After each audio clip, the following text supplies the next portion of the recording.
Good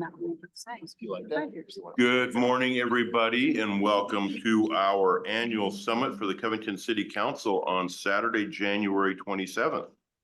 In compliance with state law, City Council's special and regular meetings are held in a hybrid format with in-person, telephonic, and virtual options for public viewing and participation.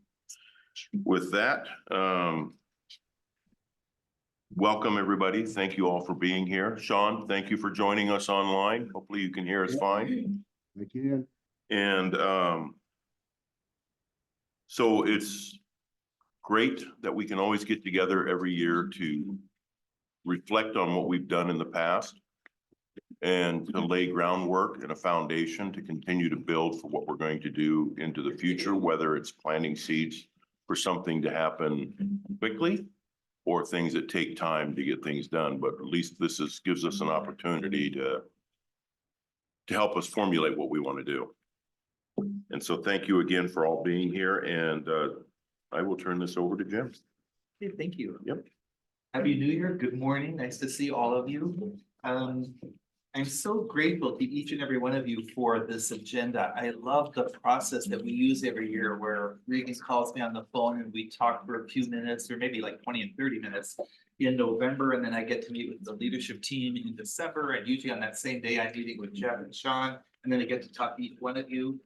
And so I feel like it's just such a systematic, organized way to move toward an agenda that everybody agrees upon. And I hope that's where we are today, that these are the issues most relevant, most important, most urgent perhaps. Although I did like what the mayor just said about some of these issues are things you need to deal with now, and some are laying the groundwork for future action. So I think that combination in the retreat is excellent. So I hope as you looked at this, you thought this will be useful and productive use of our time today. I was reflecting on a couple of years. We had a string of about 4 years in a row where the summits were held on very sunny days. And then so I was driving around, like, I'm so glad it's pouring rain. No one wants to be outdoors. There are no distractions. So Jim always wants to play golf. we were at the Maplewood Golf Course too. And it's hard to see all the golfers out there on a sunny Saturday in January. Like, okay, that's not here today. So. Let's just start the way we always do. Well, I should just say first, with some other councils, I do have printed ground rules and sometimes put them on the wall. You work so well together and are so respectful of each other. And I don't really think a lot of ground rules are necessary, but I'll just remind you that I think one of my roles, which is probably the least important in the room, is just to make sure the conversation moves forward and to pay some attention to the fact that you're all equitably involved in the conversation. You have a little responsibility there. I always tell people, if you ask yourself during the meeting, who's doing the most of the talking, and the answer is me, just, lean back a little bit and let other people jump in. But that's not really a problem here with any of you. You're all real respectful of each other. And then just to remind you, I've been following this meeting, put together a summary. I always send it to Regan first, because there's usually a lot of mistakes and he corrects them even before passing them on to the management team. And then by the time they get to you, it looks perfect. And you shouldn't think that was Jim. Wow. No, it was a team effort. So that'll get to you. So with that, we always start the meeting in a way that was suggested to me by a couple of you years ago. And I think it's so smart to review the year. And so this year we're looking, of course, at 2023. And the question is, what is one major accomplishment of the city last year that you believe was particularly impressive or noteworthy or important? And what I'd like to do is have each council member get to answer it once, and then give each council member another chance to answer it, and then we'll open it up to members of the leadership team who have important insights as well. So we don't need to go in any specific order. I'll just let whoever wants to go first answer the question that you see on the front of the agenda. I think one of our biggest ones was our planning for our future of our parks with Founders Park and the new aquatic center, town center, plaza. I would say the road expansion over by Home Depot. I don't use street names, I use landmarks. I rarely go that way because of the traffic congestion. And but when I do, for whatever reason, if I have to go to Starbucks or something, it's great to see the progress. And I know that it is a huge pain point for not just those who live here, but those who travel through. So that's super exciting. And I feel that, one thing we did that was noteworthy was improve our communication to our residents through things like Let's Talk Covington, inviting, or giving out the option for residents and HOAs to invite us to their homeowner meetings. It might not have had the bang for the buck last year, but I think it planted a seed that will follow us into this year with giving us open and transparent communication with our residents. Just going around. Okay, oh, I'm sorry, yes. Go ahead. Well, I mean, there's so much, there's so many impactful, but I am really thankful for the intersection improvement at 256 and 156 for school. The traffic flow is so much better and I feel like it's much safer. There's probably still opportunities at some point to expand that, but having that augmented and then repeating down 256. The one that people come into our city from that side and they see that we're there. We're not just from our city limit to city limit. No, it's very visible when you enter the county. And yeah. And then road. Yeah, yeah. And I don't know how much the city can take credit for this, but there are aspects to it that we definitely can. I'm really grateful for the downtown association and the relationships that we've created there. It's multifaceted with Step TED, with all of that involvement, to see forward into the future about crime prevention. And yeah, it stems from our businesses and into our residentials. Hey, Sean, do you have anything you'd like to add? Yeah, morning, everyone. Sorry, I can't be there with you. A couple of things. I echo what people have already said, but as I was sitting here, I was just thinking about some of the major milestones that just they happen, and then we just kind of move on because we got so much great stuff. But I remember Debbie and I had the honor of going and representing the city on receiving, I think, a grant for $3 million to look at the aquatic center. So just that's the type of everyday stuff we do in this city. So that's one of the things that I'm excited about. Can I just do a test too? Can you hear all of us? Yep. Okay, great. I would. It's hard. There's two main things. One is our police department with the awareness at businesses and helping driving down shoplifting. And I know this bled into this year, but now that you're working with them to do better reporting and help with that shoplifting, I think that's helping to make Covington more unattractive for that shoplifting and stuff. But then the other part is human services, where we're able to get out and start helping people. We have the mobile van here now to help. And Union Gospel Mission started reaching out to us last year. Gave a great presentation the last time, and I look forward to seeing how our Human Services Commission and all the organizations continue to help in our area. Should we start again with you, Joe, since you started us off? Sure, why not?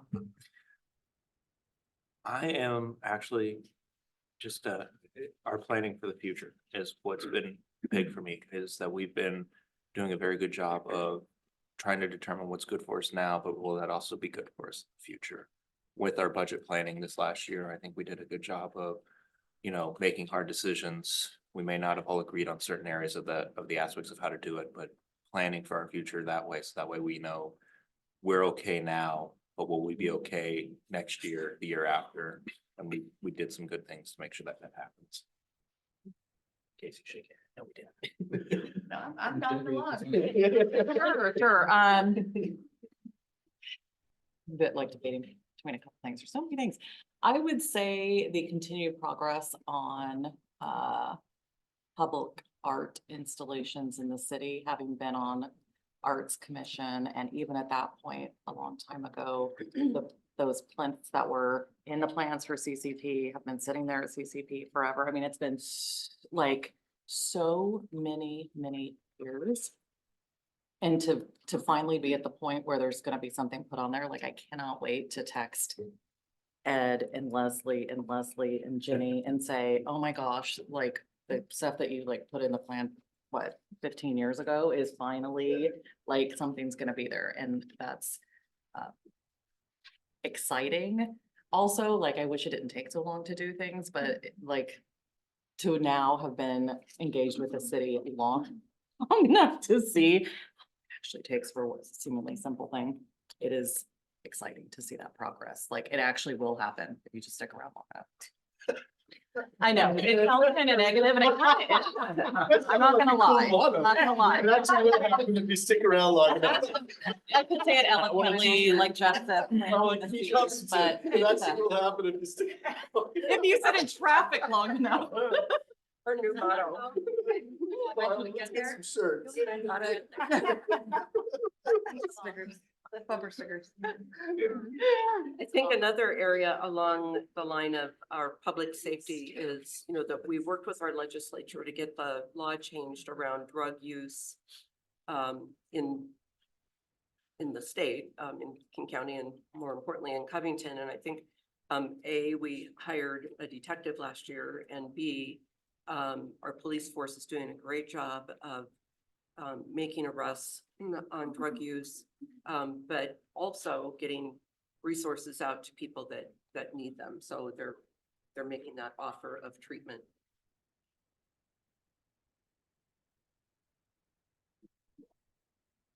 well, I know collectively we're gonna touch on everything, so I'm gonna go back to the roads and improvement and the Highway 18 interchange to 56 interchange. Now we kind of bookended Lake Point, and that part of the project is so visible in the freeway, and it shows that we're moving towards improving and providing alternates and expanding what our community looks like in Covington.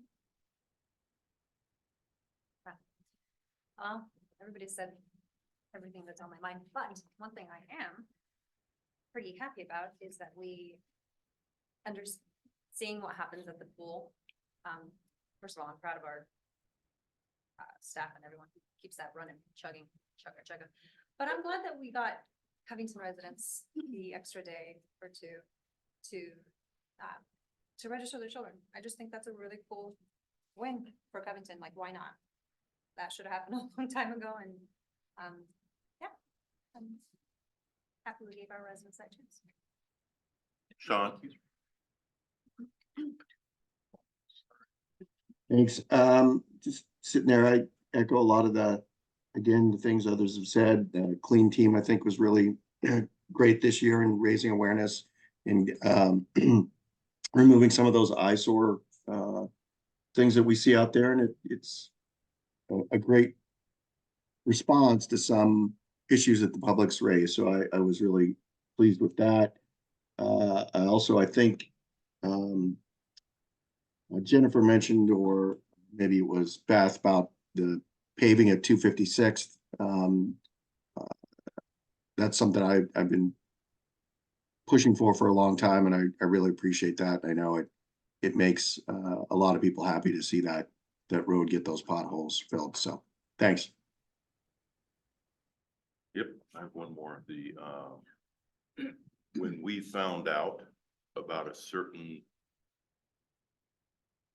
project that was gonna be built outside of our city, and how all of our residents came together, and how we as a council came prepared for that public meeting and asked some very hard questions of the project lead, and that we all had a very good council meeting and everybody was respectful. So I thought, I just appreciate how the council works well together, how we took on a hard project. It's not done. We're going to talk about it more today, but the fact that we can all come together to try and resolve an issue. Okay, let's open this up to all of you on the leadership team. What are you proudest of from this past year's accomplishments? I'll start.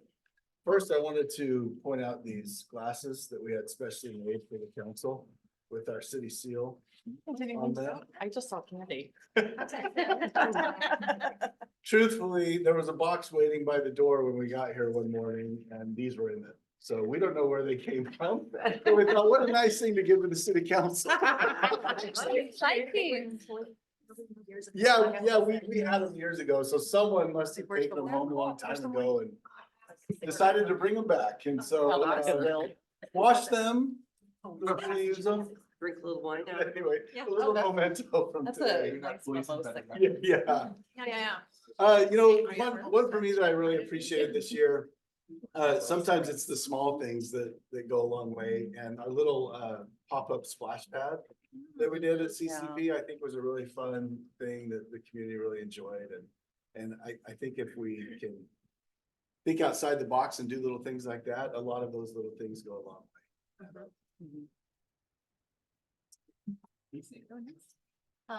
I'm hardly surprised. I'm a little surprised, but I'm gonna agree with Joe here. Revenue, things we did to get us for the future, but yes, we had the sales tax that became effective for the TPD in July of last year. We had the utility taxes that we passed last year, but they're becoming effective in a couple days, February 1st. So just seeing those kind of more sustainable funding options that we have just to help us through. I'm super thankful. I was reflecting on this earlier because today is actually my 4-year anniversary at the city. Happy anniversary. Which is, and when I'm looking around the table here between council and staff, the continuity of leadership, I think is an incredible accomplishment between council's dedication and also looking at all the faces from staff. I really believe that it has helped make the city be better and a smooth and run so smoothly. It's really impressive to see. And I think continuity is a really great accomplishment. That's the elected officials and staff. I have to echo what was said before me. It is acquiring mental health services directly in the city of Covington. And also the success of getting several people in need into programs. So it's a great start. I'm gonna kind of piggyback off that, and when you look at the cleanliness of the city, it's a lot cleaner than it was a couple years ago with Jennifer doing her job, Darren doing his job, and then some of the things we've done as the police to kind of try to clean up the public areas. So the public areas are a lot nicer than they used to be, and people have frequently commented that they're very appreciative of that. So I think that's a major thing the council has prioritized and done. That's worked really well. One thing that was an accomplishment this last year, well, this last year we were recognized for it, but really 15 years ago when I started, we began our social media here. And over those 15 years, it's improved greatly till now. And this last year we were recognized with 2 awards, one locally on the merits of the social media work that we did, and then one nationally, which is actually judged against everybody else that submitted. So one we were recognized because it was good. The other one we were recognized because we won. So that's exciting. But and Kent didn't. So yeah.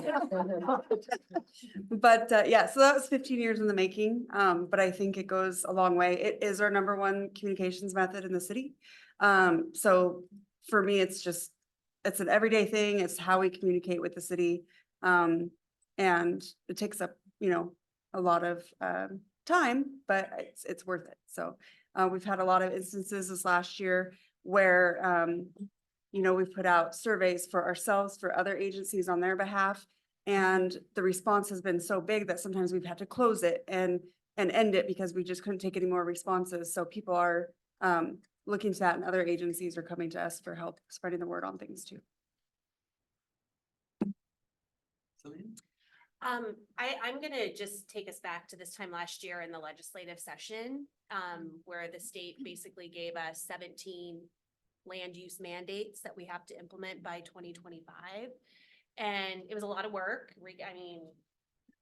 that's the most I've ever participated in a legislative session. And then that's parlayed to me being on some weird boards and model ordinance groups and I've really spent the last year being part of that. I don't know who's signing me up for those. But I wanted to say, one, that we got through that. I don't know, someone's putting me on. We got through it and being on some of those boards and dealing with really what's coming at us that we don't get a lot of say in, folks. Like there's a lot of thou shall. And that's really hard when we think about land use and a planner and all the things we think about our city. But I often in those meetings, you know, I don't have the same issues that a lot of my peers do with their councils and their commissions. And so I just really want to just thank you for understanding the basics of like what we're going to be up against and just, you know, asking good questions of staff and supporting us because it's really hard. And it's hard when I have to defend a decision of a senator or a representative or the legislation. But I think this council's done a really good job in like making that a little easier for me and my staff. So I appreciate that. And we're in the second round now. So Here we go again. more to come. So thank you. I know we've talked about it a little bit, but specifically we're talking about the sales tax increase and that going towards pavement preservation. We talked about the 156, which are the city portion of that, being able to use those funds for that and be able to continue with doing projects like that, I think was a huge milestone for the city, and I think we'll reap benefits going forward. And that's, again, hats off to council for that.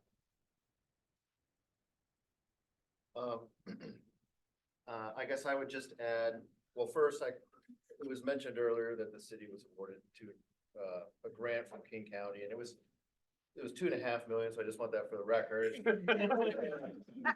Let Sean have his 3 million. Sean's throwing in the extra $500,000. Rounds to three. I mean, if we could In the change it to Yeah, there 30 you go. million. Mathematics. I was just saying, Sean's not throwing in the extra.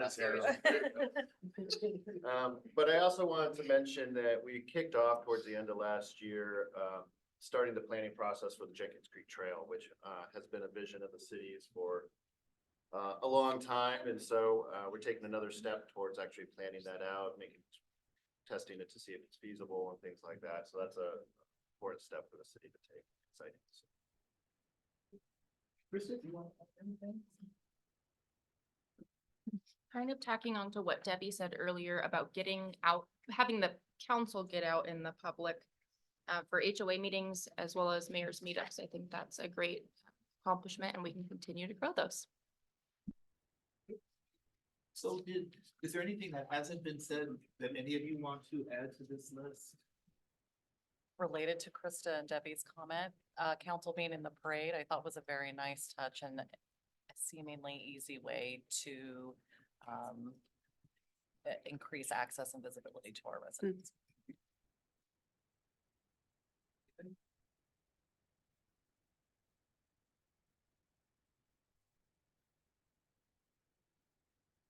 Okay, let's move on then. Our next two sessions are, for me, impressive because I'm always very impressed by how Regan does such a great job of translating the discussions you have today, especially the action items that you've come up with, into a very manageable list and then a format that really keeps track of it. So he's going to first report on the summit from last year and the progress in implementing the action items that you had identified. And then we'll go right into the progress of updating or implementing the strategic plan. So, you know, turn it over to you. Before that, did you want to ask the question about unique Oh, lessons? yeah, I'm sorry, I did forget that. Yes, thank you. So if you think about the list that you just generated, are there any key lessons from this past year's experience that you thought were kind of unique? What caused or contributed to these successes? Or any other circumstances you thought were, again, really important?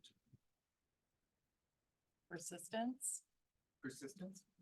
Persistence is really important, and I think it's, just gonna think about sales tax here.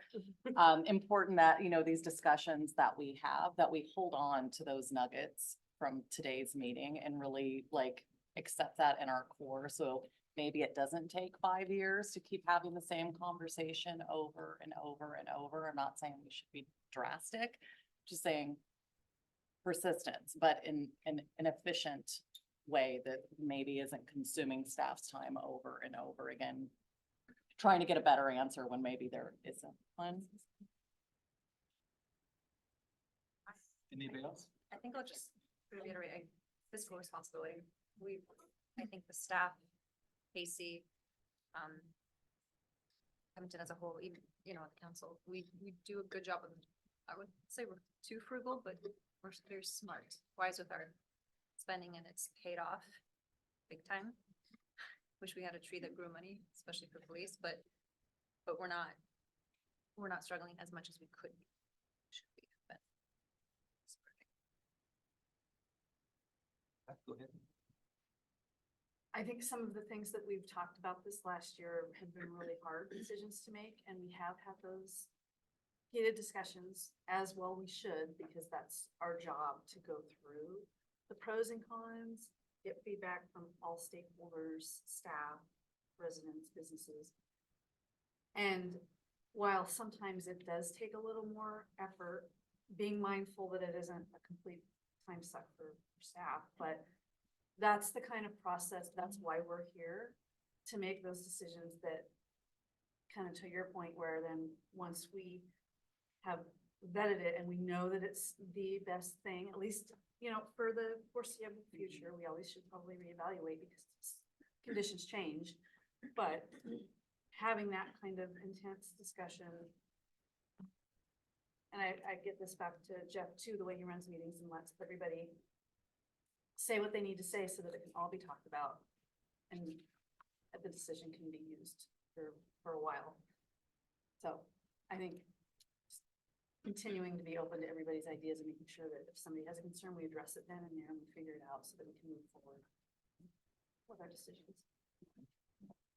Anybody else? Lessons learned from this past year? I would add one that, the right culture provides a tremendous amount of strength and speaking to stability as well during challenging times that we're always going to be going through, but that right culture, I think brings people back and to give our best. I think that's from all around this organization. Okay, I knew you did that as a diversion because you really weren't ready for the next Yeah, thank report. you. Give me time to get ready. No, thank you. Now let's do it. Thank you for reminding me of that. I'm sorry. Yeah. I'm gonna hand it over to you. Thank you very much. So we'll do a quick review from last summit. I think many of you have probably already reviewed this and seen this, but strategic plan is our first one up there. Adding timelines, completion timelines and whatnot to that. I'll review that after this actually. You'll see that we've done that. Next is bring to council ordinance for B&O tax. We do have a study session to review that further with council at our next council meeting. There was a lot of unexpected delays this last year, months and months and months worth, working with the state and waiting to get our tax sharing agreements back from them. But that's still moving forward. Next was define metrics. If the B&O tax is adopted, what metrics would we use to determine if we're making some improvements? So there's several metrics on there, things that we can evaluate over time as we get additional funds. Then the TBD sales tax, as you know, that was completed and done, as we just mentioned, and then metrics that we can use as well. So those metrics are on the right side of the page there, things that in streets we can evaluate the work that's being done from that TBD. And then highlight and expand the clean team. That's a gem I think we have here in the city, and we've done a lot to go through what Jennifer's doing there. Not just Jennifer, but she's really built up a force around her that's involved in this. The council recognized most of those people at a council meeting, and now we've just begun our random acts of cleanup program. Already have 8 people that have signed up to be part of that program. So it's really exciting to see that happening. Next is the DA, the Downtown Association. So we've mapped that out. We have several businesses, property owners that are invested and involved. We've met with an attorney. When I say this really needs to be separate from the city. a downtown association to be successful. But to get it off the ground, me and two business owners have really been working on that. I think it has the potential to be really successful, but right now we're kind of working it with CEDAS as well, with the clean pledge you have on there and a virtual downtown. So we've created a virtual platform where our businesses can get on, and it'll just be local business owners or managers that are allowed onto that, where they can communicate about issues that are important to them, where what we've heard a lot is, we know, like, you know, there might be a crime happening over here or this happened there, but we don't know about it. We want to know about it so we can be prepared. And so it's a place where they can get on and share that. So we just, at CEDAS Thursday night, we finalized a postcard that we'll take around to the businesses after our February meeting. We're going to walk to each business in town. It'll have a QR code where they can get on and sign up for our virtual downtown and be involved that way. So excited about that moving forward. Several downtown improvements that we went through there. Most notably that you noticed probably the street pole banners that were added up. So it's nice to see those. And then continue to strengthen our downtown through SEPTED. I know Selena and Adam have been doing a ton on that. Our webpage is really, really great and informative. And I've shared that with a lot of other agencies as well. Next is renaming SoCo Park. Let's see. Thanks for scrolling that for me, Krista. I'm just a little behind you, sorry. That's good. And everybody does have a tuner. Yeah. Just a quick question, Yeah. did Fred Meyer actually do that improvement or did the city do it? I was under. No, Fred Meyer did it Okay. got it. after Yes. me pushing You're it for working a on it. long Okay, got it. I'm time. with you. Yeah, Sure. yeah, so thankfully, and it looks great, Yes, so, it does. yeah. So anyway, you know, we renamed the park to Founders Park. Council asked us to bring a policy back, a proposal to amend our policy on naming parks, and we did that. These next three are kind of all together and have been completed. It's implement priority registration, like was mentioned previously, update the fee structure, so residents pay a lower rate than non-residents at the aquatic center, and then institute a verification system to show residency, non-residency. And that's all been completed as well. Next is Let's Talk Covington. That's been a great success this year. We've done some really cool things with that. And so thank you, Carla, and everyone involved in helping push that. On to the last page then, which is page 6 of your packet. Coordinated Community Service Project. We had one. Council adopted the street in Timber Lane. And so we picked up a lot of garbage that day. So, but we'll continue doing those for the council to get that visibility and serve the community in that way as well. And then we talked a little bit about creating a creative district last year, and the thought there is we're probably not there yet, but let's implement some preliminary steps to get us there. And Ethan and his team have done that throughout the year as well. And then evaluation of the side yard setbacks. Selena talked a little bit about the struggle we were having there with all the land use bills and the deadlines, and that's been extremely difficult. So we haven't done anything on that. It will continue to be a low priority unless this is a high priority for council, then we can shift that. House Bill 1110 may actually require that anyway of us. And so that would have some guided stipulations on that issue, or is council okay with that being a low priority in our community development? Is this a high priority issue, setbacks? Haven't heard anyone, I mean, since I remember Michelle was on the planning commission, when I was on the planning commission, that was a big deal. She had heard from her neighbors in Timberlane. I don't know if it's still a thing that's I haven't heard it. I think the only people I've heard it from in the time I've been here is master builders. I haven't heard it from residents. Yeah. Yeah, and then I think just touching on the HB 1220 with now allowing 2 units per lot. Right. We're gonna probably be honestly just kind of forced into that. So I think it'll resolve itself by 2025 in some way. I personally just think leave it and see what happens to the state. And master builders, we have a new representative now. Oh, they brought it up with me on Monday. Yeah. Oh, okay. Yeah. They haven't dropped it. That's a calendar I invite. out kindly there, remind so. them that they can apply for it and they can pay for it and they can go through the. And can I say, we process. probably told them that 30 times. Yeah. So It's a That's friendly probably why we reminder. have a new representative. So anyway, that's where that's at. And the last one is adopt a capping ordinance, and that has been completed. So any questions on our 2023 summit action item list? Good Okay, job. yeah, Can Ben? I ask you two? What's Can I ask that? you two questions? Well, I kind of said just singulars. But, oh, Beth had one.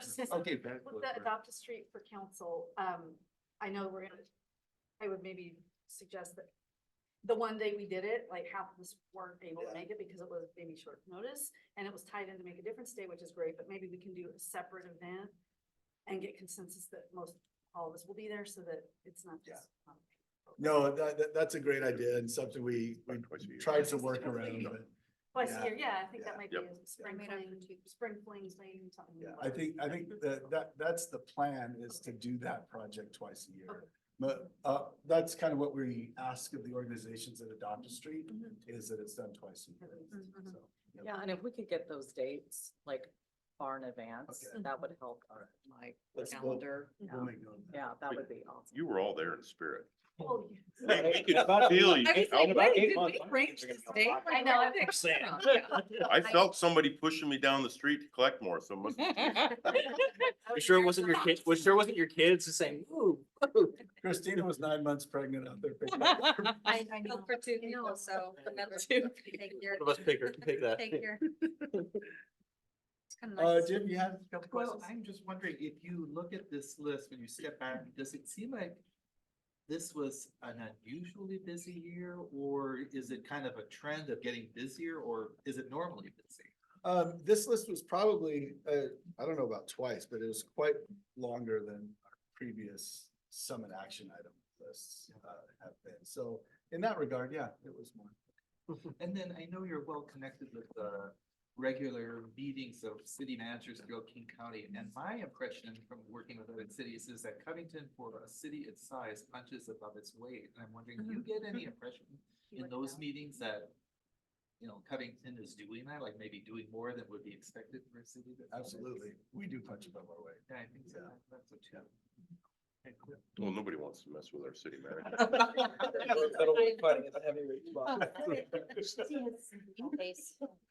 But thank you, Jim. That was nice of you to.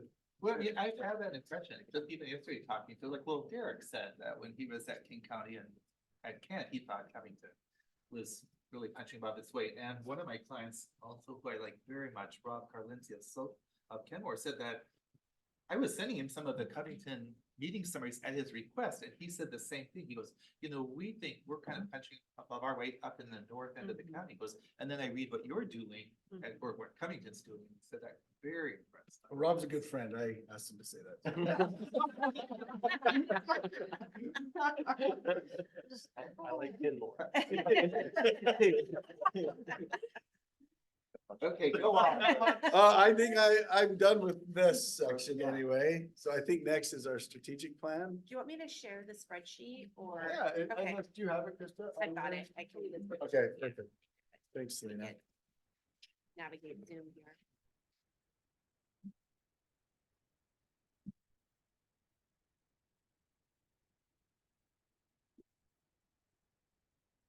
I'll quickly kind of introduce this as soon as pulling that up. So as you know, we last year began work on our strategic plan, and at our last summit, it was not organized, right? That was kind of the initiation of it. And so the directive from the summit is let's get it organized and start working on it. So I just meant for this to be a quick review. I wanted you to have it. And just so you could kind of see, we've organized it by strategic priority. On the left side, you see each of those items, and some of them have been tweaked a little bit. We've combined a couple as we've seen themes under the same priority. So we've done a little bit of that. We've established a start date, and most of them have an end date on them. We've established the responsible department and then the associated department, because most of these are multi-department work. And then we can track, as you see in there, you can track kind of completion and what's happening. And on the far right, our notes and kind of updates that we've included in there. So I don't know if you want to scroll down through it, Yeah. Selena. I don't intend on reading through the whole thing, but just, I guess at this point, just wanted to see if council had any questions on this. You can see it's well organized.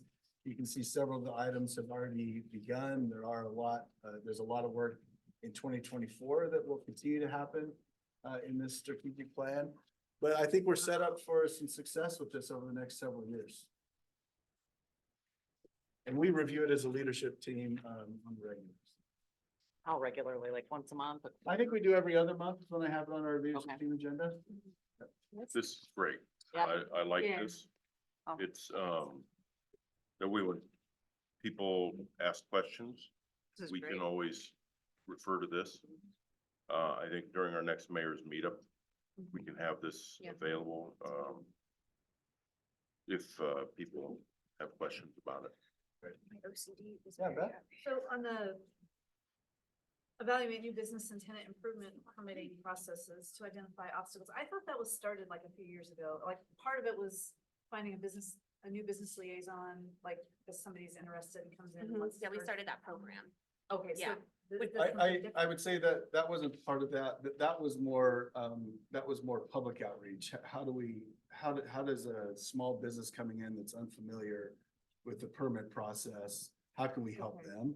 Okay. This, I think, is evaluating our internal process to look for improvements. Okay. Which is also one of the state mandates we have to do as well. Well, and Yeah. because especially Yeah. with growing, people need to know what Mhm. they are. Yep, I- our efficiencies. Okay, if you have any questions afterwards or anytime, just reach out. I want to thank Selena too. Selena is really, really good at the things I'm not good at. So I just really, really appreciate. I'm her. impressed that you got it onto this sheet. Like, I need to talk to you. I want because- to go as far as building you a Gantt chart, but we thought that might. You be know what? overwhelming. You should, if you do Smart Sheet, it just does it. the template Yeah. is automatic. Worksheet Pretty awesome. or the suites of Microsoft. Yeah, so. We're working on it. Yeah, it's amazing. I agree with Find you. a decision card for you. Yeah, There you go. hey, Yes, Note it. Write- I write will, that I will. down. I love it. write that down. I'm Ginger great. wrote it. And I just want to make sure he doesn't feel like he's forgotten. Sean, do you have any questions or reactions to this? Oh, incredible. No, I'm still here, but no, I appreciate the conversation and I too, although it's smaller here printed out, appreciate that we're tracking these goals, because if you don't measure it or track it, it's less likely to get done. So I appreciate the effort to put it down on paper and then hold ourselves accountable to see if we can achieve those things. So thank you. Yeah, thank you. Okay. Ready to move on? Now we're gonna get into our first real in-depth discussion, probably one of the most important of the day, and that's transportation and discussing the funding for streets. And if you look on the agenda, although now with the orange, it might have disappeared, but the question I had printed in orange, but does the council agree on one or more of the options to further explore? So that's where we're trying to get by the time this conversation ends. But with that, I'm gonna turn it over to Regan and Don and Casey. Don, you're gonna start? Oh, your hands this morning. Oh, good. There we go. Bad for a soccer player.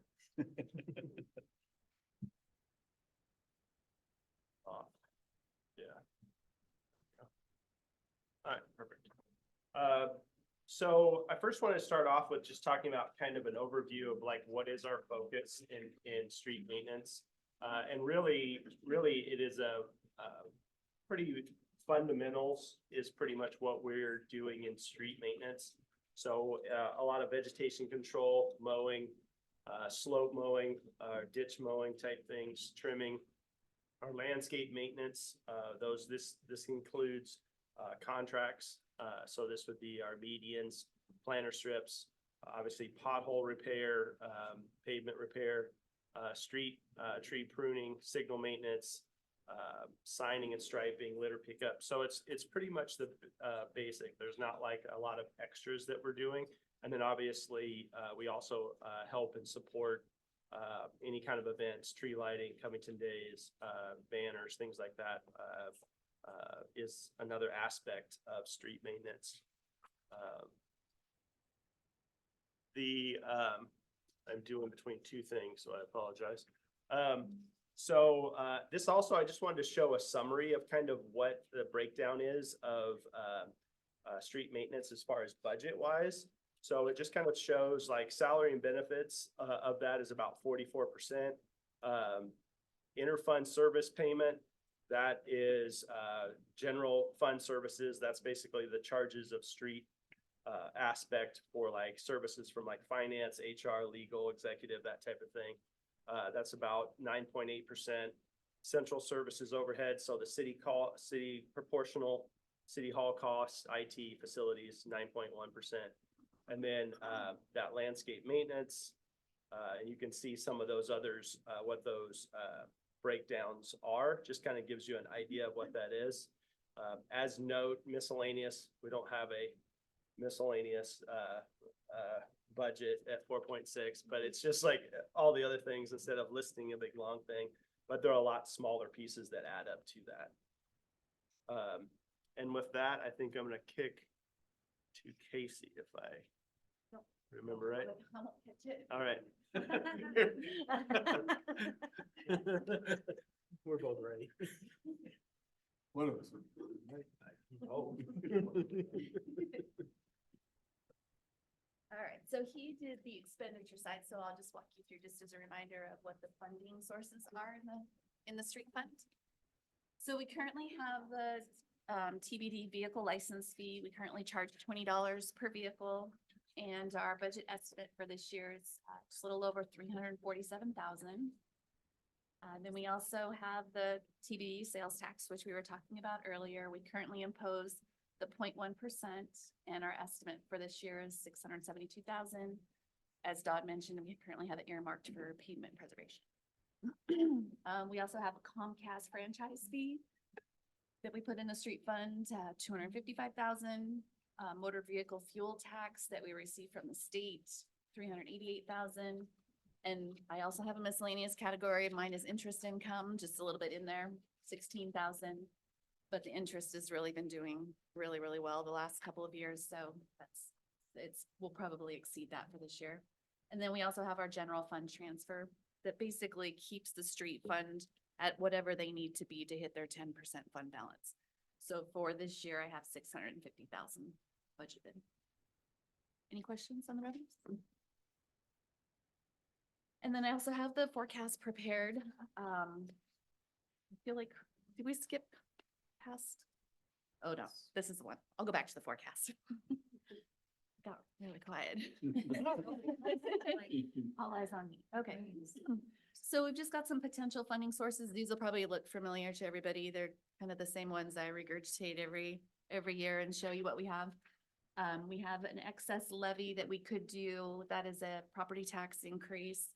Those are more for things that are, you want to buy a thing or you want to do a project. They're more temporary, one time.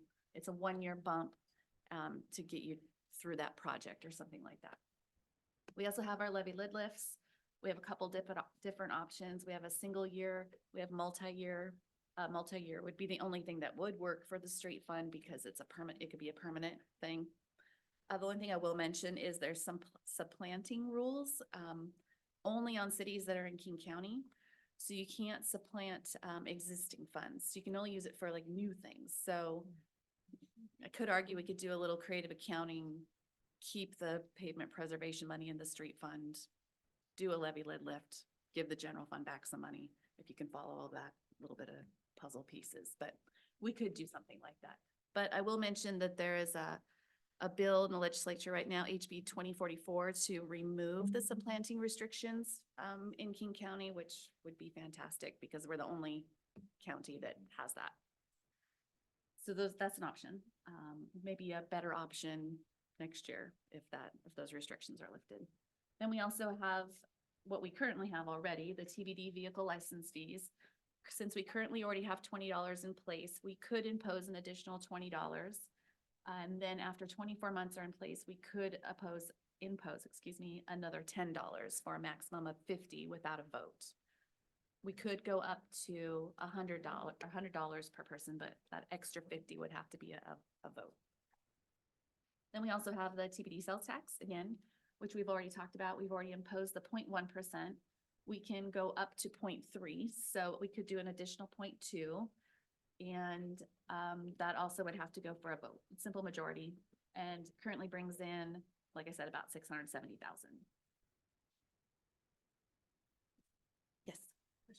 Remind me again, or us, at some point in the future, if we wanted to add an additional sales tax, we can, right? We did the 0.1 and then we have to wait 6 years to, am I remembering that right or wrong? For the sales tax, we could go for a vote anytime this year. council No, but can't. Oh, council, council cannot, no, You're capped at the. you're capped at the point. and one. that's forever. Yep, We've done our one. Okay, Yep, got it. yep. Everything else has to go to a vote. And that's all I had for the revenue side of it. Then we've got some key deadlines. If we did choose to do anything voted in the future, this is just how it would kind of look. There's only a few times a year that sales taxes can take effect, January 1st, April 1st, July 1st. And then also there's just the filing deadlines and the elections that we could do, and as well as the cost. So during a general election, it's about 40,000. During a primary, it's about 33,000. And those costs are from 2 years ago, so chances are those have also gone up a little bit. 50,000 probably-ish to put anything on a ballot.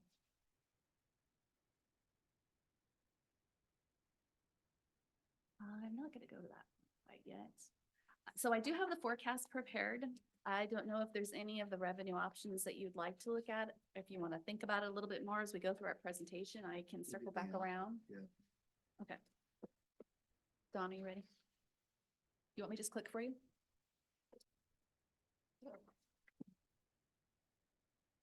This one? Am I talking about it? Are you talking about it? Am I talking about it? Oh, on the LID, I can Yes, do that. sorry. okay. So one of the things that, on the, question for, this was, how might the city support HOAs in improving sidewalks in their neighborhoods? So we wanted to, talk a little bit about local improvement districts, and, it's basically a way that, property owners, can pay for improvements like sidewalks, when it benefits their, property, so to speak. Those can be initiated by the legislative body, or it can be initiated by the property owners through a petition. And usually that, the kind of way it's started or whatever is the resolution, by a resolution of intent would usually be the city, or a petition by a majority of the property owners, goes through a public hearing. Then there's some sort of pre-assessment to determine the net benefits of that. And then goes into, like, you would be bonding for that, those improvements. And then there would be the construction and then the final assessment or billing of that to those property owners. I know that years ago, the city did at LID 9901, which was for the piece around by the post office. So the Walgreens and post office around that area around there was an LID that was done by the city in that regards. We did a pre-LID forming for 168th at one time. We didn't go through all of that, but that was a process that we started in that before the funding changed for that. But that is a way in which, say, an HOA or a group of property owners, if they have interest of saying, hey, I would like sidewalk here, and maybe in our like priorities or things like that or funding, it may not prioritize as quickly. Those are an opportunity for, say, property owners, so to speak, to be able to do something along those lines.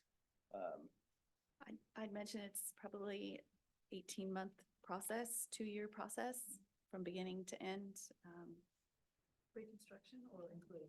Including construction, yeah, like starting to finishing. And also if you're talking about an LID the size of a timber lane or something like that, the billing too, if I'm billing annually for however many homes are in there. But even like like the percentage of like, even with 9901, right, there was like people, Oh, not paying. failure to pay. Failure to pay So you'd have to wait for the property to be sold, before the city would get those funds back, to pay us back for the construction. So who bills for this? Is it the city billing city. the homeowners Correct. on For a the monthly property or owners. annual? Property owner. Property owner? We did it, I believe it was biannually last time we did it. Okay, We only had maybe like 6, so it was a really small LID. okay. But there are companies, we actually had a company that handled the billing for us, and they charged us on that. It was maybe $100 a year or something. It was really minimal. So definitely something I would look into if we were to move forward with a big LID. Okay, and then as they need to use that money for sidewalk repairs or putting in sidewalks, do they come to you with a request for the funds? It would only be raised for that, so, Okay. it sounds like you were going to explain that, so. No, that's fine. Yeah, it would be if it was, say, petitioned from the property owner, so to speak, that it started, and you're going through that process. And you've gotten to say, yes, here's the value, there's an improvement, here's what we think it's going to be is $500,000, and here's everybody's breakdown of what that's going to be. Then you go through the bonding, getting the money and stuff, so to speak, which would still be the city. And then we would construct it.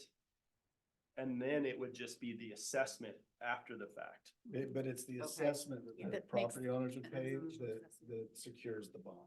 Yeah, Right. and that makes our bond payment. All right, thank you.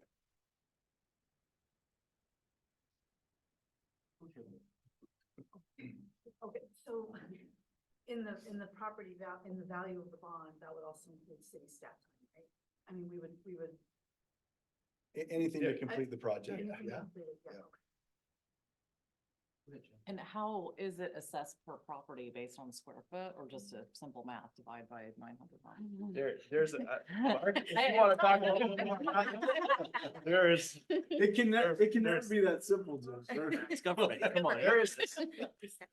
Do you want to talk about this, Mark? I'm happy to talk about it. There are multiple ways of doing it. Some of them are as simple as linear feet, square footage.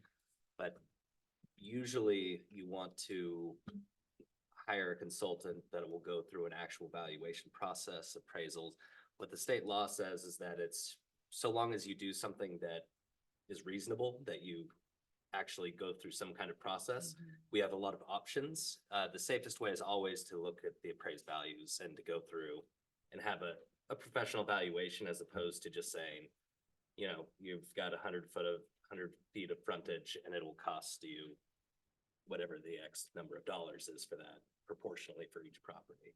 So there are a lot of ways to do it, and it's very complicated. And it, as Casey alluded to, that's all part of that very long process. And the larger project you have, or the larger LID,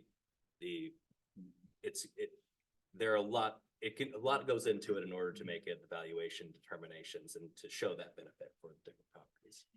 Yeah, because obviously differing houses, the values, all of that, you know, that's the reason why it's kind of important probably to go the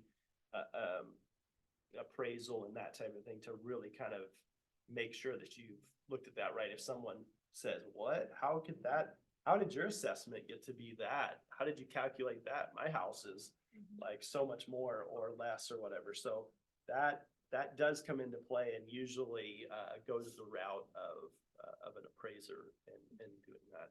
And then how would it be determined? Let's say, for example, we're talking about Timberlane. I asked for this to be put on here. If anyone else did, please jump in. But I'm specifically concerned about Timberlane. It's a huge, as we know, huge amount of sidewalk. People literally cannot walk on it. I mean, they're in the streets. It's crazy. Would it, determining which properties would be responsible, would it be restricted to the HOA since the HOA is currently responsible? Or could it potentially be expanded to neighboring neighborhoods like Covington Park and whatnot, who also use that same or attempt to use it, I should say. I can't walk on it. You know what I mean? I can get to Cedar Valley and that's pretty much it.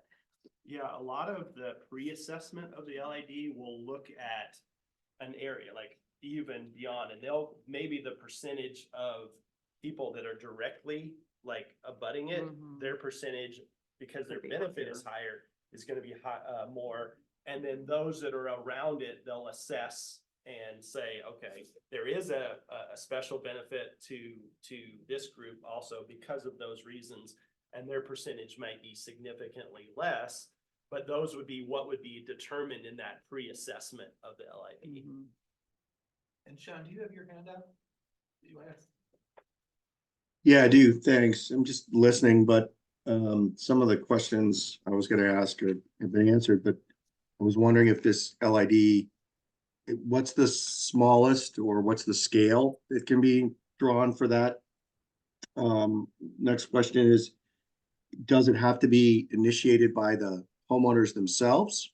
Are they the ones that start this process? And then finally, I worry a little about equity on this, in that it would seem that this kind of funding source would tend to favor those that can afford to build sidewalks, and may not be a source we can use for areas where we actually have deteriorating sidewalks and they might benefit more. So correct me if I'm wrong on that. So those are my questions.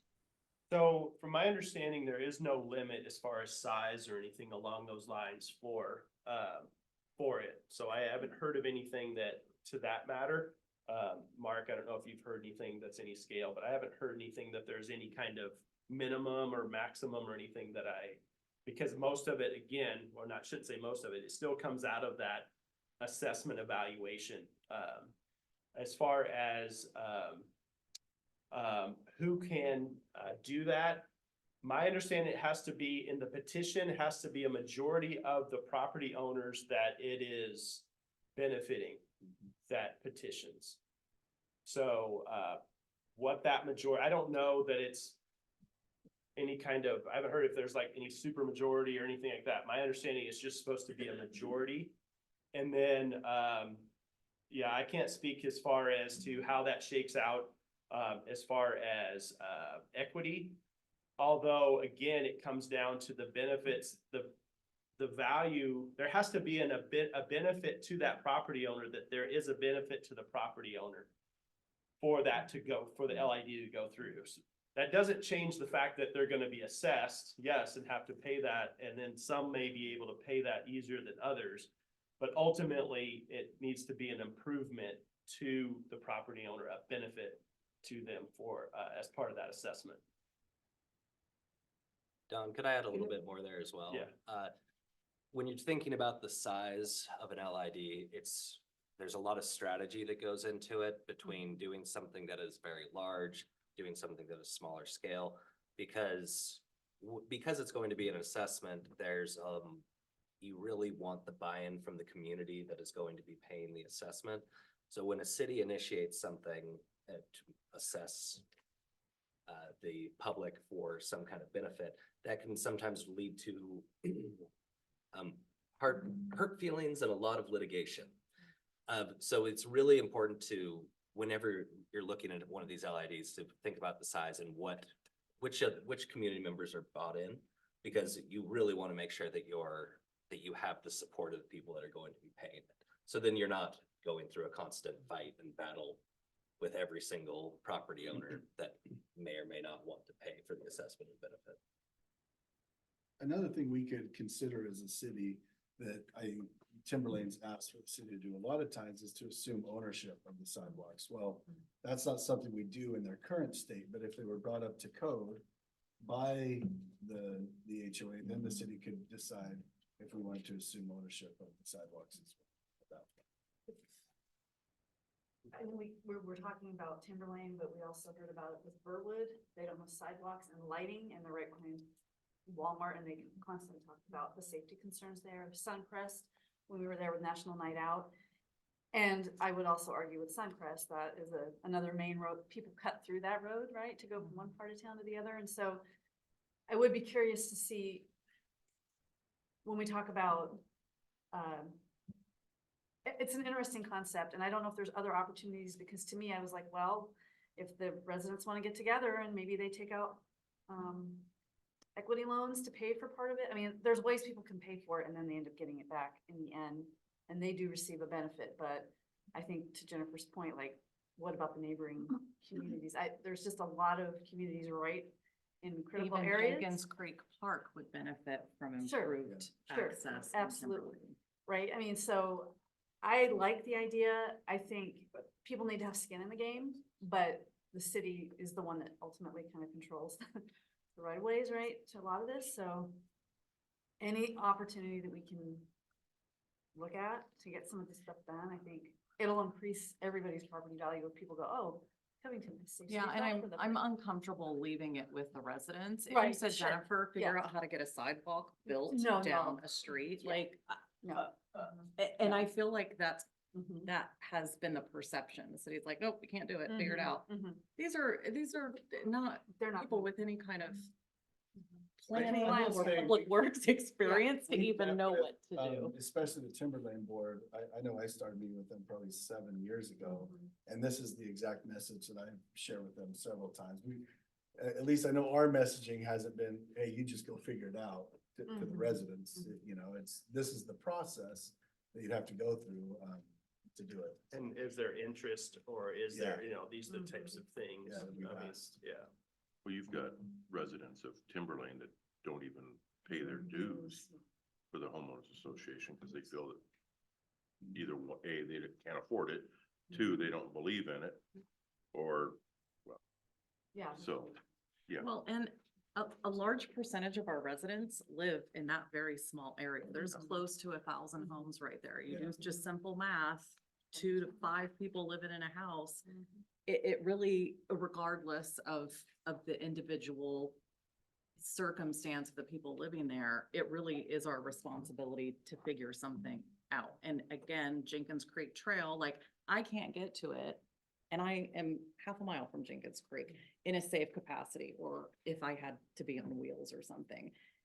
And I'm not alone. There's a 3,000 people right there within half a mile of my house. So we really need to figure something out. We can't just keep saying Timberlane, HOA, it's on you. Like, we need to be proactive.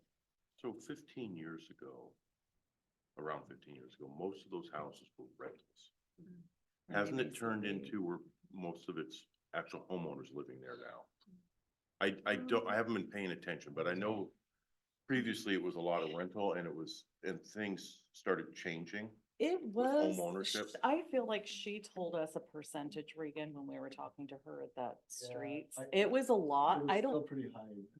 Okay. I feel like it was like half, Yeah, it was something that surprised me. but again, that's not the property owner. No. yeah, Right. it But was the again, but it property. probably would Right. increase their rent. So the other option that hasn't been presented yet is the city pay for it and do it.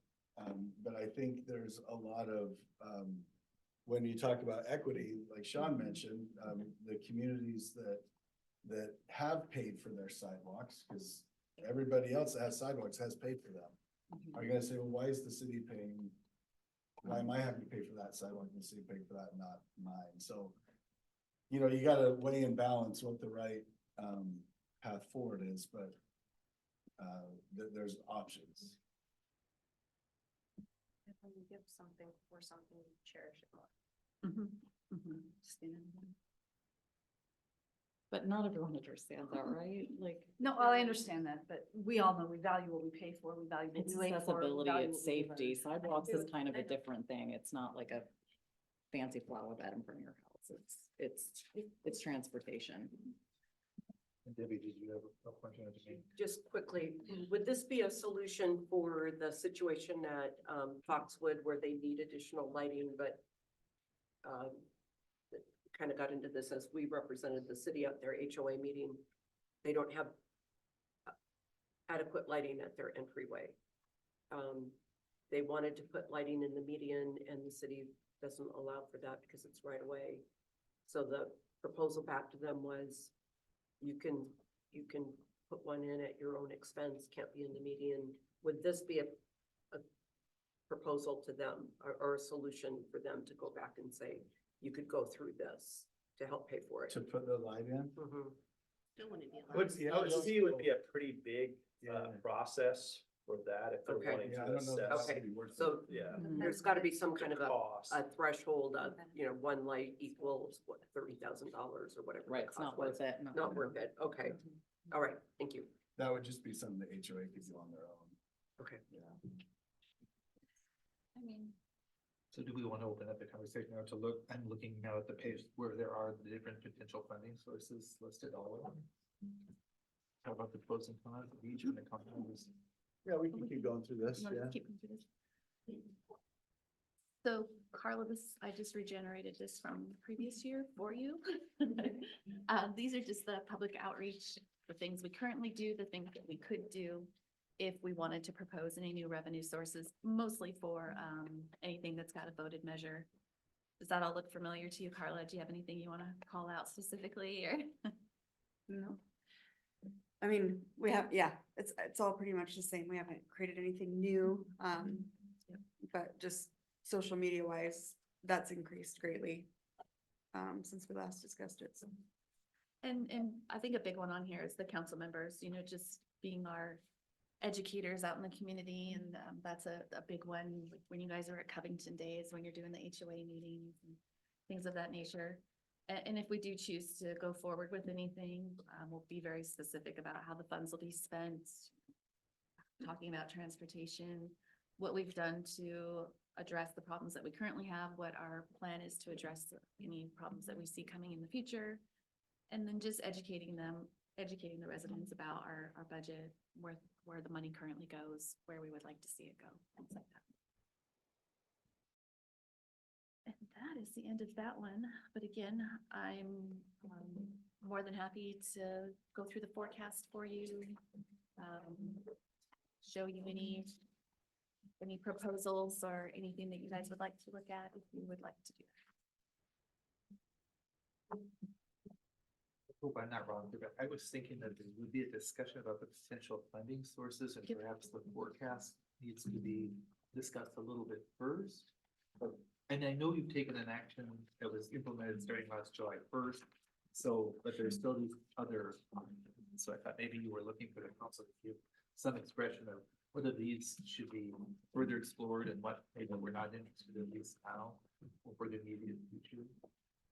I would say the two strongest options that for the council to potentially discuss right now would be if they wanted to increase the TBD vehicle license fee, or if they would like to try again for a vote for another sales tax option. With the current supplanting restrictions on the levy lid lift, I think we should maybe wait that one out just a little bit and see what happens with that in the legislature. But those would kind of be my recommendations. Casey, can I ask a quick question? Because I don't know if everyone would know the answer to this. With the levy little lift, you said it could be 1 year or multi-year. Is the Correct. multi-year always 6 years? Or it could Yep. be anything in that It- range? It could be up to 6 years. Oh, okay. Yeah.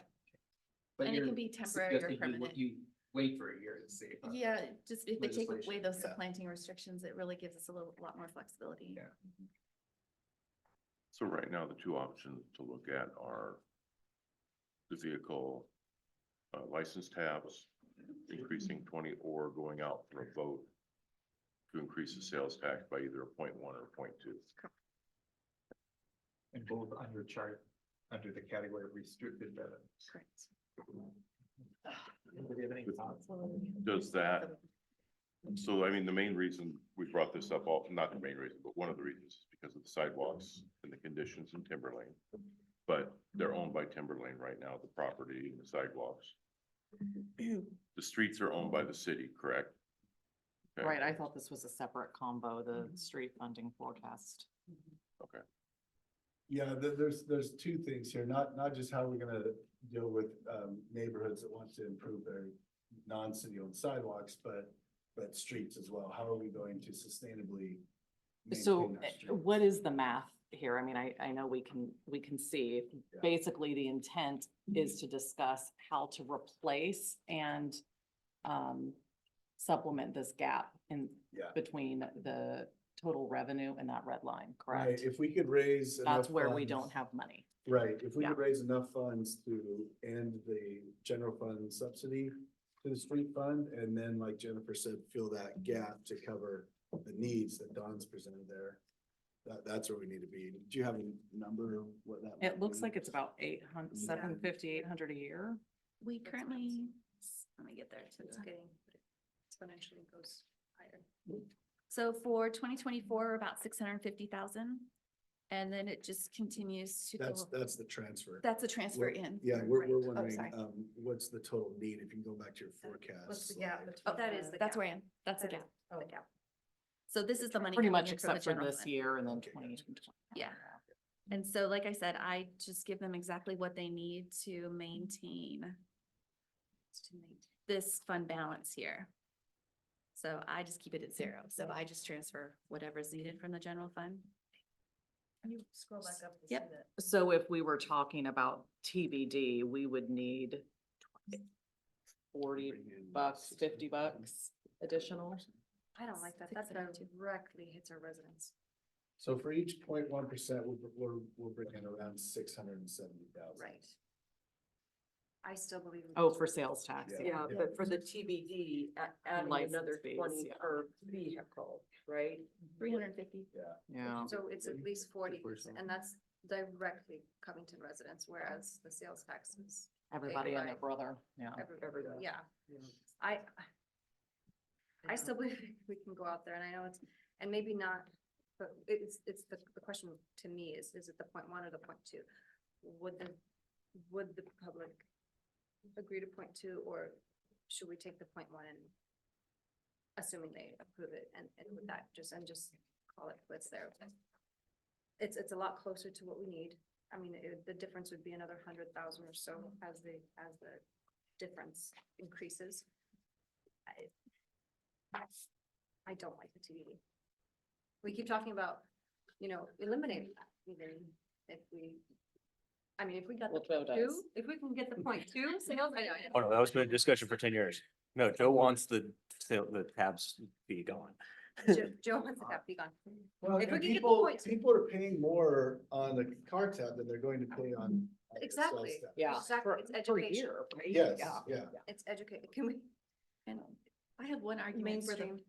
0.1 versus the 0.2 is the 0.1 is gonna give the general fund back their money, Yeah. but it's not gonna enhance streets at all. Whereas the 0.2 is gonna let the general fund have those monies back to help with public safety, and just Yeah. all sorts of things. And it's gonna give them additional funds to enhance the pavement preservation. The 500,000 really is a kind of a drop in the bucket. Yeah. That we currently get, or well, actually, it's 700,000, excuse me. But that's just an argument for, It's definitely not extra money, for sure. There's yeah. places it can be cut. Oh, for sure. But Hey, Joe has his hand up here at the table, then Sean, we see yours. I'll let Joe go first and get both of you in. So, just even looking at these numbers, just trying to make them make sense. I don't. If history is gonna tell us anything, it's that sending it out to a vote is we're either gonna get very close to passing it, because we did that 10 years ago, or it's going to fail miserably, because we did that about 9 years ago. However, I think if we show this, if we do a good campaign for educating and doing everything that we need to, I think going out and asking the voters to raise it by the 0.2%, which gives us an extra 13 or $1.3 million to it, would be beneficial, but we can also say, hey, we can get rid of the tab fee, because again, people are gonna be still paying less in the sales tax than they are in their tabs. And I think that's a positive way we can spend this, is because people's like, hey, you're gonna wind up saving some money in this process. We said that though. I know, that's the way. We've said it before, yes, but people are now, with the way things are going, could be. And if we could do it this year, it's an election year, there's gonna be more people at the ballot box, so. Paying attention though, I mean, that's the hard thing, like, this is the messaging Yeah. that we've said. I mean, I don't wanna shoot you down, it's just like. I'll stand in front of it mine and Costco. Well, let me let Sean jump in here. Sean, why don't you go ahead, because you had a question. Thanks. Appreciate this conversation and it seems like Groundhog Day. And I've been on the council now 9 years and we've always seen that graph about how our revenues are not keeping up with the expenses for transportation. So there's no perfect solution to this problem. There just isn't. I agree with some of what's already been said. You know, the point two is what's needed, but I don't believe the community is going to pass it. I just don't.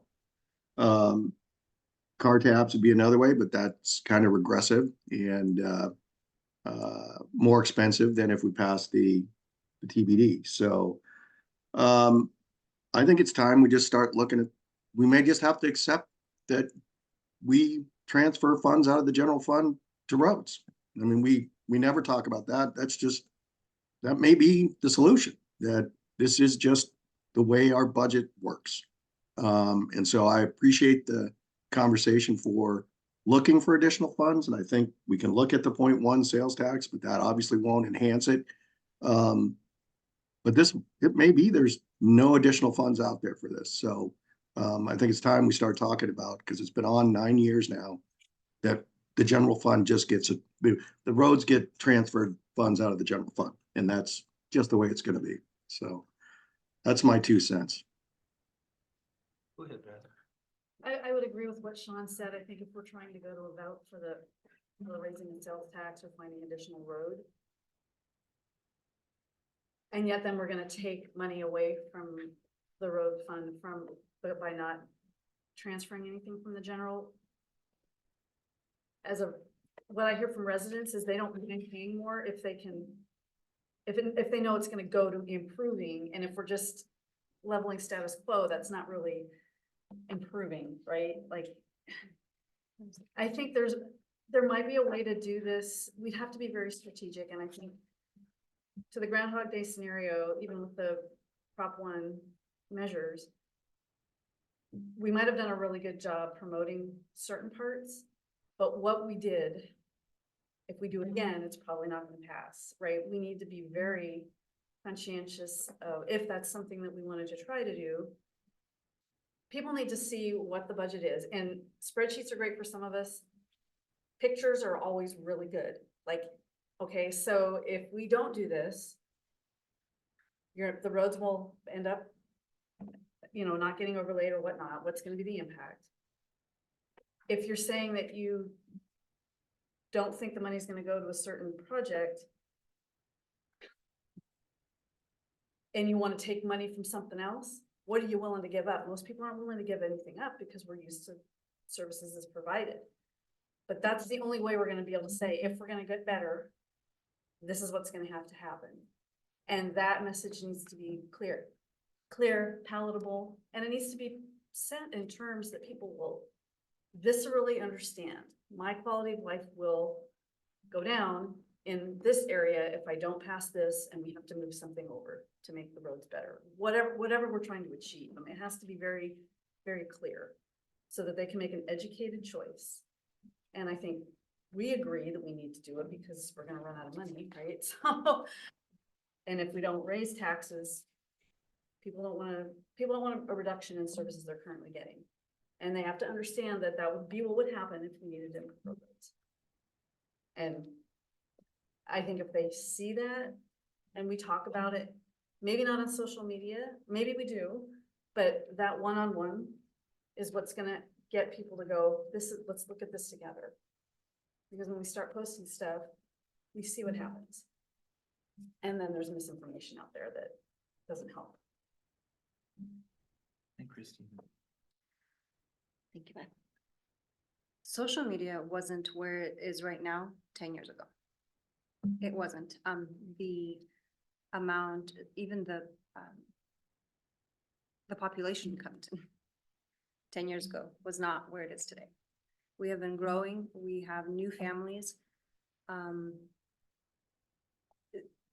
The awareness is just, the culture is different. I would say even COVID pushed us even further into into being more aware. I think people are a little bit more politically aware of what's going on. Younger people are getting involved in politics. I do believe that, and yeah, maybe I wasn't there, 9, 10 years ago, but actually, I do believe that people listen more. They just do. Every household has been affected by COVID. Every decision that stems down from both state and local government, I think people are becoming more aware that it affects their family, and it does. And so again, you're right, if we could preach the appropriate sermon to them, I think people are listening. I really do think they are. Life was different 10 years ago. The roads were different 10 years ago. And I would still go out for a prop for the 0.2.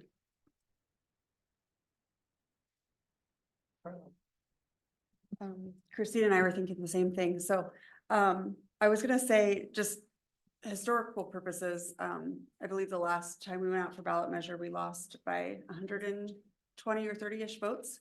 And the time before that, we lost by 24. The second time, the last time we did it, had twice as many voters because what time it was. So the percentage was actually lower the last time. So it literally almost passed. Ballot measures are definitely not my favorite thing to communicate. So I'm definitely not advocating one way or another. Because I'd be happy not doing it. But I was gonna say, I think with our communications style and method now, I think if you look pre-COVID and post-COVID, all the people we couldn't reach online or through social media pre-COVID are now reachable that way. So I think that will be a great improvement. And also just hitting the streets, I think it's what's gonna be really important here, because we lost by 24 votes. If those 24 people had met you then and heard what we were telling them, they would have voted yes. Yeah, in my opinion. Last time, a lot of the community thought that it passed. We had call after call after call after call. Why would, I just went to register my vehicle, why did I get charged the TBD? So, well, because it didn't pass, so that wasn't removed. And they were shocked and blown away that didn't pass. That's why I'm saying, like, it's so, like, like what Joe was saying, yes, it's math, like, it makes complete sense, but when people just see increased sales tax on the ballot, and they're not looking at the pamphlet, they're not looking at the, 3 months of Facebook posts, they're just like, nope, absolutely not. They're more aware. Can I ask a question about that? Is there a way to calculate, so sales tax, as Christina pointed out before, is not just restricted to the Covington residents? Is there any way to calculate that what portion of that would actually be paid by outsiders? So we actually put something together last time we did this. Was it 2017? 18-ish, 18, was it? So one of those years, and what we put together is on the average taxable purchases, it was somewhere around 1875 a year that a Covington resident would pay. But we bring in 3 times more than the car tax because everybody using our roads from outside the community was helping to pay as well. So that was the message that we pushed out. So I don't know if that's exactly what you're asking for. Yeah, but no, that's what we put together. You've already been doing it, yeah. Okay. I will say this, there was, I think it was Mukilteo that same year, I could be wrong on the community, but their message was, if this doesn't pass, we're going to increase car tabs. And their sales tax passed. Yeah. Well, fear always We got works. the math. And it will cost them lot, Oh, 2 or An 3 average times less. president will pay $18.75 or versus, $50. Yeah. I thought it was versus $20. Or else. Was that part of the It can't be on the ballot. Yeah. Right, No, but it just was in the communicated message. out. Yeah. What? What can be on the ballot? Can it be? Can there be 2 messages? Can it be? Had the passing of the 0.2 sales tax with the elimination of car tabs? Can We that tried be? to put that last time, but weren't allowed to. Haven't things changed since a decade ago? Like everything changed, but that? Yeah. Okay. And I think that was part of it where people were like, well, how do I know that you're gonna really repeal this TBD? Like there was I think people are more trusting now with the council blood group, but. understand where everybody's saying, and Sean, I understand where you're coming from. I personally think that listening, people are more aware, people are paying attention more, they're paying attention more on social media. I personally would like to go out for a 0.2 sales tax with the understanding that we do eliminate the TBD. I think that we can get better messaging, because at one time in the past, we as council members were told we can't go out and say anything under a previous person. Now, we know better and we can get out there and help. We can't do it at the dais, but we can be out in the community and start talking and helping push this better than we did in the past. I mean, I know Mayor, Beth can I- was out there before as a council, before she was a council member. Yeah, it was on Yep. commission, but Yep, Could I step in just about what we can and can't say? It's, once it goes on to the ballot itself, Oh, yeah. that's when you can't use public facilities to argue for or against it. But you're completely right, being out and pounding the pavement and being out is not using public facilities. It's, once we have put it on the ballot, Yeah. that's when, that's the dead cutoff for when we can stop really talking about it, unless we're just giving a balanced, fair representation of what it is. so going with that, once it's on the ballot, if I'm holding a mayor's meetup, if we're at a mayor's meetup, say at the library or at a clubhouse, HOA, are we allowed to promote it then, even though it's a mayor's meetup, if we're not putting that on social media, that's the topic we're discussing? It depends on whether there's any use of public time, whether there's any kind of Okay. public resources being used. A mayor's meetup, Yeah. probably not. That's probably pushing the thinking line of a bit, but, What if someone but asks? talking to neighbors, walking up and Okay. down your streets, that's. Okay, So I was gonna ask, Bill, you go. Well, I think the other part of it too is how it's messaged. Like, there's a difference between pushing something that we're gonna try to do, like, and saying, we are gonna have a deficit, we have some options, this is something that we're gonna consider. Yeah. But we're not really saying, we're not trying to advocate for it one way or the other, right? Like, I mean, it has a very fine line, but up until when it's put on the ballot, obviously, that's kind of, we don't wanna get in trouble. But like HOA meetings and such, right? Well, I would think HOA meetings are okay for us to talk about it, because it's not city facilitating. Right. Facility, it's us, we're not really being paid per that event. Right. And just to say, you're gonna see on your ballot this, and I just wanna explain, we're gonna do this, but we're gonna take this away. Sorry, Joe. No, that's fine. Was that okay? I'm looking at Mark. Yeah, it's returning. Oh, that. So that's it's fine. like Debbie just said, if a councilman is talking at an HOA where they've been invited, and the HOA is kind of in charge of the meeting, so can they kind of explain that? Yes. And you can always speak in your personal capacity as well about any of these. That's a good items. So idea. when you're, when you are talking about different issues, council members can be for something. And there are a few exceptions, like if you are asked by a member of the media what your Mhm. position was on. Yeah. There are exceptions that you can speak a little more frankly about that. And the city can also present, and this is always a little more difficult, but a fair and balanced explanation of what the measure is without being in support or in opposition to it. So Mark's gonna draft something for us, is what I'm hearing, and we're gonna memorize it verbatim. Well, and I would think soon, if they have the HOA meeting coming up and a mayor's meeting coming up next month, like the sooner we can get messaging out. And the Yeah. more messaging earlier and often is going to be best.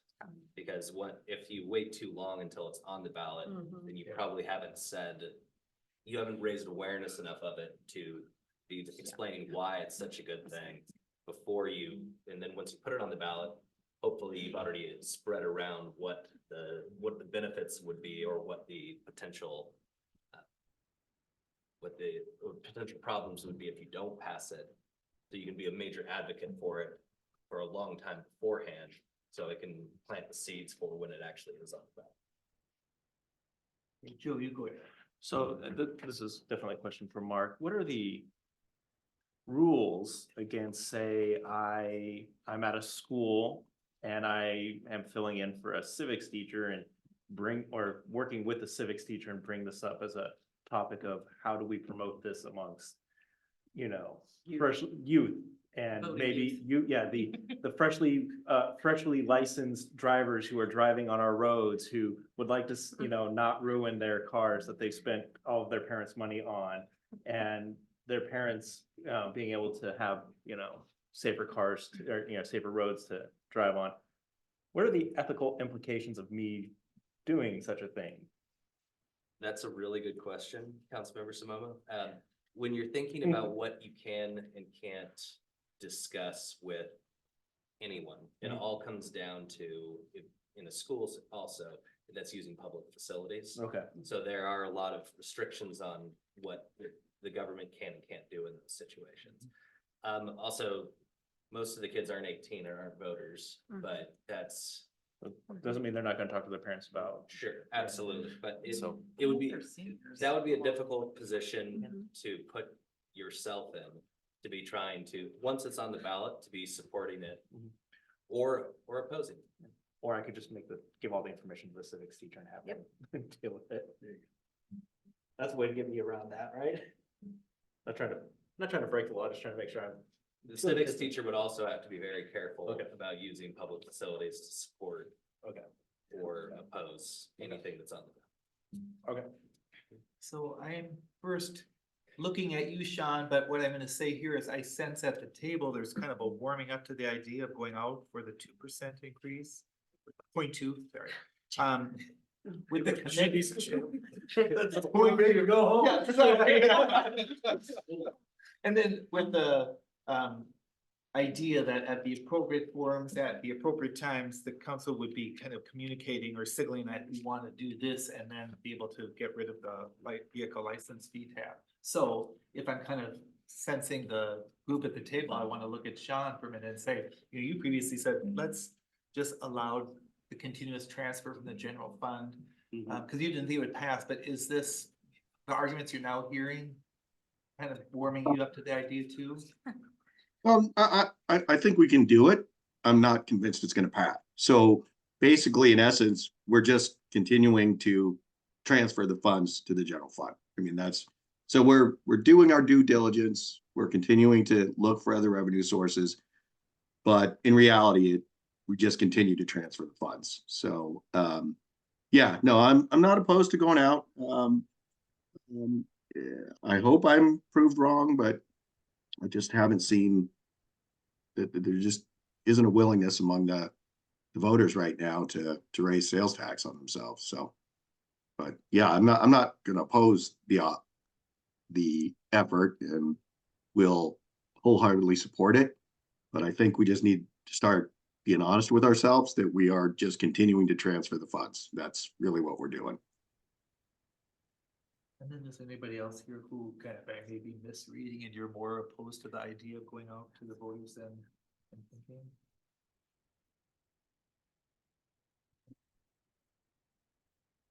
Do we talk a little bit about timing then? Yeah. You were talking about messaging, so. Yeah, obviously, we've got a big general election coming up this year. So I don't know that that's necessarily the best for this type. It might be, it'll bring a lot more people voting, but it could bring a lot more people that are not educated on this issue voting as well. So that's something we have to take into consideration. Well, and how far in advance do we need to start the education? Before it's on the ballot. Right, and I would guesstimate, and this is not based on any data whatsoever, I'm just thinking 3 months. I think 6 months is a little too much, but maybe 3 months, so we would need to have a communication strategy in place and then start that plan rolling out 3 months in advance, whether it's, Facebook and council members going out. Is it the filing deadline? Yeah, That's that's that Yeah, measure date. yeah. Yeah, So so once we that's- submit it. It would be Which is- May, if we did the August, and I was just thinking August because we reach a lot of the public throughout the summer. Mhm. Right? That's Um, true, and- but if we and can't our talk events about and it. whatnot, so. Well, we can still talk about it, and Yeah, it yeah. just, we won't be opposing or advocating, but just here's the facts of what this is. But before that May filing deadline is when we could really push this out before it's on the ballot. Would we be able to get everything ready for us to go out and start advocating for it before we have to file? Does that give us enough time? It's tight, but I will do what you want. it's just work. Everybody, I think we're right up against the deadline of it, but I think we Right. can do it. And it's not like Everybody the has a city's lot on not their- busy during the summer. everybody has a lot on their plate. And I want to make sure that we have the right amount of time to be able to do Right, this. Because we need to be able to get it done correctly. this time. correctly. Yeah. I'm not saying that we didn't do it correctly the last time, but I But mean, better, yeah, it's, Yeah. so do you honestly feel that we can get this up and running? And that we can get out and advocate for it before, say, 1st of May, whenever that dies? So that gives us 3 months. Yeah, I think so. On the staff side, I will say, that we will be more successful the more engaged council is in this education piece as well. So we can put the material together. Carla can push it out to our 12,000 followers or whatever we've got there, and we can create that campaign. But like Beth said, if is council during these months able to kind of beat the streets and your networks as well. And I think if we have that concerted effort, then yeah. Okay. I'm for it, and I think we can schedule, because we can advocate for it during a mayor's meetup before, say, the May 1st. Yes, And- before it's been filed. Absolutely. Before it's been filed, so we can hold extra mayor's meetups instead of waiting 8 to 12 weeks. We can do one every 4 weeks and have everybody, I mean, we only want 3 council members at a time that way. But then we can advocate for that. And then once we have the filing, we can still talk about it. We just can't advocate for it. We can just answer questions. Right, and so I would go through that entire process with the council and where you want to draw the line with that, because it's very easy to slip from education to supporting or opposing. So as we walk through it, and once it was filed, but even before it was filed, I would walk through and make sure that council had the right parameters there for having a discussion both before, during, and after the election. Oh, Sean had to be informative. Sean, go ahead. Yeah, I guess I just would add, that if we're gonna put it on the ballot this year, we need to have a outreach, like Jeff was saying, outreach campaign plan put together and identify those things that we're gonna do each month to raise awareness. What we can and can't say during those periods. I think it needs to be delineated in order for the council to hold itself accountable to this. Because we've talked about this too in the past. We're gonna do a campaign, we're gonna get out there and although the percentage is better, we're losing by more voters. So if it's not on paper and we don't track it, we won't be able to hold ourselves accountable. And I fear that we'll be back here next year saying we need to hold a campaign. So I would ask staff to generate a list of things that we can do to promote this initiative every month up until election. Sean, are you saying a list of things that council can do or? And the city, yeah, we need website, we need outreach, blog posts, but also we need those speaking opportunities, like you said, and we can talk about some of that. Maybe it's on the agenda later. But we need more of a heads up on those to put those into our calendars. And I know we are sometimes beholden to those HOAs. But I think we need to find more opportunities to get out there and talk to the community, and we need to have them put on a calendar now so that we can start planning for that, as opposed to a week out when all of us have plans for that weekend. Do we still advertise, is it our responsibility to advertise for pro-con committees? So that's an opportunity as well for people to be on that pro committee. And Beth, go ahead. I like how we did it with the B and O tax or public safety, where the downtown corridor, we had areas mapped out and one council member or one person went to that area and that area. And then like maybe within that zone, have a plan like 500, I'm gonna knock on 500 doors or meet with so many people or whatever, like have a plan. And I would also suggest, which I know I want to be like this manager, but it would be nice to see the post before it goes out so that we can all be aligned in how the messaging is, because that's exactly how we're gonna be echoing it, right? Like, kind of how we did with the B&O thing too, like there was a subcommittee and I don't know that we need to do that, but we literally had the facts and figures figured out. And then it I'm went, just saying you want to see the posts that Carla makes before she. not every single time, just the main message at the beginning of the Oh, yeah, campaign. we'll absolutely. Yeah. Yeah. Just to make sure that if there's any questions that we have. And her posts won't be all what that main message is, there'll be pieces of it as we go. Yeah, along. yeah, but it's like you'll- having that same game plan of what we're gonna say, who's gonna do what. Yeah. And then they can run with it on their end and then we do it, run with it. Okay? To Beth's idea about walking routes in a residential neighborhood, is that something council would like to do? We could put Yeah, that together. as long as we're paired up. I don't like doorbelling alone. Yeah, two. I mean, I just don't. It doesn't feel safe. I'm gonna do it with a baby. Who can say no to a baby? They do love it. I doorbelled for a whole And- day with a baby on my chest once. Tell you See, what, and you're here. I'll tell you what, my back hurt the next day too, so. And we could add another item on it too, so it's not just about that, but the whole point is getting that message out, I mean. So maybe we could divide it up in maps, and then for those that want to do it together, they can combine and conquer kind of thing. It may not be every door, but a certain percentage. Well, we could figure out who the voters. are. Voter doors, right? You have access Oh, to yeah. those databases. Okay, should we wrap this up? I just have a quick idea for Carla. You can take it or not, but people really like Karma.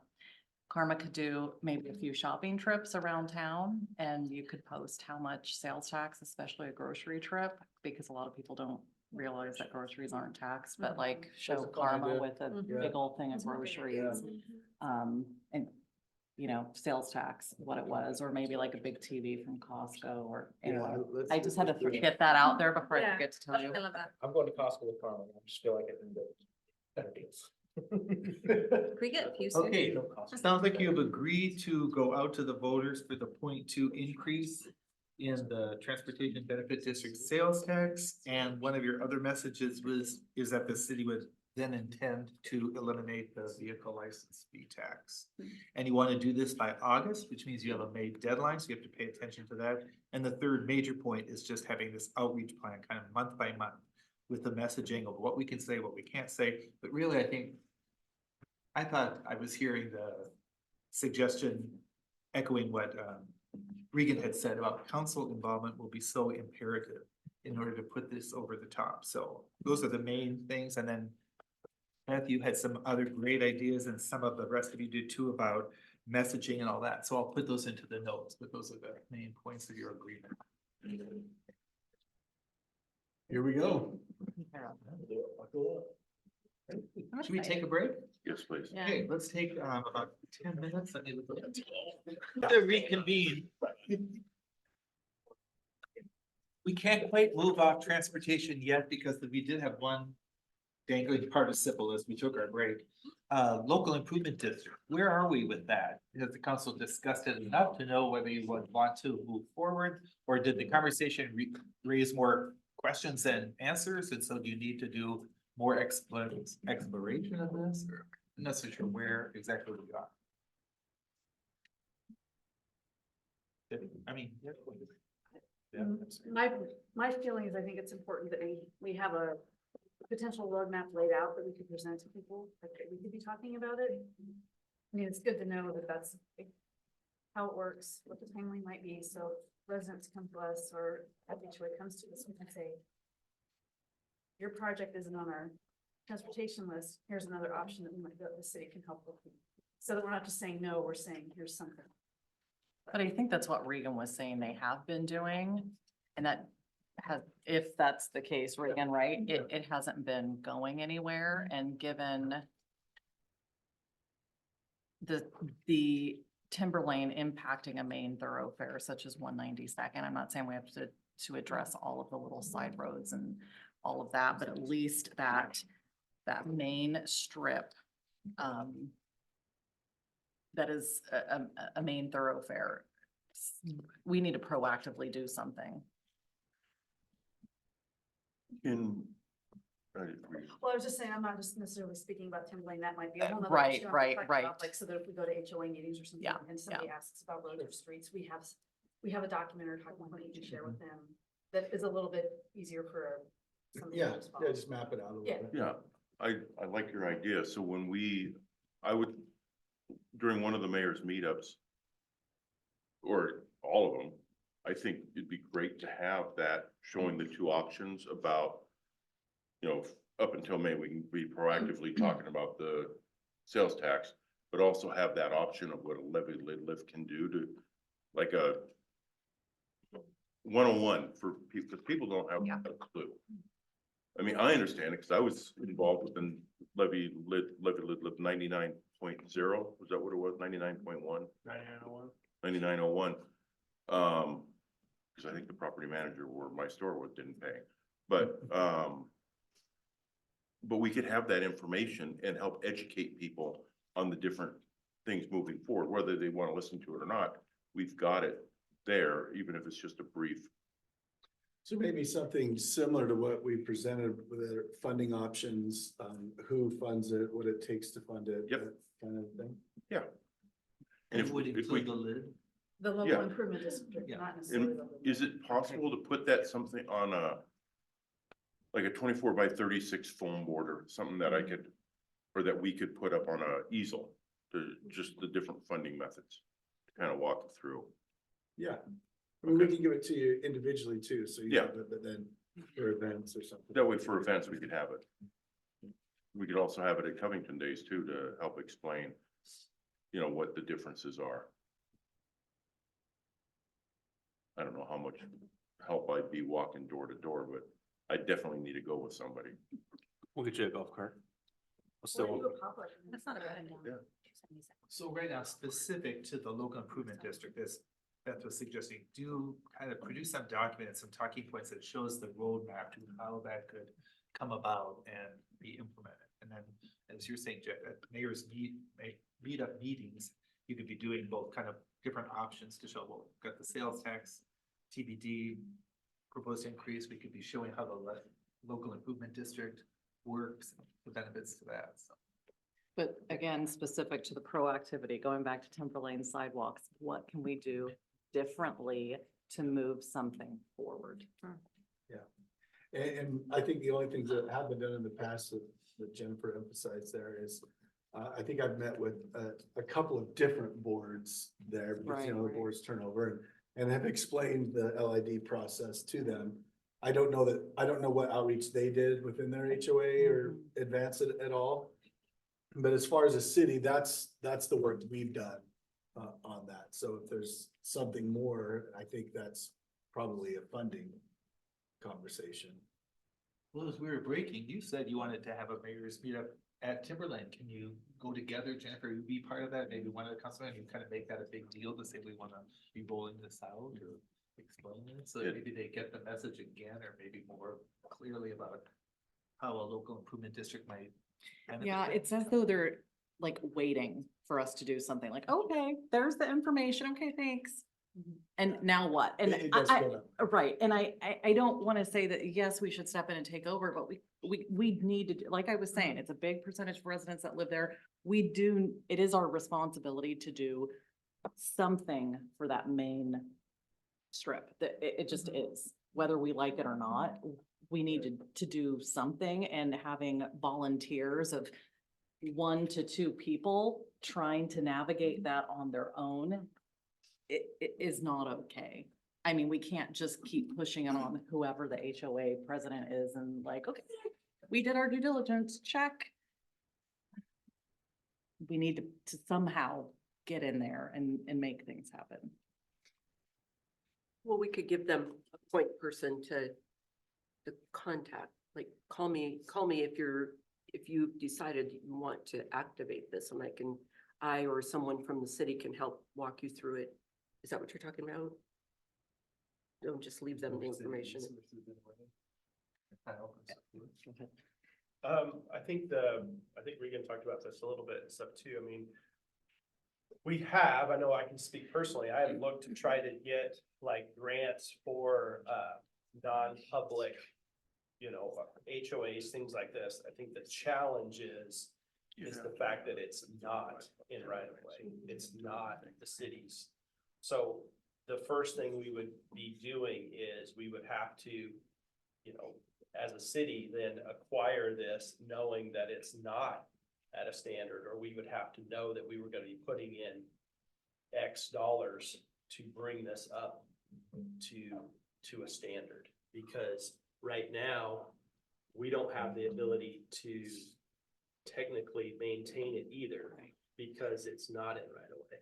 And so that's the challenge that we have. Trust me, I would love to be able to go in there and take care of things.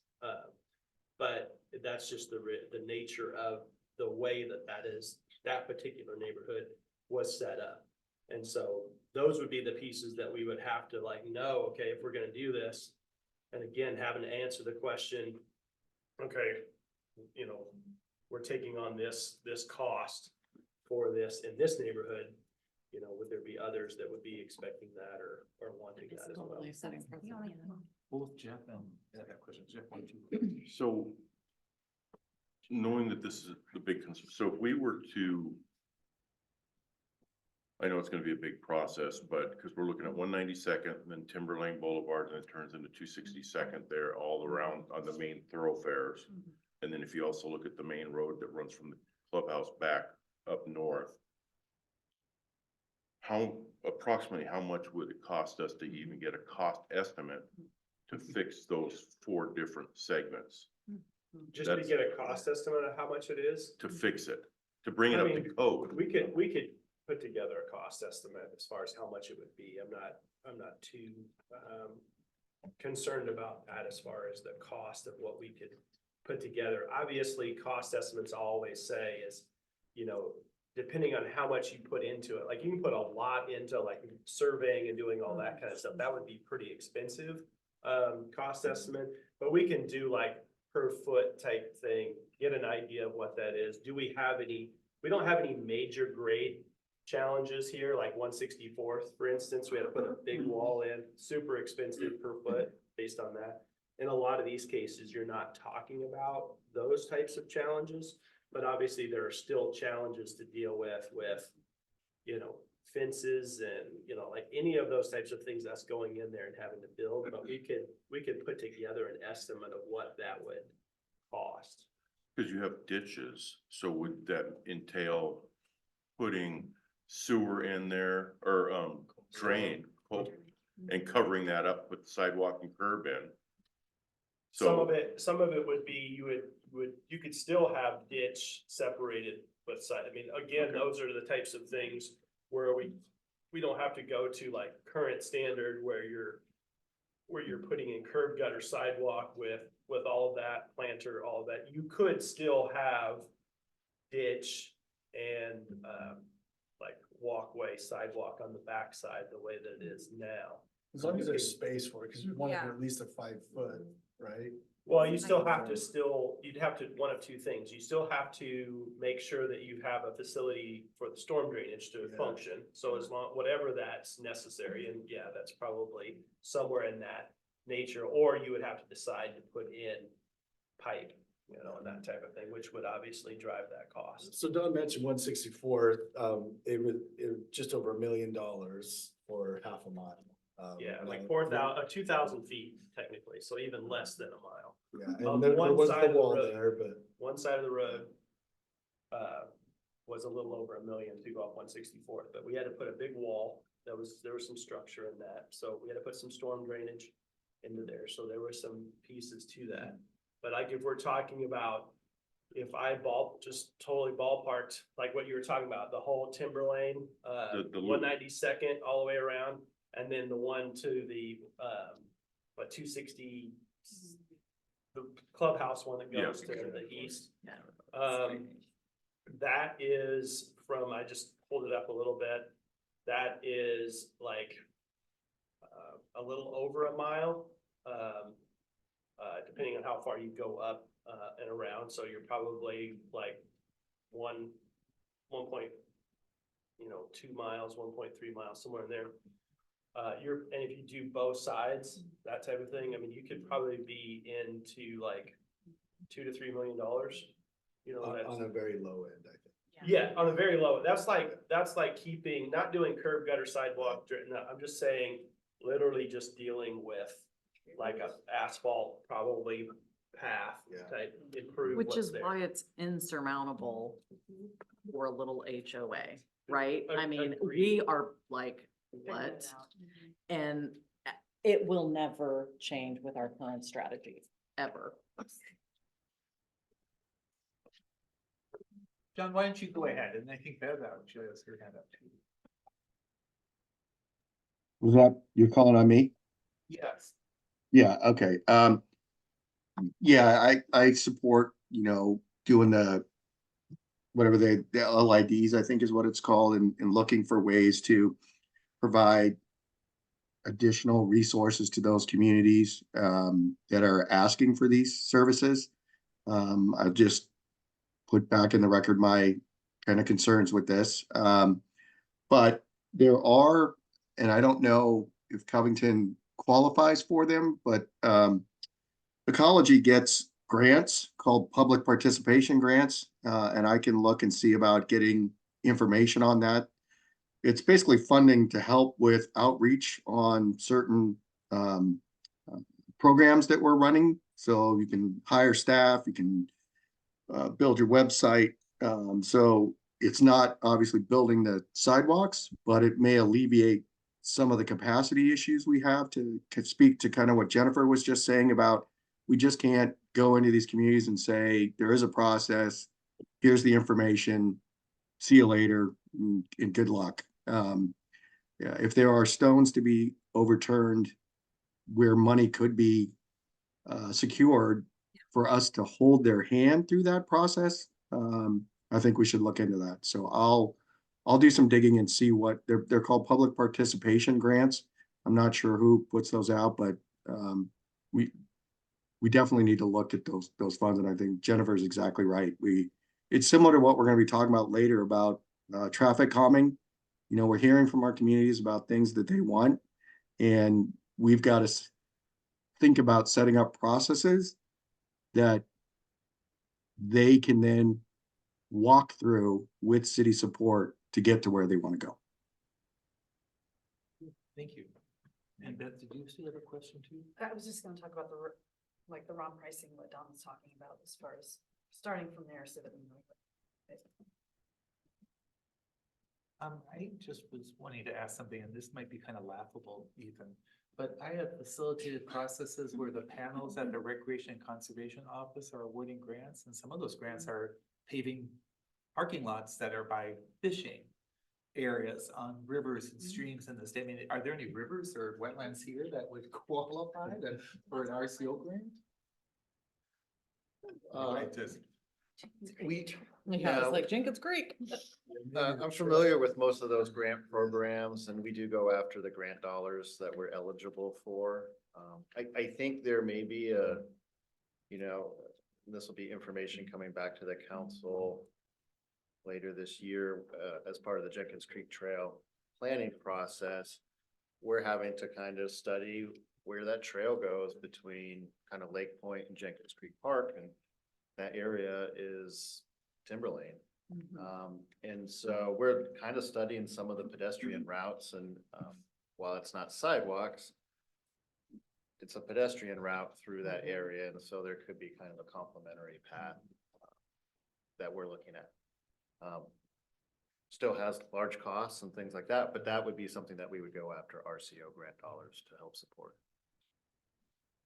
Yeah, and if I can just add to that too, I was talking with John a little bit about this. So right now in community development, we are hopefully going to get that $500,000 grant from the state. And one of the projects we've identified to spend a portion of that money is a non-motorized plan.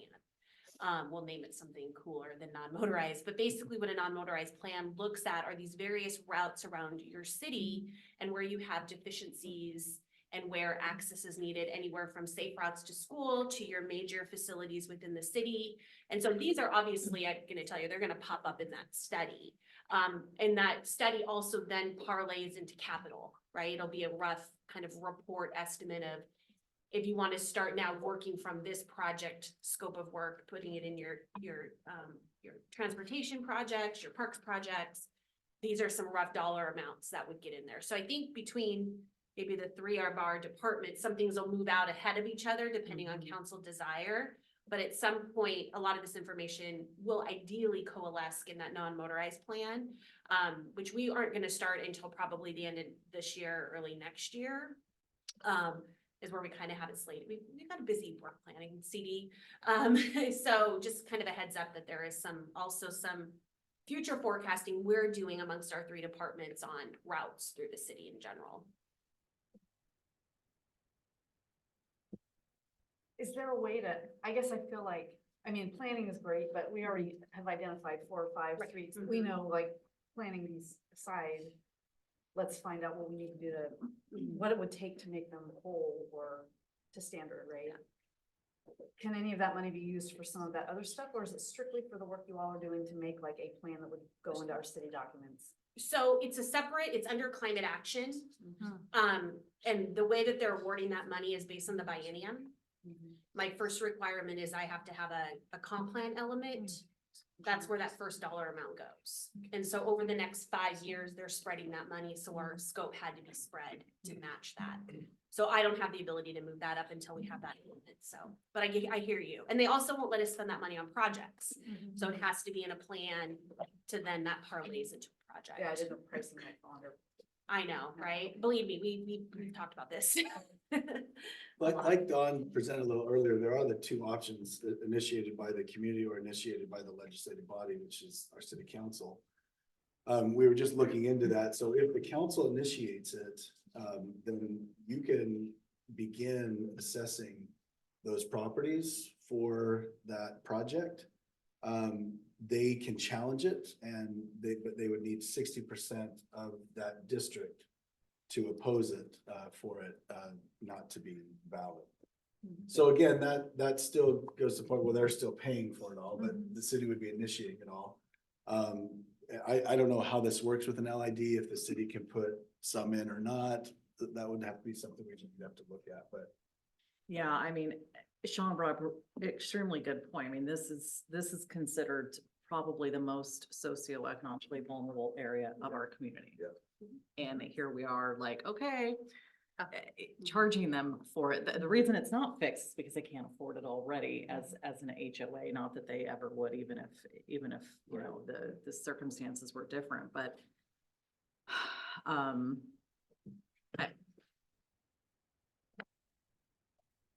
I think we should get an idea in a efficient, cheap way, how much approximately it may cost an individual property owner in that community. And also realizing that it would not necessarily be limited to HOA, but like where, you know, Beth, Jeff and I live, that seems like we would be impacted. Lancaster Gate. I mean, there's other communities, not just HOA to spread that burden. Yeah. We have to do something, and I'm not saying it has to be this, but I really appreciate this conversation, and we just can't keep saying, okay, it's expensive, you guys figure it out. Well, like you said, that's what we've been doing for a decade. Right, and they're like, I think if we have a cost estimate, that we go and present at a mayor's meetup to talk about the sales tax and what it would cost to do this. Not saying that the sales tax is gonna pay for it, but, and then. yeah, I wouldn't want to Because- promise anything like that. No, right? but you've been presenting it to the board. Having a different meeting where residents come in here what's going on, because I mean, the board may be telling the residents, but the residents may not be listening. Well, it could be all new board too. It could be an all new board that doesn't know anything about it. So if we get a cost estimate just for that loop and that one street, and it's just a cost estimate, because look at Highway 18, it went from one number to another number to triple the number. That way we can give them an idea, but we can talk about the sales tax. We can talk about everything. This isn't gonna be a meeting just for roads. I mean, it's a meeting to talk about everything, but that, we can bring that up. So I'm hearing a couple of requests. One, a cost estimate for the roads that we identified in Timber Lane or the sidewalks to repair those. But two, Jennifer mentioned an estimate on what Like the average ballpark, property yes. owner might pay. That would probably be something we'd have to hire a consultant to do, which will be tens of thousands, if not more, of dollars. Cause that's a pretty extensive study to figure that out. I'd wait on that. Yeah. My opinion. Yeah, let's see the cost. Let's- estimate. yeah. Mhm. I mean, I guess I could try to look and see like other projects that have been done in other areas that haven't assessed. I don't know. I mean, it would be hard to be apples to, just so you know, it'd be difficult to be apples to apples, but I could at least try to get Let's some look, research yeah. of like what's been done and here's the size of this project and here was an assessment. of what's done. Are there opportunities, because it's on a bus line, to engage Metro in any way? No. See, I had a laughable comment, I guess. I'm trying to hold it in, and then Samita started laughing, so I had to go. Well, I just emailed back, so, you know. Yeah. Folks. My question is, do you actually get a response from them? No. That's a laughable. Sorry, I didn't mean to be so. Play my poker card there. Well, I guess the other part too is like, is there not, I would assume that neighborhood sets up for a community development block grant, right? Because of the accessibility and the income. The park, the school, All of but that. the only bus Can I- line. I know Can that's I- actually hard to get now because of like our total median income in our city is not really considered a. The interesting thing But with it the wasn't there. block grant, which I think I brought this up a few years ago, maybe not necessarily with council or anything, but is when we did, if you remember the Jenkins Creek Trail that was done, and we got a block grant was part of that that was through there. The interesting thing about that though is based on the census and that type of thing, it did not, none of those areas qualified for I don't know, the correct The term, CDBG depressed parameters. or, you know, whatever, meeting those parameters. None of Timberlane met that. So, so the thing they said that we would probably need to do is literally do your own kind of assessment, like do I think it's like, they almost like go door to door. Yeah, you have to do your own survey for that specific area and To show that evaluate. it meets Yeah. that And ask criteria. people Or what they like make. income. That's what we're Yeah, supposed to do. that, Census. people aren't, yeah. Well, that's why people don't do that, Okay. but that's the process CDBG has laid out. Right. Yeah. Alright. Cause that was a great point, because that was some of the things I was thinking of trying to get that. And so there's just, again, some nuances of some layers of trying to get to that point. One other thing I will bring up too is obviously in that area too, since the walkway that's existing is not in right of way, one of the things we would need to do is obviously the HOA or whatever would have to either donate that. Obviously, we could condemn or something for it too, but you also realize there are trees and stuff on the backside of the houses along there, so there's gonna be a lot of people that have very different viewpoints as far as what they want along that whole stream, because there's literally trees like right at that walkway on the backside of that, so there's. Oh, hence why they're like. I know. But some of the people in the houses that are at the front, they say, I don't want my trees gone. Yeah.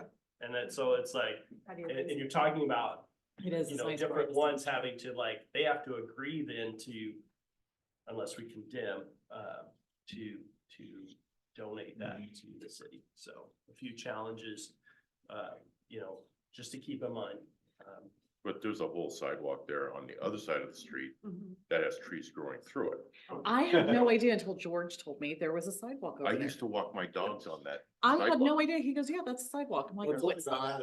not that wide too. So that was the question I have too, because is there a way to build like we go running and my husband's like, when are we gonna fix the trees? I'm like, nah, you know, big thing. But like, is there a way to raise it so we don't have to keep the trees, but we can do like a boardwalk top of it? scenario or some Mhm. such thing? I don't know what that, Just next to it over the ditch. right, or whatever, over the trees or ditch. Yeah, I mean, I think any of that kind of comes down to that, the amount of stormwater, dealing with that since it's ditch. And then, yeah, any of those pieces, you can do different pieces like that, but obviously drives costs. There will need to be quite a tree removal though, I would guess. Otherwise, in 5 years, we'll have the sidewalk will be all broken up again. In the last community I was with, we had to do this in a pretty large section of town. And we had to take out the trees that were destroying everything. We replanted, but we replanted in boxes that went down 6 or 10 feet and then a drip system down there. So it led all the roots downwards, which is really expensive. Underdrained, yeah. Yeah. What were people's reactions to all the trees that we removed down that same street, down the center? In the medians, for the most part, they understood. Yeah, that's why But it's not in their yard, it's. Right. yeah, that's true. The privacy type thing, I think is usually what it is in the backyards that Yeah, I've noticed. okay. So for today, you're agreeing on regarding the local improvement districts to come up with some kind of roadmap document, talking points so that you can go out and sell this, and then specifically to Timberline. So like trying to get an idea of the cost of the major sidewalks within Timberline and what it would cost to bring them up to standard. Yep. Does major mean that there's a element of public? There's a couple of thoroughfares Yeah. through there and it would be those. Okay, so those are the two main things for now. And I'll get into the notes, things like what Sean brought up about the ecology grants, public participation, the motorized plan that Selena mentioned too. I'll just put those as notations too, so. Thank you. I appreciate it. Yeah. I know it's icky, but it's, yeah. It's be addressed. Thank you.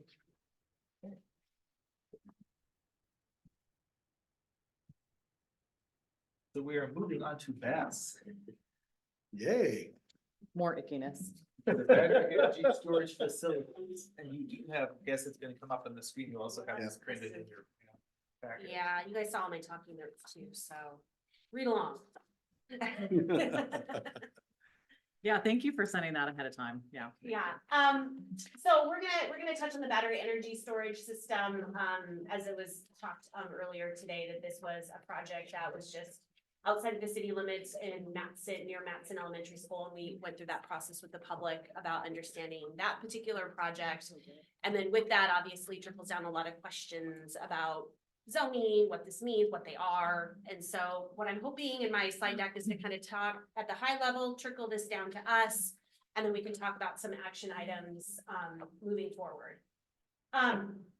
So, why, part of this is that through the last few years, the legislation, the Washington state legislation has really been going for this net zero 2050 requirement. And under that, there's been a lot of energy bills adopted. So there's this list, I just have 1216 up there, but there is a list of energy bills that go along with this.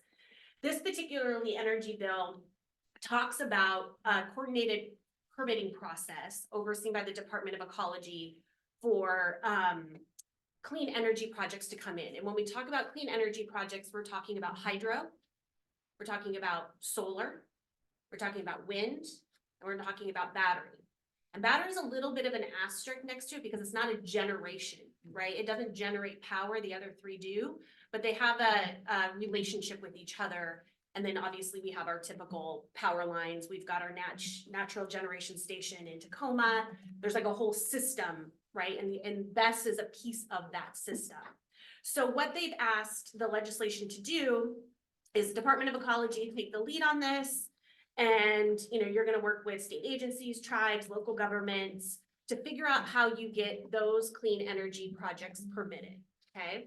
And I'll talk a little bit more about that in a second. So kind of rough where we are right now.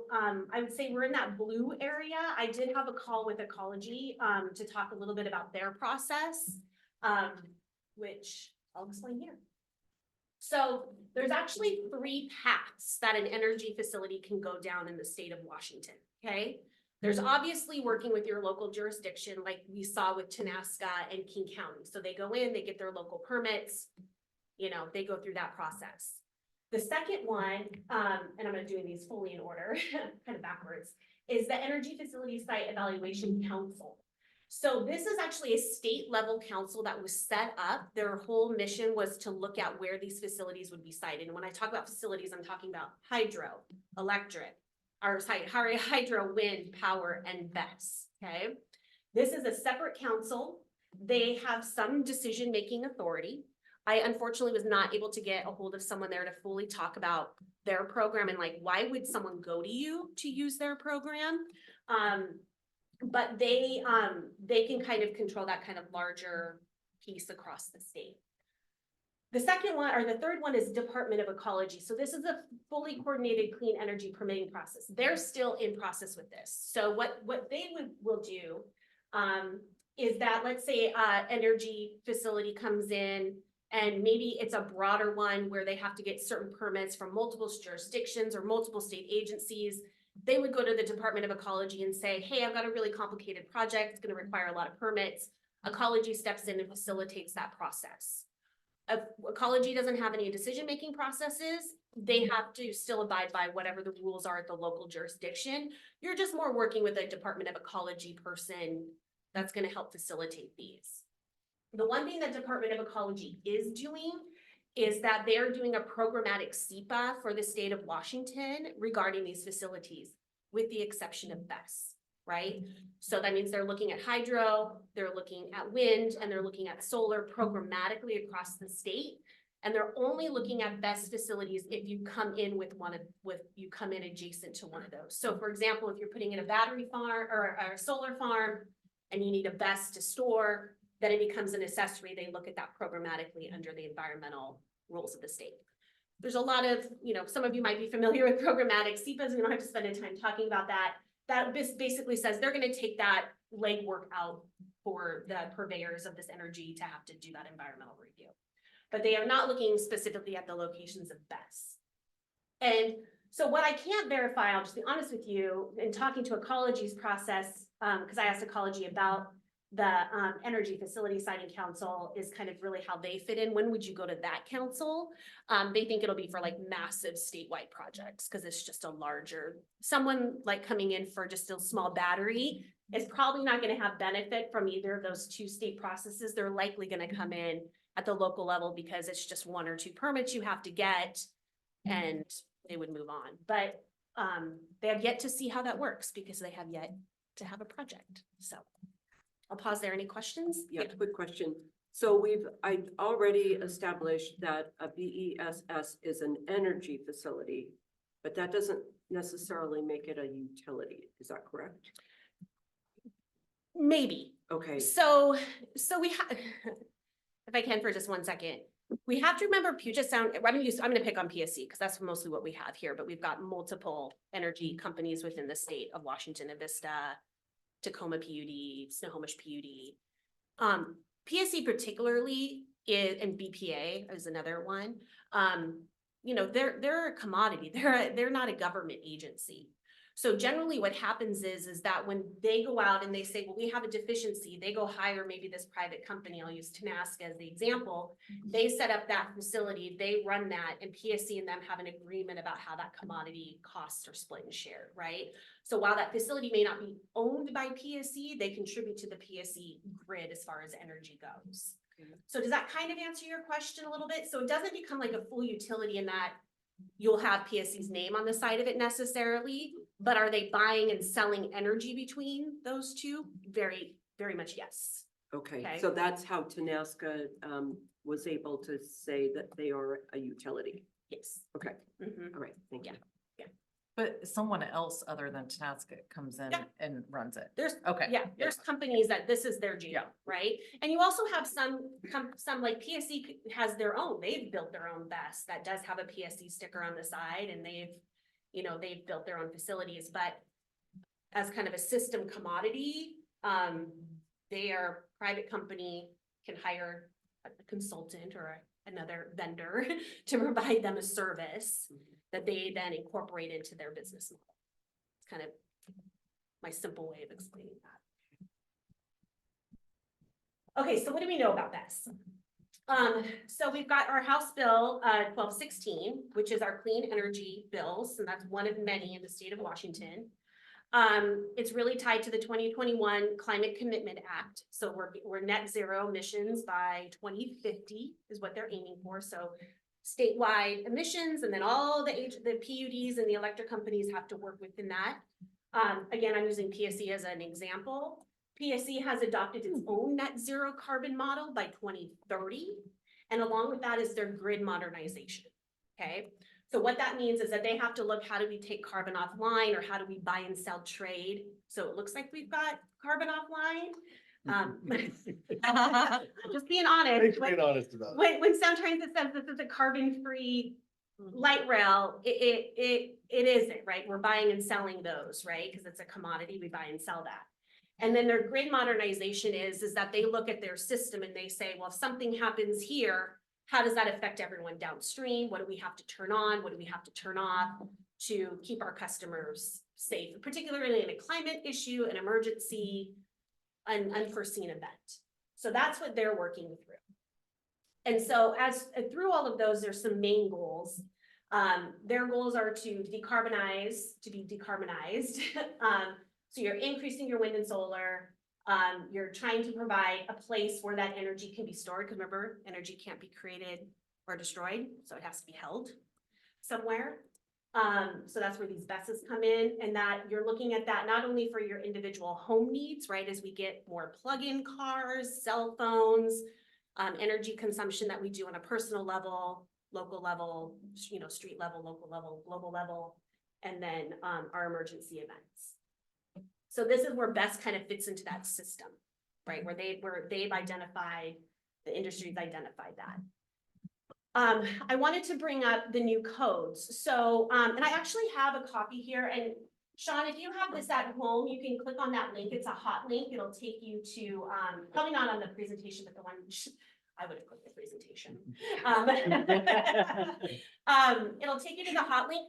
For some reason, these printed out kind of in doubles, but you'll get the gist of what's there. So in March of 2024, the state is adopting all new building codes. I'll should be coming to you with the normal building codes we're used to.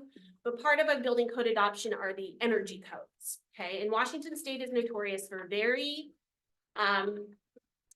good energy codes in the sense that we're really driving towards these goals that the state has set for us. So in here, in this new WAC section, there is battery energy storage facilities in now the building code with sets of conditions that anyone coming in must meet at a building code level. If you skim through that, you'll see some of those similar ones we had talked about, when we were with the public around fire requirements, locations to other buildings, setbacks. That's really going to be contained now in the state building code. Okay, so it addresses some of those things that we've talked about, structure requirement, distances, that varies based on the type. There's a lot of information in there, facility size limits, etc. So I'll kind of pause there. I know it's a lot to digest and you can look at that in your leisure, but just know that we're now seeing this thread through the energy codes in the state, okay? So then the other thing I just wanted to add is this kind of preferred BESS location. We talked a lot about this internally in that, first Tenaska, and I don't mean to pick on them, but they're just the group that's around.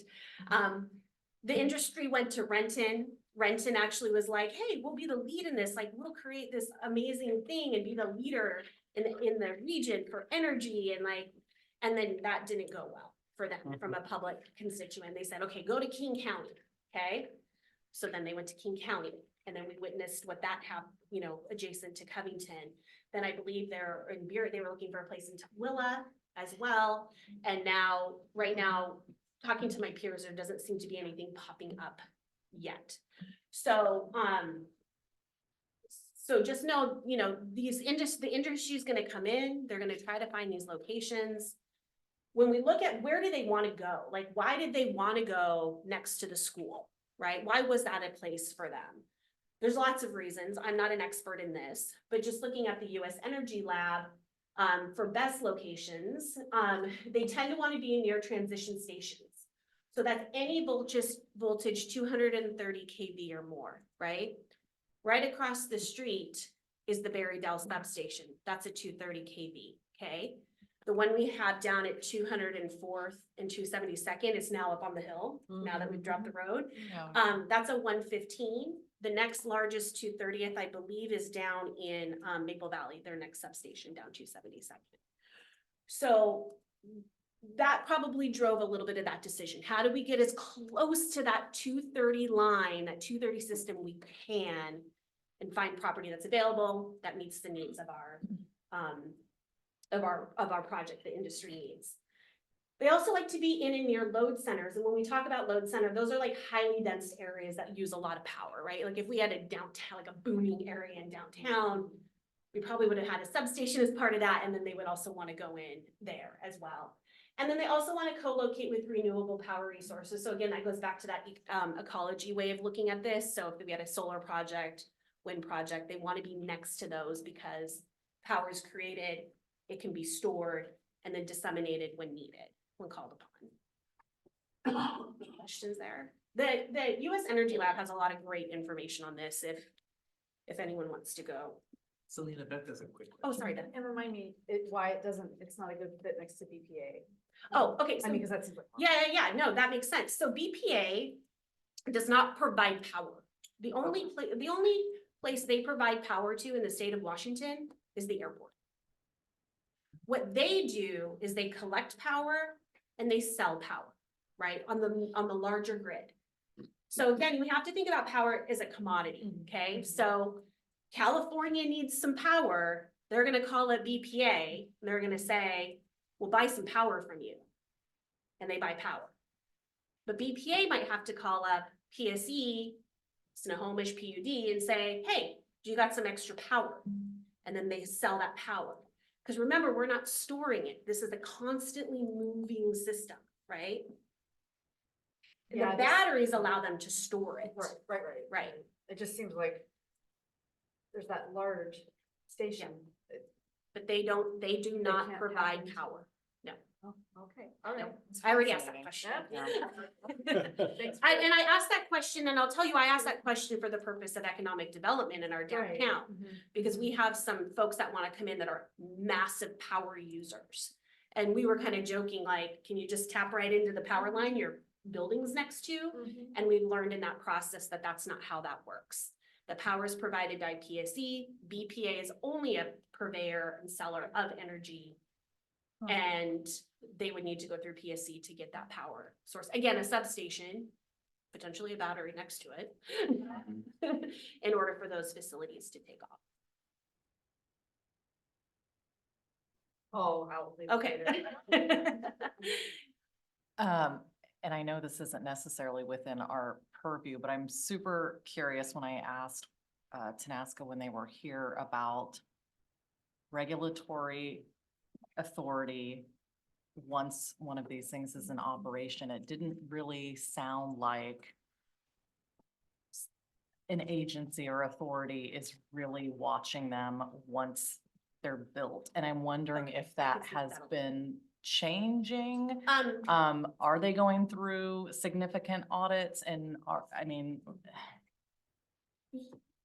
you know what I'm saying? Like, because I got the impression Tenasca's like, we build it and then we're out. And again, I know the city doesn't have control, right? But at the same time, we can watch things like that and maybe have a stake and a say and a voice.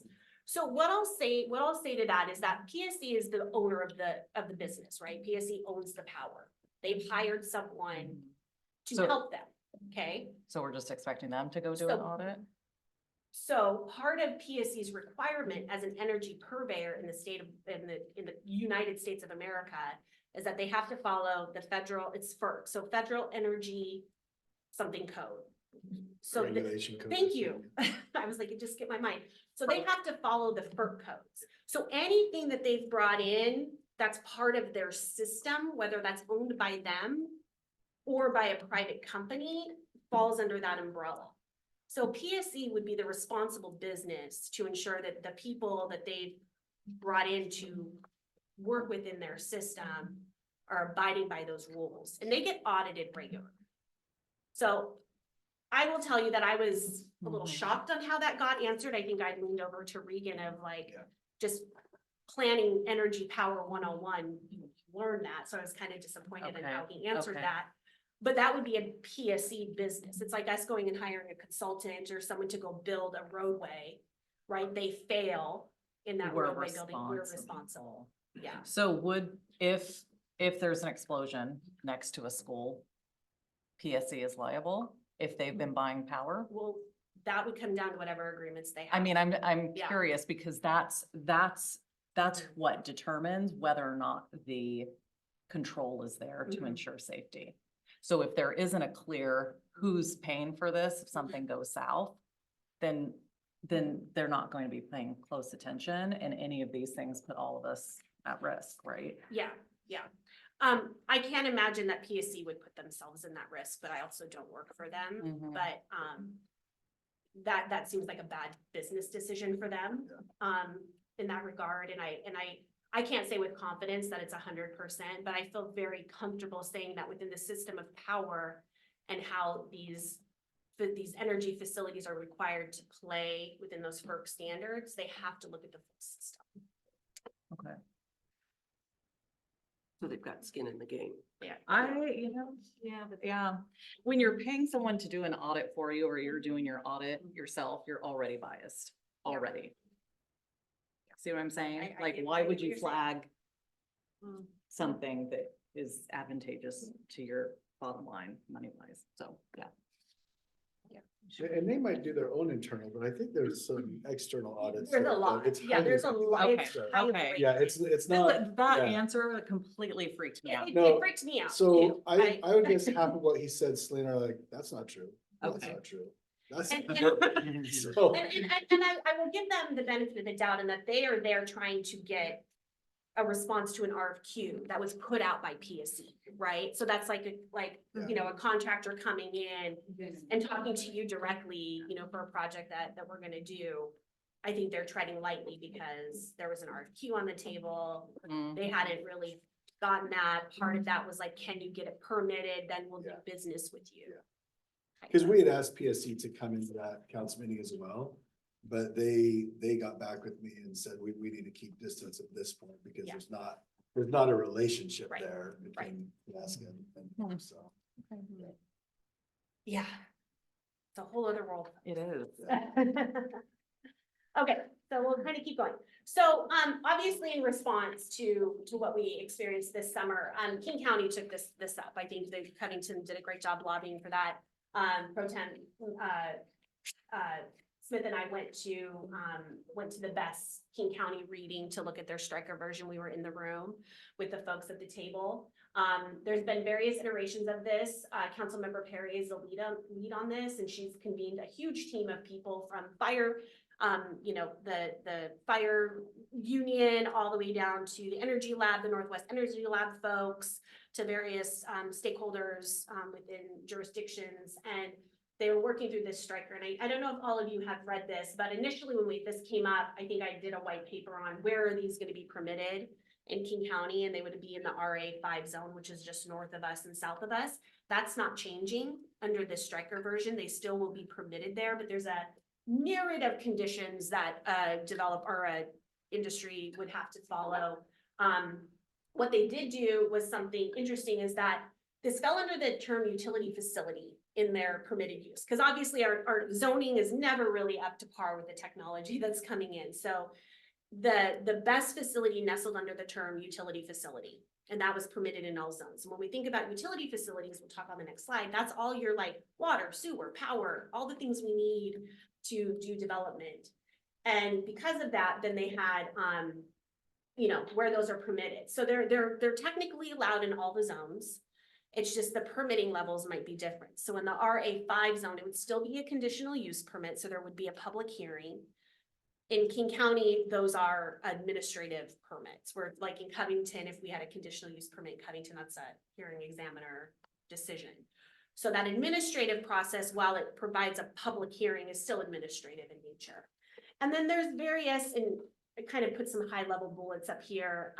There's some conditions that they have to have about being financially responsible, decommissioning. And what I'll say is a lot of those conditions, and this was talked in the room, are what are aligned with what's coming out in the state energy codes. So they were also trying not to be too competitive, and because it's, you know, we umbrella, right? You have your state laws, your county laws, your city laws. And so little update on where they are. That has not been adopted that as of today, that I'm aware of. But we are tracking that as it goes through. So kind of pivoting to us. So what about Covington, right? Let's say the roles were reversed and this came to us within our city boundaries. Covington has, because we were incorporated from King County, we have a lot of King County laws still within our zoning codes. We've changed those year over year, but there's some things that we just haven't been forced to look at or had a need to look at. One of that, again, is due to the new technologies and how we define utility facilities. So utility facilities here you can see are permitted in all our zones with some conditions. And then in our downtown zone, we have a separate table, and this would fall under major utility facility. So in our downtown, they would be conditional use permits in all the zones except for general commercial, which is the pieces of property next to BPA. And I've got a zoning map on the next page. So kind of just looking here at these definitions, again, this definition probably hasn't been updated since 1997, since incorporation. And so, because it's worked, we haven't needed to. So that's how it would be today. So if someone came in, you know, let's say they just came on the other side of the city limits, it would be a permitted use. They would have to be enclosed, which batteries are already, the way they're designed, are already enclosed. And so you could put a BESS facility basically anywhere in the city through some type of either permitted outright or conditional use. So I'll pause. There's a lot on this page, but I think the takeaways are the two charts. If you see a P, let's just get to do it.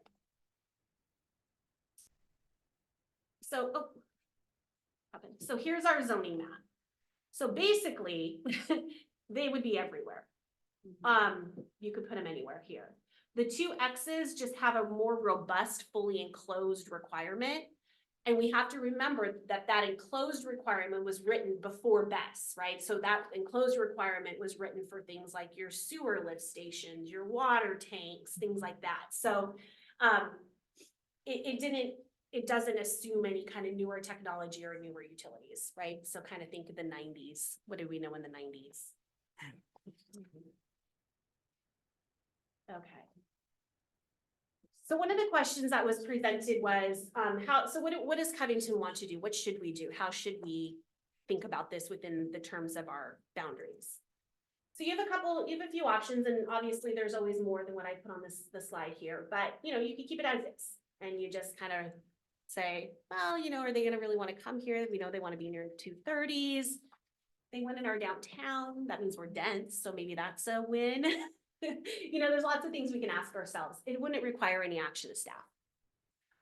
We could change. Can I just real quick, isn't there one, because these can be really Oh yeah, small I'll scale talk as about well. that. Oh, Yeah, okay. so thank you, Regan. That is a good point. So going back to the King County one, thank you, Regan. That is a really good point. Part of King County pulling BESS out or battery energy storage as a separate line item allowed them more flexibility in determining where they go. So we have these larger system ones, but battery energy storage facilities can be personalized. You can put a little mini one in your house. A lot of community centers, like in my neighborhood, my community center has one, and it's actually owned by PSE, and it's super cool, and there's a little thing. But the intention is that that's a warning center in an emergency, and so they have backup power through that battery energy facility to the community center. So they have these micro scale battery energy. I wouldn't say like your Tesla batteries necessarily fall in that, but I mean, it's that same concept, right? We're storing our own power for future needs at a micro scale, or for a specific use like a community center, city hall, things like that. Then you've got the big ones that are tied to the distribution centers. So Selena, is that what you, when you're referring to the privately owned Yeah. or consumer Mhm. scale, consumer Yeah. scale is the smaller one? Mhm. Okay. The smaller one that's just Thank for you or. Yeah. And I think Kent, there's a senior center just down the hill got a grant for one this last year, so they're putting one in at their. You're senior not center. storing it to sell it, you're storing it to have in Yeah. reserve. Yeah, right. Okay. Yeah, exactly. So King County basically pulled those all out as separate and then conditioned them based on the scale of what you're doing. Is it private? Here's a few conditions for you. Obviously, those are permitted everywhere. That's a big part of the larger distribution system. We have a few more concerns, right? And so we're gonna condition that accordingly. So the next one would be a code amendment. So we could change the permitted zones for utilities facilities, right? We can just say permitted here, not permitted here. We could reevaluate that. Or, which I think, is kind of the code amendment, but identify best as a separate from utilities similar to King County. Right? So we would go in and we would, kind of look at our city and decide where do we want to see those best facilities. The one thing that I just want to point out, and kind of Mark might kick me under the table here. That seems like a really easy thing, right? Okay, well, we know we probably don't want them in our, I'm just gonna make up some stuff. We probably don't want them in our residential zones or community commercial zones. There's just some kind of things I anticipate you may not want them there. And that's fine. We can do the paper exercise of saying permitted, not permitted. But we need to be in a position where we're not being arbitrary and capricious about it. Meaning that we would need a little bit of information to study that. Because I would fully expect, and I could be wrong, they might not have an eye on us. But if we start to kind of disband them within Covington in general, part of me feels like the Northwest Energy Lab would probably come in and challenge us on that. I'm not saying they would, but I'd want us to make sure that we're very clear in our reasons why. So, And partly because this is the trend that our state government is really pushing Right. upon right. the state as well. And so then if all these communities start outlawing them, Yeah. Needing power Yeah. in their So, electric cars. and I'll just be, so, we can do any of these and I'm comfortable, if we did kind of similar to King County, we wait till their striker versions attached, maybe we can adopt some of their findings. So we're kind of following in suit there. And then we can look at what zoning districts it does make sense for Covington, just knowing that we would need to just make sure we're justifying that outcome. Which I don't have a huge concern about. It'd just be the act of doing it, right? The work, right? Kind of waiting until King County gets that solidified and then us potentially adopting similar scenarios that they have, because they've already done the work. They've convened the people, that do that. Any question on that? Thoughts, feedback? I know, go ahead. Well, no, so you're talking like personal ones, that would fall under this as well. That would fall under the code amendments, best separately from utility affiliate. Like, we would just basically go in and do what King County did. And you wouldn't have to touch our facilities definition from the Exactly, nineties. yeah. It would still be relevant. Yeah, exactly. So we would just let that trickle down to the local level, right? Which is how codes work, right? The state sets the law, the counties generally adopt them, and then the cities fall underneath that umbrella. So it would be a lot better to be in line with King County in some ways, at least from a findings perspective, than for us to just go try to change. I'm not driving you to tell me what to do, but I'm kind of nudging you. You're nudging the orange color. Yeah. Which color possible. And I'll just also say that, I had a thought, sorry, I'll just keep going because I'll come back to it. So how does that code amendment process work? Obviously, you'll add it to the work plan for the planning commission. This falls in Title 18. So this would be heard by your planning commission, studied by your planning commission. Then, we work through that with the planning commission. They review that. They obviously then come back to the council with their decision on that. And then, we do all the step 3 is really that administrative stuff that staff has to do. SEPA evaluation. We have to run it through commerce. Then you adopt it, and then we have to run it back through commerce. And so, code amendments take anywhere from like 6 to 8 months, depending, and then where that slides into the priority of workload as well. I remember what I was gonna say on this, because Regan brought it up. So when I was talking to Department of Ecology about this, I said, well, I suspect the council is probably gonna want us to evaluate where in Covington these go, and she's like, oh, that's great. And in my head, I was like, probably not gonna. And so she's like, oh, I haven't really heard from any other cities doing this work, so maybe like they'll follow suit. And I was like, but she kind of, she alluded a little bit to what Regan was alluding to, is that, I think we can do what we want to do, right? But there may come a time where the state tells us we can't. They're gonna right? challenge us. They're gonna challenge us, kind of like we've just experienced with housing. Well, and all of our land use are serving Yeah. a lot of our authority there too. Yeah, but when, right? Is that And hopefully 7 not years from crazy now, legislation. 5 years from now? Because I think it will take the agencies or the folks being like, we can't get these built anywhere, right? That then they may come back and put more pressure on the city. That would be my crystal ball, But I don't think that's gonna happen tomorrow. The state in their process through the state and the local levels, there's a huge gap right now in everyone's understanding of this topic. Really kind of that broader perspective of where these do go, and every city's kind of working on them individually.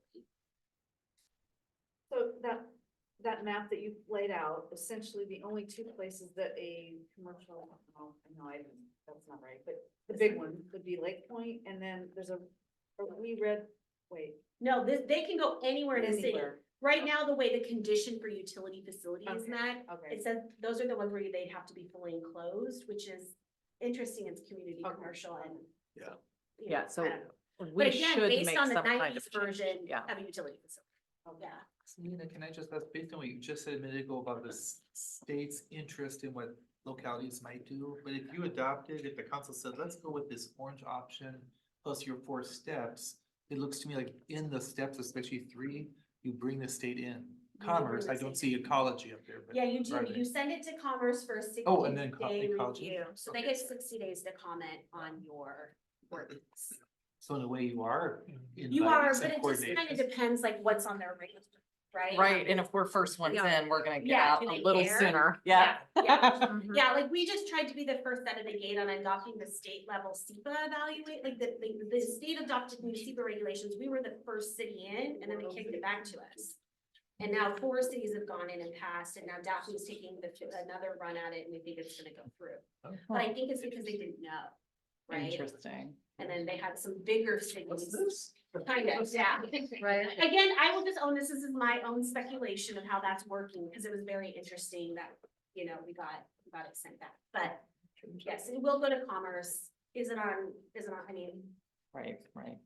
So effectively, we decided that we wanted to try to go through with the orange option in our city limits. The personal ones would be okay.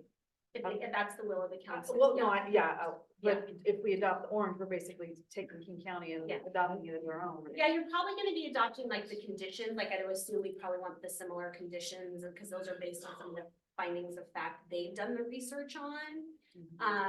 What the planning commission and council will need to work out is the where, right? So part of the where is the Where. location of it, right? That's what I mean, the what zone. Yeah. As in industrial only kind of thing. And I mean, it's based on all the feedback that we've gotten and all the comments we've been saying over the last 9 months, we really don't feel comfortable of it going anywhere near housing. Right. Or a school. Or school. Or a park. Or. So where, I mean, like, the reality is. Or City Hall. So, yes, and I'll just tell you, I mean, yes, you can do that. That is the power that you have. And so we would look at that, and so if the council said, come back and just put it in the industrial zone, we would do that, right? We would, that's. Well, no, what you do is you put it in areas where there's no 230 kilowatt running. Well, I said, well, here's the Jeff. deal. Let him. Strike that from the record. Yeah. You can still do that, and someone still could come in. They Yeah. could just be running power lines now Yeah. through your downtown. That's correct, but. To your 240, right? Now. does Because that that's the other become thing is viable? Selena mentioned they're looking for sites close, but they don't need to be Right, They can run lines, they're looking because it's cheaper. Right. Now to run lines through our downtown, you know, because Berrydale's that big square, like that kind of just, you know, that kind of bigger square there, right outside the city limits. At the top there, like you can't see where I'm pointing. The gray one, the green one. So Berrydale, yeah, so just right there, that's the. Yeah, the substation. Mhm. Okay. So right now, when you look downtown and you see like the lines going up, Yeah. 164, and then they come down behind Home Depot. That's a 230 line that runs up to Berrydale. And then the 115 line runs from, I forget, there's another portion of that that then runs out to the 200. I forget what that one's. There's Berrydale. There's one right here. I'm surprised they called it Berrydale because the Berrydale area is south of Covington. Correct, Right. which is why I was not looking at the right square. I'm like, Yeah, what are I'm you looking- talking about? Yeah, That's what Puget Sound Energy called it. yeah. So for those larger ones. Okay. How would, we can go through the orange process and we don't want to be like combative about not having them. We understand the value, but like, it's just maybe not appropriate within our city limits because we really don't have a good buffer anywhere because, well, they're asking us to dense up our housing. Well, then what? Yeah. You know, I mean, like, Yeah. right, we can't have both. So it seems like we might be able to. Yes, you can. Well, but like the personal ones, like I think if we promote that as something like, but we encourage people if they want to have a personal battery storage system, or there's actually somebody just recently in our neighborhood that put solar panels on their house. I'm like, wow, all right, good on them, you know, and like, there's ways that we can still encourage or be Yeah. accepting of alternative energy sources without. Is that, so we could do that with minimal impact to staff, hours, doing the orange thing and. Yeah, I mean, because King County would have done the majority of the legwork for us, right? We would be able to say King County adopted this ordinance, we're gonna piggyback on that, here's our findings of fact, you know, this is what they've identified. And if we're comfortable with those conditions and are modified, then yeah, that helps staff. Versus us being like, okay, well, we gotta go study, I gotta have some justification for this change that doesn't just feel. And we still have a public hearing as part of the planning commission, Absolutely. because of the process, and Yep. I'd always say council too, just so that people know that we're not. Yeah. But that's my opinion. I say we move forward with the orange, Ditto. just with staff's time and Yep. stuff. Yep, okay, so I'll add that to our planning commission, we're planning, they're gonna see next month. And then we'll just kind of keep our eye on that King County, we could probably start some work with the planning commission on that. John, you have a question though. Oh, before sorry, we John. adjourn this. No, I just been listening and it kind of cut out a little bit there at the end, but just so I'm clear, we're thinking about developing some type of process, including some additional ordinances related to the regulation of best facilities. I think I heard consensus on the personal best. We probably should look for ways to allow those at people's houses, depending upon, you know, the size, obviously. But then we need to have some options on what restrictions we place on the development of these within our the rest of our community.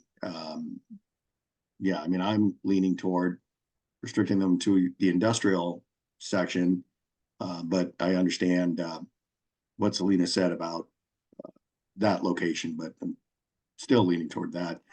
And at some point I'll circle back with you on the ecology contact, because I reached out to them as well about this process and they seem to be they're not far down the road on getting getting a handle on this. So So you do have it right, because the orange option is identify these best facilities as separate from the utility facilities, and then the next slide that Selena showed a kind of systematic 4-step process. right. So you had that right, thanks. Great. Okay. Is there, I guess, just kind of thinking with the planning commission and our upcoming meeting, would the council like to just take a minute or two during that joint session to talk about some direction to them on this, or do you want staff to kind of lead? Sounds like there's kind of consensus that maybe the industrial zone I would maybe even say dip our toe in the general commercial zone based on a size, so those larger properties that are adjacent. I'm just thinking if we've got a large project that comes in, we can work through that, but is that the general consensus from the councils? That's the zone? Yeah. Okay. Yeah. And then planning can study where in that GC it might also make sense. Yep. He hasn't lowered his hand yet. And Sean, do you still have a question or, okay, no, so it's okay. No, thank you. And at that, I mean, I know our commissions like to hear from us and find out what we're thinking, but without over influencing. Yeah. Them, I mean, it's gonna come from probably you anyway, right? Your team directs a lot of that. We aren't crossing any kind of lines by saying, hey. Yeah, the They will council- probably be delighted. Oh, I mean, giving them one line is one thing, but giving them like an idea of where we want it for them to work. Yeah, and I can just maybe just point that out that this came out of the summit, and if they've got questions of the council. Okay, Then maybe I just reserve a minute or two. And maybe more importantly is where we don't want it. Right? Yeah. Yeah. All right, that's all I have. Thank you. Thank you. Let's just do a process check. It's 11:13. And we were supposed to be done with this at 11:30, so we're running a little bit ahead. We're next going on to Parks level of service standards. So Donna, I don't know if Jesse's quite ready. And it also, okay, good. And I'm asking too, is this gonna be about an hour? Because lunch is scheduled at about 12:30, so we're really within our time frame pretty easily. We might even be done by, let's say, 12:15 or something. Yeah. Okay, so everyone can hang in there. We'll do that, stay on our schedule. Okay, so we're moving on to the first. Looks like turf, it's so. Oh my gosh, I know, don't Pretty, tempt me. seriously, it doesn't look real. It's That beautiful. was my first one. That is our park when it was first put in. Wow. Hopefully after this summer, when we redo it, it'll look back like that again. So, you promoting Jesse? He's been promoted. Perfect. There he is. Awesome.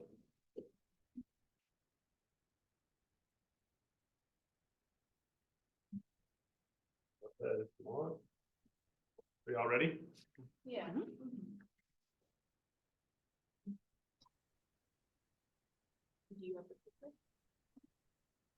Oh, sorry.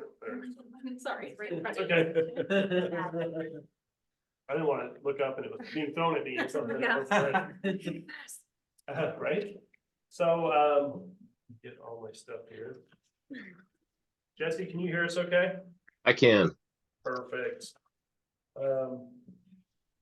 So now we're gonna talk a little bit about parks maintenance. So the goals for this presentation, we're gonna talk a little bit about level of service, some of the definitions of that, some of the areas of focus and historical, both current and historical, some current challenges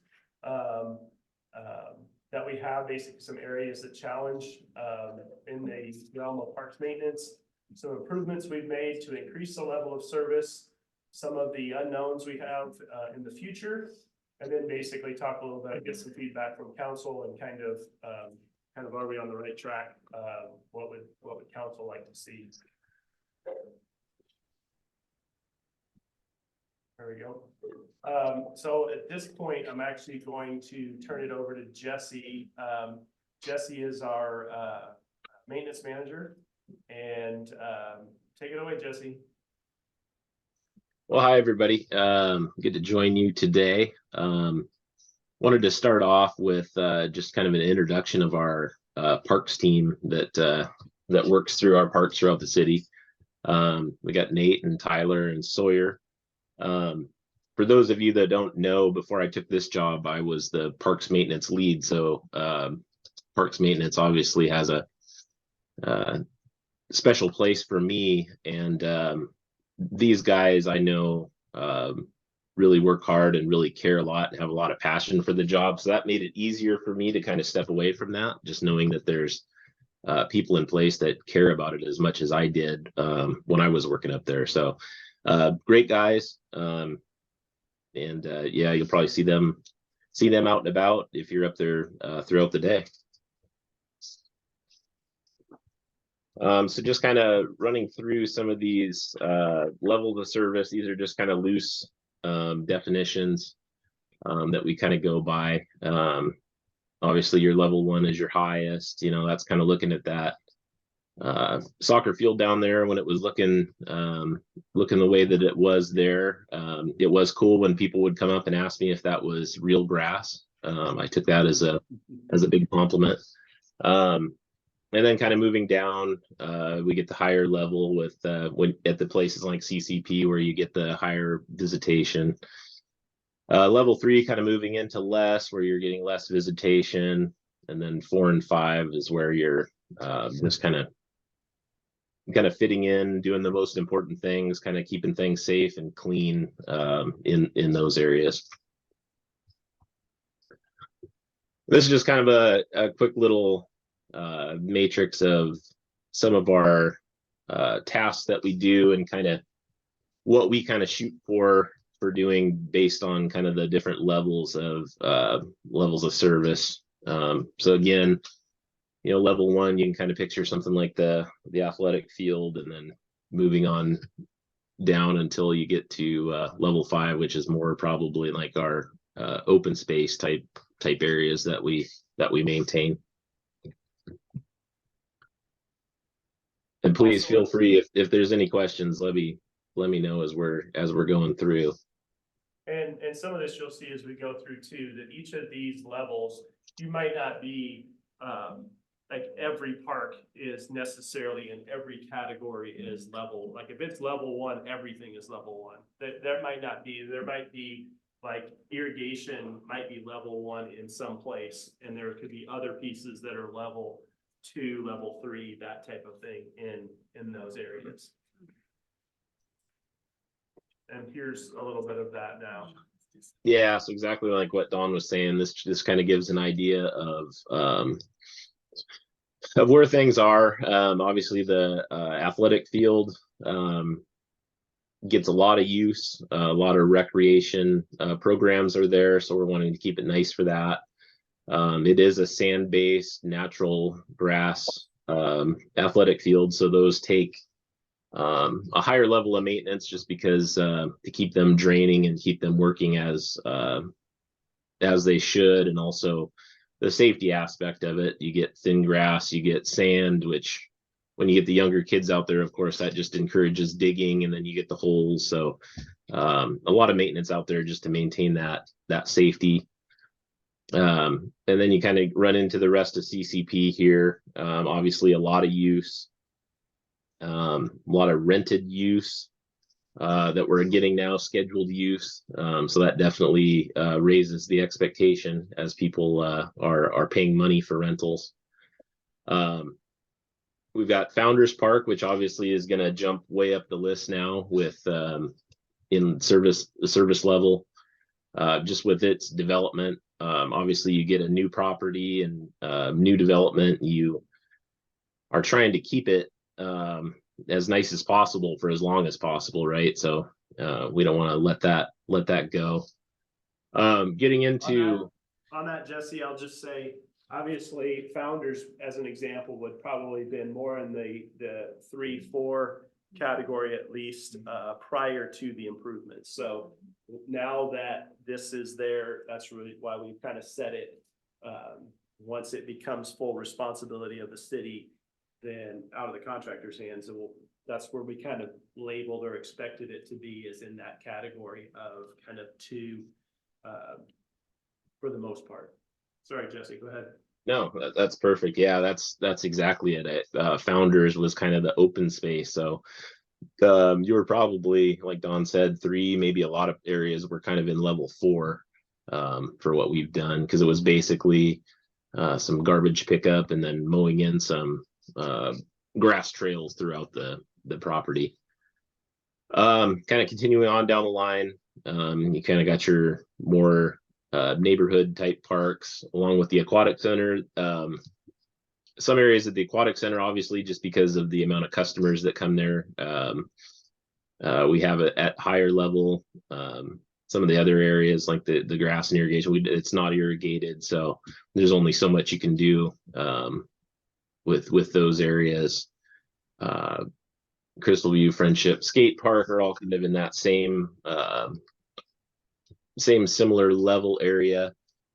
Jenkins Creek Park, again, that kind of fits in with the more open space type area. Of course, with the planned new construction, again, that's going to be kind of a similar deal to like Founders Park, where you're going to have more people coming in. You're going to have a developed area that you're going to want to keep nice, and then of course, just as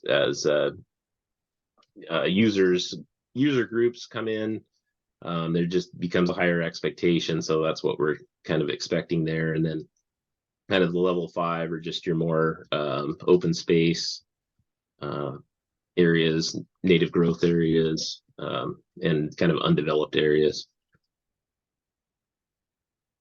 Any questions on that? What does the asterisk by JCP stand for? So that's kind of, go ahead, Jesse. Oh, I was just gonna say, I think it'll pop up on the next little prompt there. Did I? It's on the printout. Yeah, my bad. Oh, Look at okay. that. There it is. You're hiding it. Bad, Nope, you're good. PowerPoint, person. I have a question. When it's, I see level 1 is daily visits. When we get into, let's say, level 4, is it a weekly visit, bi-weekly visit? It just Yeah. says low visits. On It says low visit. on level 4. I think it's kind of an as needed, So right? Yeah, it kind of gets, it's on the matrix. it kind of gets into an as needed. Oh, yeah. one Jenkins time a week. Yeah. Jenkins Creek Park, for it specifically, like the garbage pickup, we're usually in there at least once a week. Just because we do have the garbage cans to service, and there are people that pass through and do visit there. So that one in particular, but yeah, a lot of it starts to, as you start to get into the level 4 and 5, there are areas that we fit in as much as possible. We try to get to things once a week, but those are the ones that may kind of slide, or we'll go out there if we see litter or get a report about garbage or something like that damage.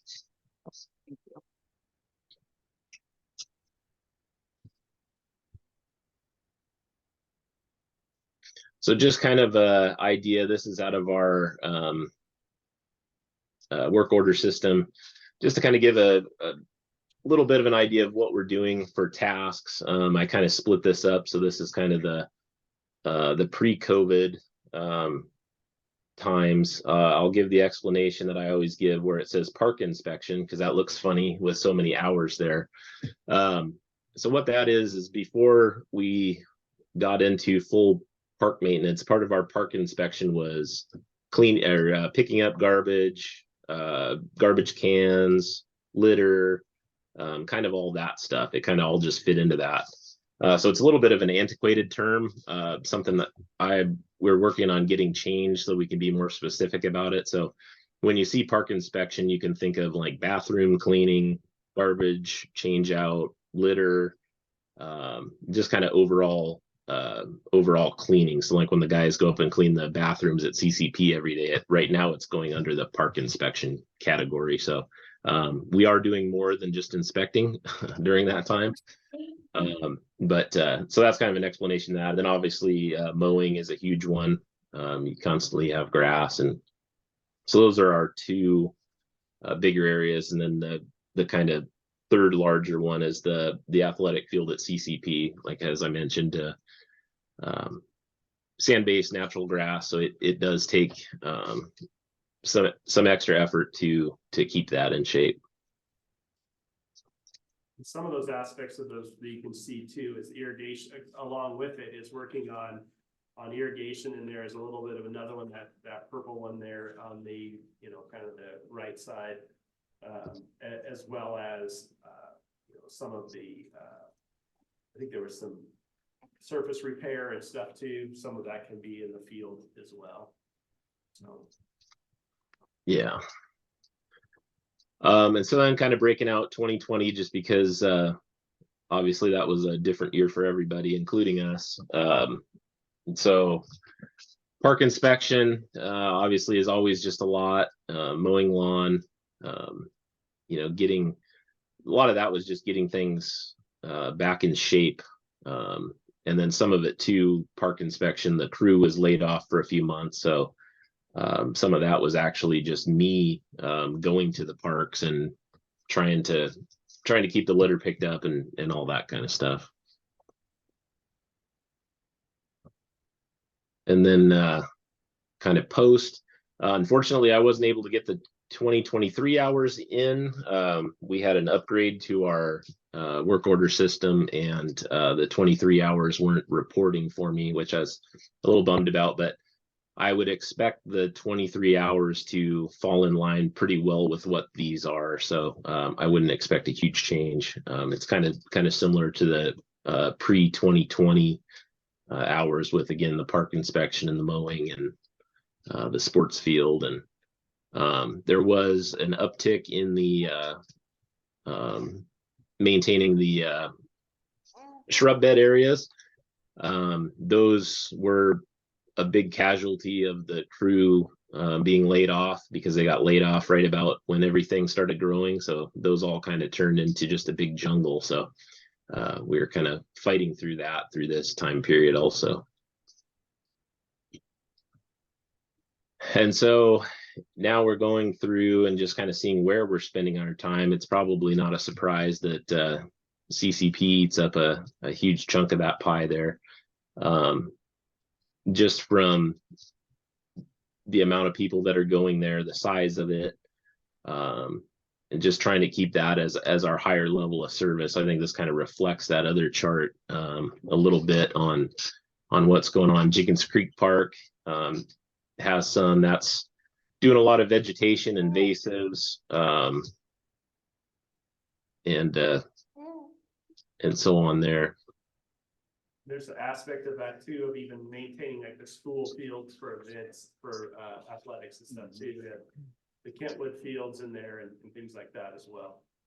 Yeah, exactly. So you see the Kentwood field and the Matson fields. We have basically our rec programs run there. So we line fields there. Sometimes we'll mow a field if the school district isn't keeping up on it enough, so that we have a good place for our user groups to use. But yeah, that's kind of overflow usage that's beyond CCP. And so again, here's 2020. CCP takes up even a bigger chunk. This was again trying to catch up on stuff. The beds, the athletic field actually was knee high, which was crazy. I have some pictures of it. I still can't believe that it was like that. But that took a pretty big effort to get cleaned up. So that took a big chunk of our time in 2020. And then afterwards, CCP is still really high. Some of the stuff that we're noticing there is obviously park users the amount just keeps growing. More and more people, I think, as over the years, as people have figured out that that's there and all the cool stuff that's there, especially in the phase 2 side, more and more people are coming in. And then the rec programming just keeps growing, which is great. But that just keeps bringing people in, and then we're getting more into scheduled usage and rentals, in addition to like the shelter rentals. We're starting to get more like rentals during the day. I know in the summer, like the library comes out and has like a story time and all that kind of stuff. So just kind of continuously growing there, and the more people that come out, the more we have to respond to garbage and bathrooms and all of that. So just kind of talking about some of our challenges, I think some improvements that we made, and just some things that we just don't quite know about yet. So as I mentioned, and I think the challenges, I always look at those as challenges for us, but they're like good problems to have, because it's a lot of positive stuff, I think, for our park system. But Park usage and inventory keeps growing. I mean, more people are coming out. The inventory, we keep bringing on new properties, which is fantastic. But obviously stretches us thinner and thinner as that happens. We're running into more weekend work. So as CCP gets busier, obviously we're needing to have a presence on weekends because we have shelter rentals and large parties and all that up there. So as people are paying money, the expectation goes up. Obviously they want a nice place to be while they're up there. More scheduled usage for the field and shelters and events. Obviously that's just more people. Some of that actually causes our schedule to get changed around where we can't work as efficiently as we would like to in some places, because you might have a group on the athletic field, so you got to come out early in the morning to take care of that before that group shows up. Then you got to skip over to maybe the amphitheater area because at lunchtime there's going to be a story group there, or there's going to be somebody has rented the shelter and you don't want to be running a loud mower past them or loud equipment past them or something like that. So that's been a little bit of a challenge just from our scheduling standpoint, kind of on a daily basis. We have to do things a little bit differently than what we would have had in the past. Seasonal applicants, we've had lots of trouble with that. We've moved to some more full-time people, but obviously, having those seasonal bodies sure does help when it's available. But I think it was year before last we put out our seasonal applications and we actually got 0 applicants through the whole process. So that's been a challenge, just not having extra bodies that we can use to help us out during the busiest times of the year. Increases in level of service after development, so that kind of goes in with like what we're going to see with Founders Park. I think I looked up Founders Park when we were just mowing and picking up litter. I think for the year we spent, I think it was like 50 or 60 hours there for the year. Obviously with all the area to mow and beds to take care of and an area there, and I'm sure that'll be kind of a popular area with all the apartments and everything so close by. I'm sure that'll get some usage. So that'll just definitely have to raise in level of service, which will take more of our time and effort there as well. Vandalism and graffiti, I'm sure it's no surprise to anybody. Graffiti just in general throughout the city has really picked up in recent years. So that's something we're constantly dealing with. It's happening more in areas where it didn't before. We're getting more like graffiti at CCP, which we really didn't so much in the past. So the guys are having to spend time doing a lot more graffiti removal, vandalism. We've had issues at CCP now more, especially in the bathrooms where we've had a few different things. One of the toilets was blown up one year.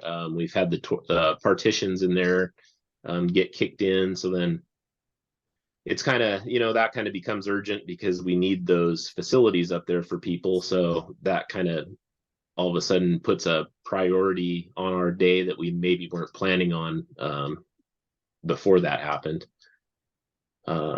Again, the rec program growth, it just keeps growing. And so that's where we're, having to, add fields outside of CCP. So, so we are spending time lining fields at school district properties. So that just kind of takes some of our time away from other things that we may be doing at one of our parks. But with the program growth, it's just we need more areas for our sports. And then obviously volunteer leaving at Jenkins Creek Park. I'm sure most of you probably know George Pearson. He did a lot at Jenkins Creek Park for many years, And so that definitely left a hole in our maintenance because all of a sudden there's all the stuff that George was doing that we didn't want to lose where we were at, but the challenge of fitting that into our schedule was difficult for sure.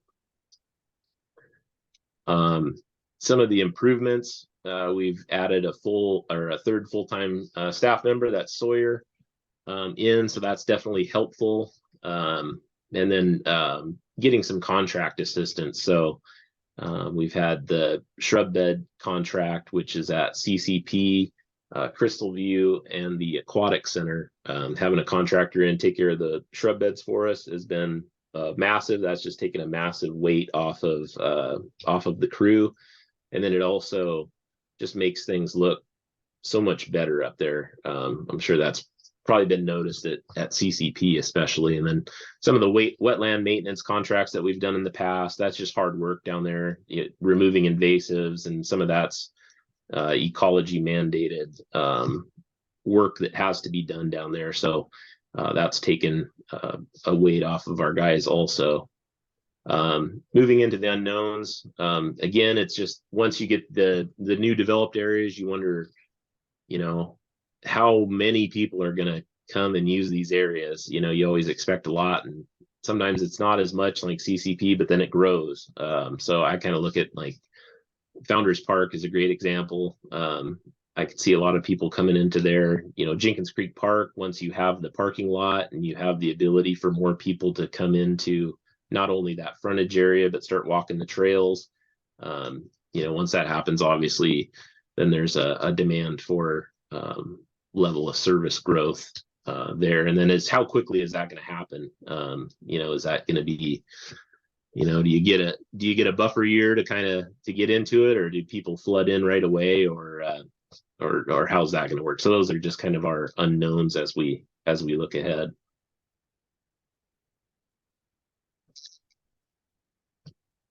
And that kind of wraps up that. Definitely looking forward to some questions, I'm sure, probably about all of those things. Well, and I think Debbie's gonna go first. So I have two questions. Thank you, Jesse, for all this great information. Did Sawyer come on full-time at the beginning of 2023? He was. So you had that benefit of him next year, so that's not really going to be a plus for next year. He came on in 22. Okay. So, all right, thank you. Do you know when that was in 22, Jesse? Sorry to put you on the spot. Oh, you know what? I say 22, but I believe it was actually really late in 22. I think it was like November. So I guess realistically, a better answer to your question would be 23, because that's where that really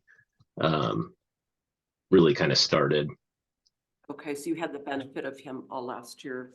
Yes. And then the volunteer that left Jenkins Creek, have we thought about trying to recruit a volunteer that might be interested in taking that park as an adoption, or do you feel like sorry.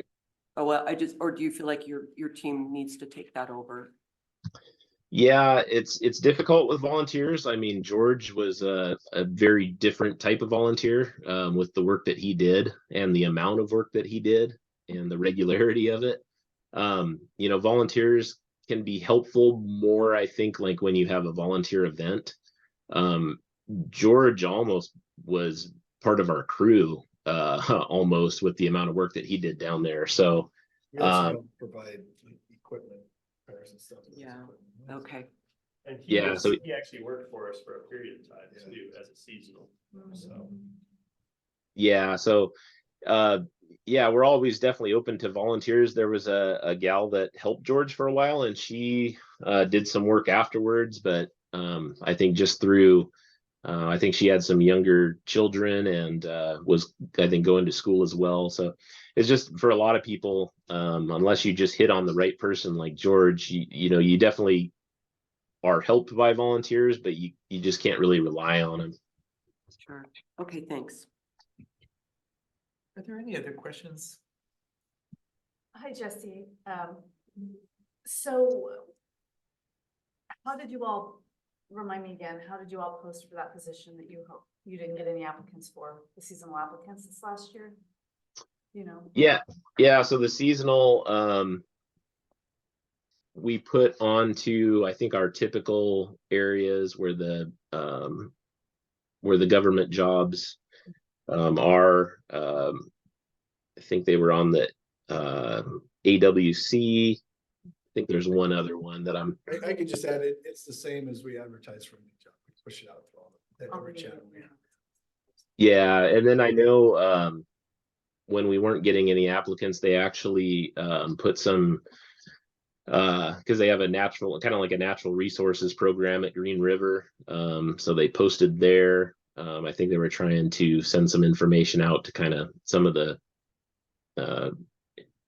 community colleges and stuff like that, with the hopes of maybe getting somebody for the summer while they're off school, something like that. So I was a little surprised that we didn't get something more out of that, but yeah, we just really came up empty on our applications.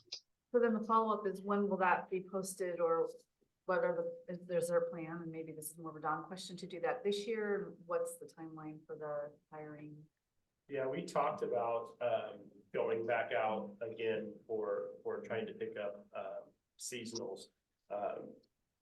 Keep in mind that they're obviously significantly less, cost, and it's also for a short period of time, which is great, but it's also difficult sometimes to get it for those types of time.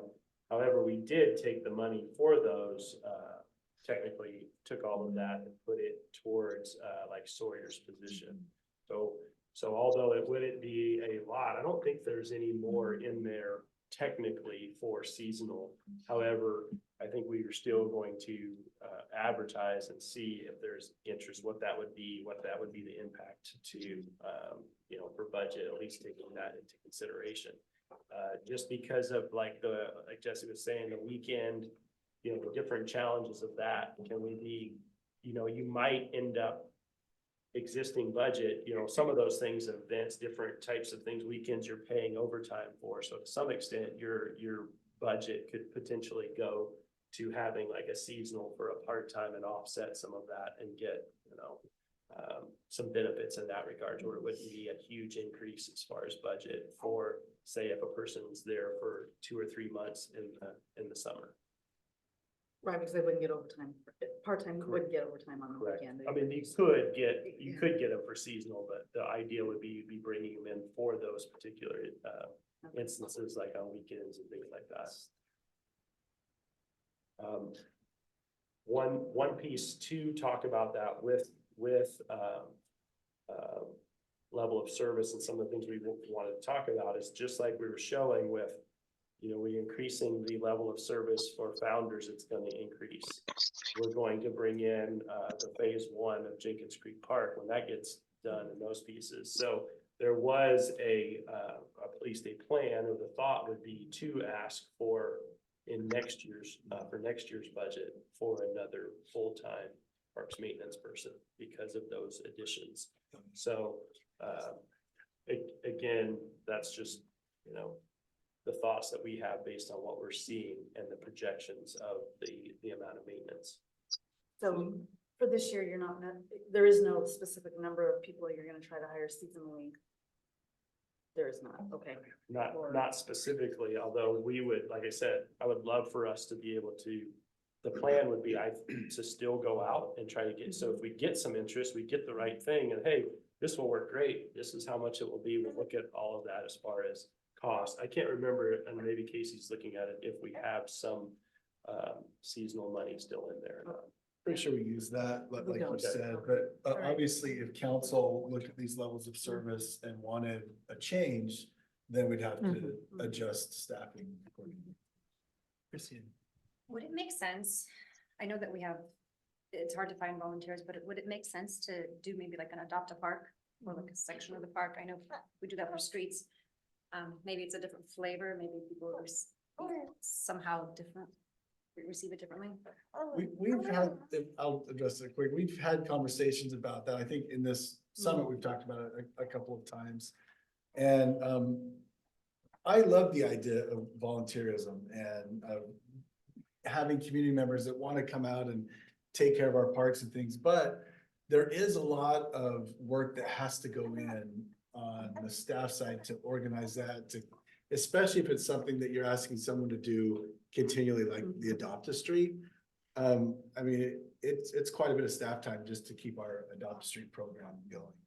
So just a heads up, if that's something council wanted to do, that's another big lift as well. And I think in that too, is that you say, if you have, a lot of these are repeat tasks or things you're wanting to do on a regular basis.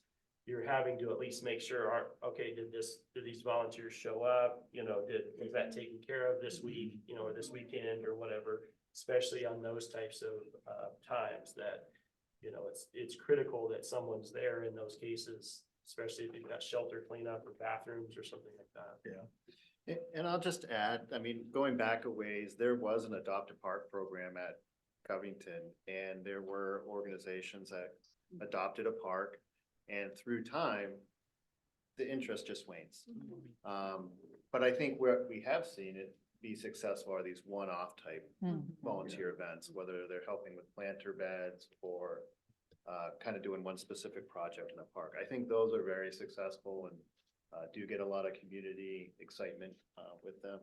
But to kind of replace the ongoing maintenance to kind of keep it sustainable, I think that's real challenging.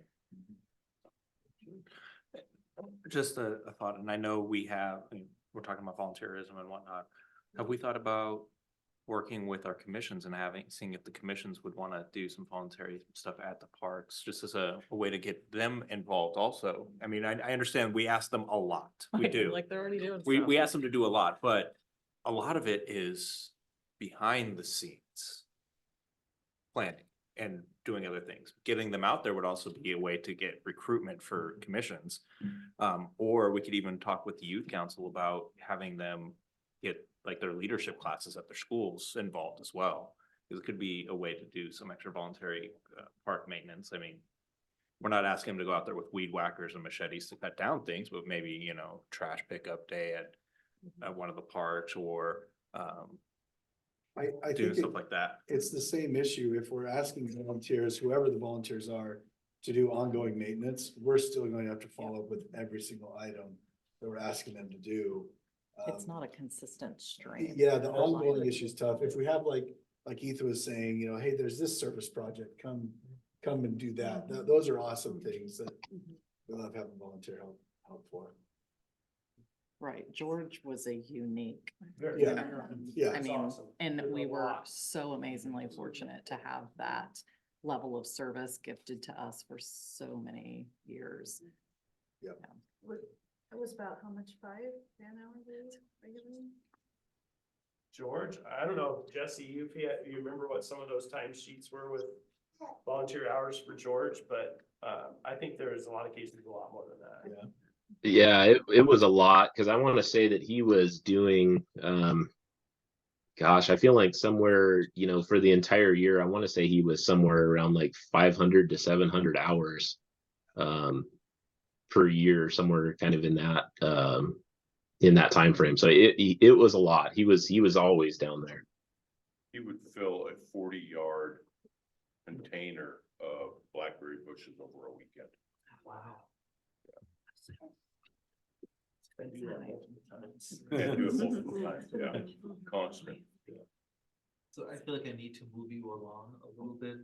Don started this by posing the question of, are we on the right track? And you've just heard an extensive presentation from Jesse, which crescendoed in the screen in front of you with a summary of the challenges, improvements, and unknowns. So I guess the question comes back, are we on track? Or is there does the council have higher expectations? And if those are a little bit higher expectations, are they across the board or for given parks? So I kind of want you to focus on that question. I will be blunt, I have higher expectations. You know, I hear it from residents. I am in the parks. We heard it very clearly from Parks and Rec at the joint meeting. I'm not sure if you were there, Jesse. I can't remember. And we've heard it for years. I mean, back when I was on pre-pack, that was what we presented as part of the fund. When we're looking at parks, we should also be looking at how much it costs to maintain them, not just build them. And I have many concerns over Jenkins Creek and waiting to enhance its level of service while it develops a reputation of not being a safe space. Jeff and I were there for an event. There was trash, graffiti. I was there last month harvesting some things for a little reindeer craft. There was a cart overflowing trash can. We heard from our own Parks and Rec chair that she doesn't feel safe to even run through there anymore. So from my perspective, it's something that I know it's a huge space, but its level of service needs to be increased soon and to a much higher level than what it currently has.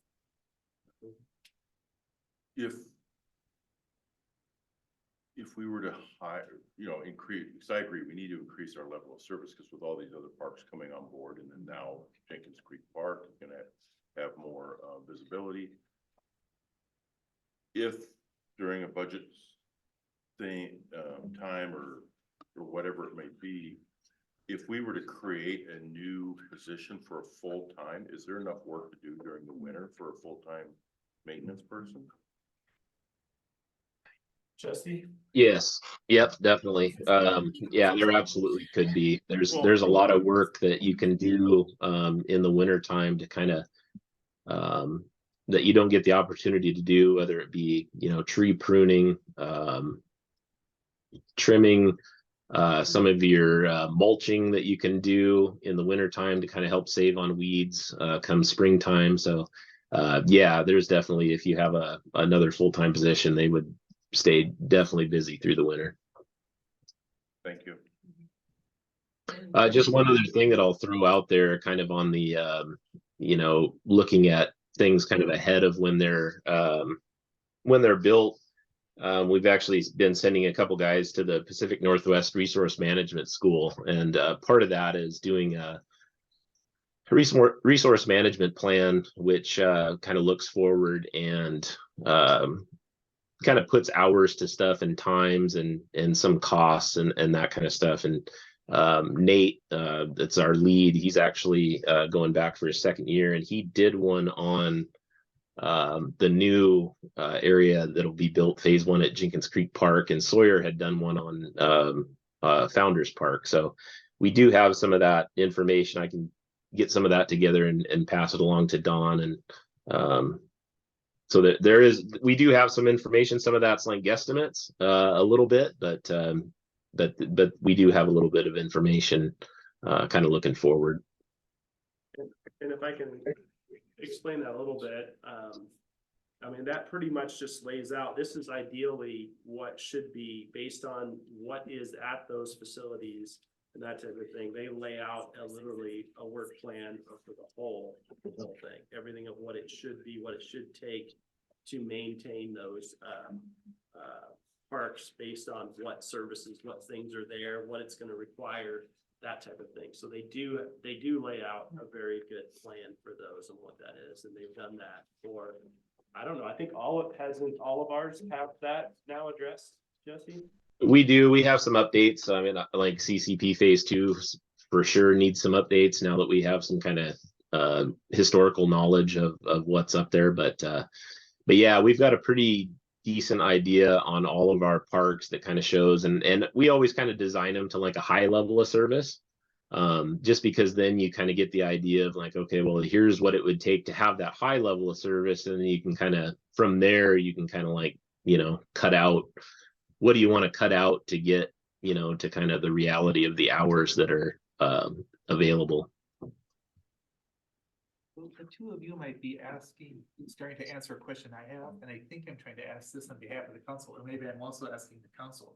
When I look at this sheet with the level of service laid out so nicely across the board, I'm wondering, well, is the strategy like maybe to designate a Jenkins Creek Park a high priority, so you're taking it from the levels 4 and 3 up to 3 and 2 or something? And then there's a strategy to take other parks that are on the verge of being level one, bring them to that, and so over 5 years or 10, you'd be maybe moving to get all of them up to like levels 1 to 2, or is that just too unrealistic?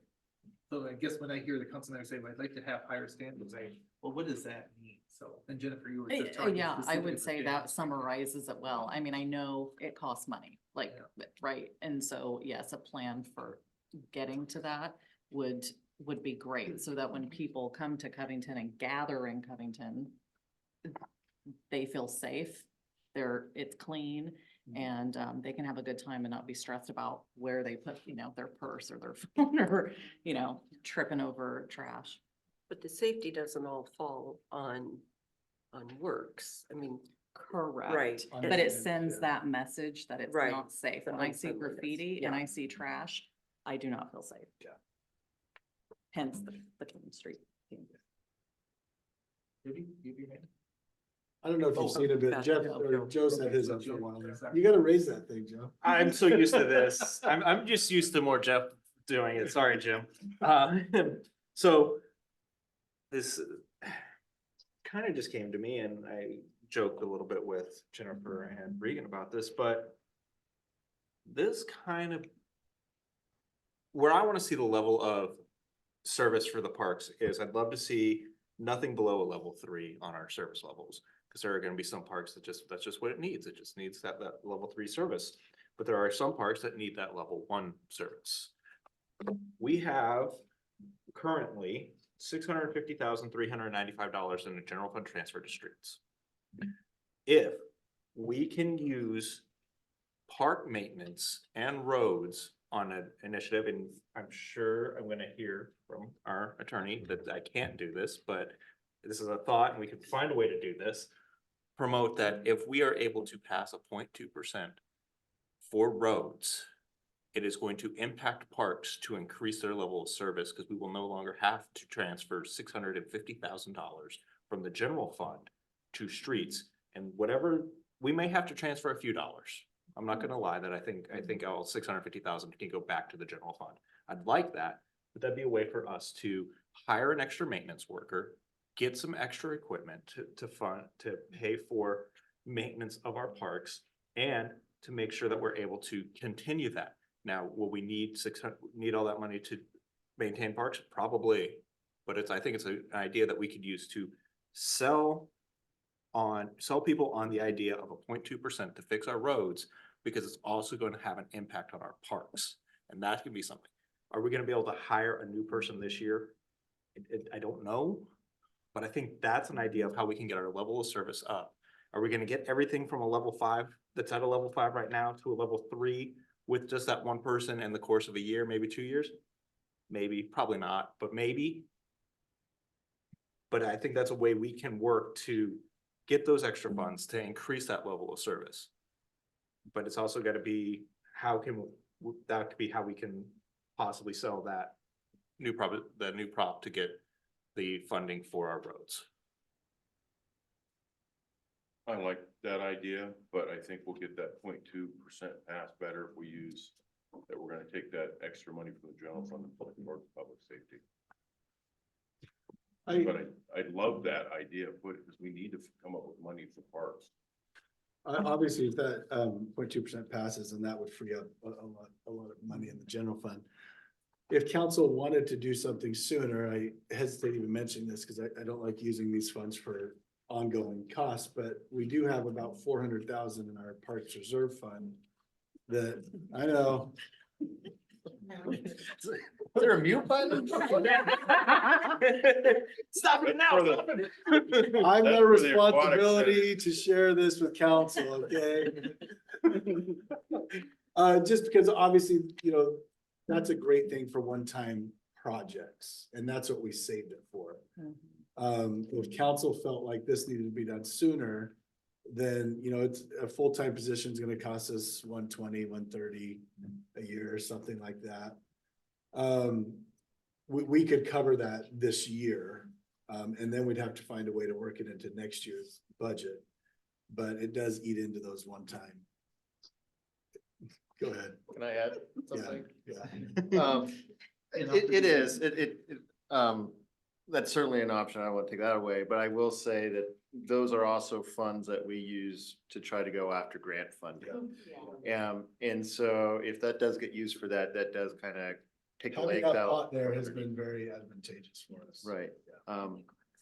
You know, I think just a, you know, I think if there's a looking towards changing the levels of service, increasing them, that creates costs. You know, we could probably bring back to the council some different funding options. I don't know how quick that would really impact things, but I think with the aquatic center study gonna be concluding, we're gonna be looking at how do we fund that, and probably looking at an MPD option. And an MPD doesn't have to just cover a single use like an aquatic center. It can be broader than that and could be used for park maintenance. And Good thought. how you define those kind of things could be part of the solution. So that's my way to deflect using the park. Well, I think one of the things I'd be really cautious about is we're talking about, I mean, using like it's 0.2 passes and taking that money that was not gonna go from general fund to streets. But the reality is, if we do that, we're still gonna have a gap in streets. So like to Sean's point, and I think even like some of that money is gonna have to stay in because we're gonna keep seeing that. But you know, using some of it for a full timer, if that makes sense. You know, it'll be a year before that ever comes through if it does. So what do we do in the meantime? You know, I just want to throw that out there because I think we keep thinking, oh, well, if this passes, we can move the money somewhere else. Well, then we're not really solving for X. We're now moving it around. It's fucking hole. Right. Now we've just created another hole. Yeah. Yeah, I just want to say, and I don't know, Jesse, you can expound on this a little bit, but I think some of the pieces that we talked about with Founders coming online, with Jenkins Creek Park Phase 1, and even kind of where we're at based on some of these existing levels of service is what we're seeing for a person. If we're talking about increasing levels of service in other areas or other parks even too, that's probably in addition to the person, a person. So we haven't really looked at what that looks like. So obviously we would get into all of that, and you know, that's a little bit of understanding what council's desires and stuff are, but we would need to look a little bit more into that. If we're like, okay, well, we really want to bring Jenkins Creek Park, you know, itself, more than just that, the parking lot area and the stuff we're taking care of there, but even presence in the park itself. We would just have to look at that in detail to kind of get an idea of, okay, well, really, what are we talking about based on those increases in levels of service? Equipment, where to store the equipment. Yeah, a lot of it is manpower. I don't know, Jesse, do you have anything else on that? No, I would say you're exactly right. Yeah, having additions for you know, obviously you're raising the service level at Founders and Jenkins Creek Park. But yeah, once you kind of go beyond that, then it is kind of additional people, because I feel like sometimes it's kind of like the game we play now. I think it was almost, somebody mentioned it about the funding. It's like, you know, you're giving up time in one place to put time to another place, and then the place that you took the time away from doesn't look good anymore. So it's like you're constantly kind of shooting at a missing or a moving target in a way for us right now. So yeah, it's yeah, exactly what Don said. Equipment, I think there is some equipment out there that we could look at, but a lot of it is just the manpower.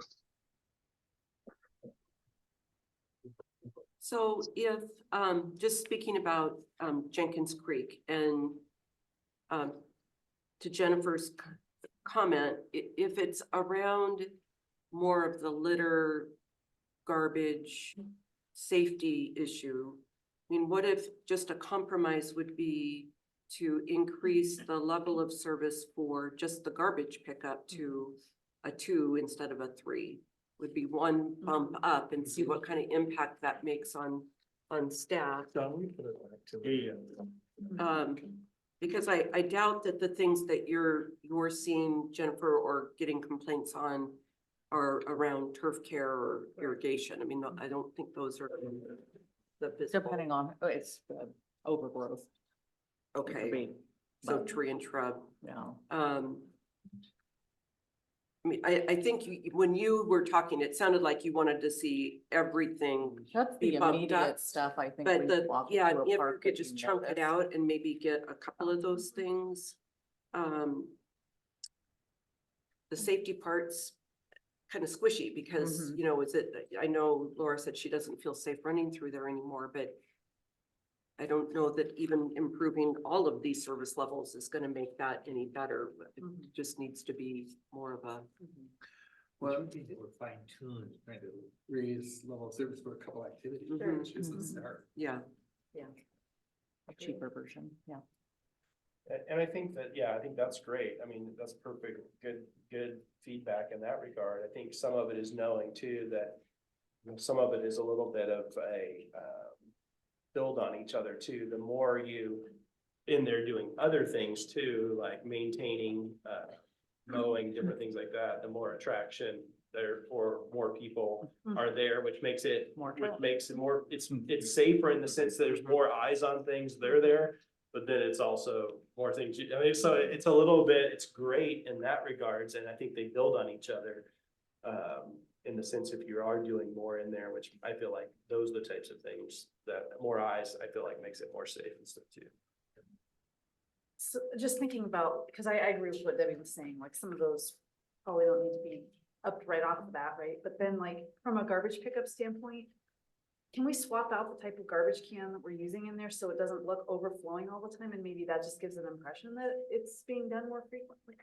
And I'm just speaking, you know, because they look nice, they're great. But they do get full really fast. And if you're not on it, then it starts flopping all over the place. And then is there a way to help lessen the workload by maybe changing the fixture?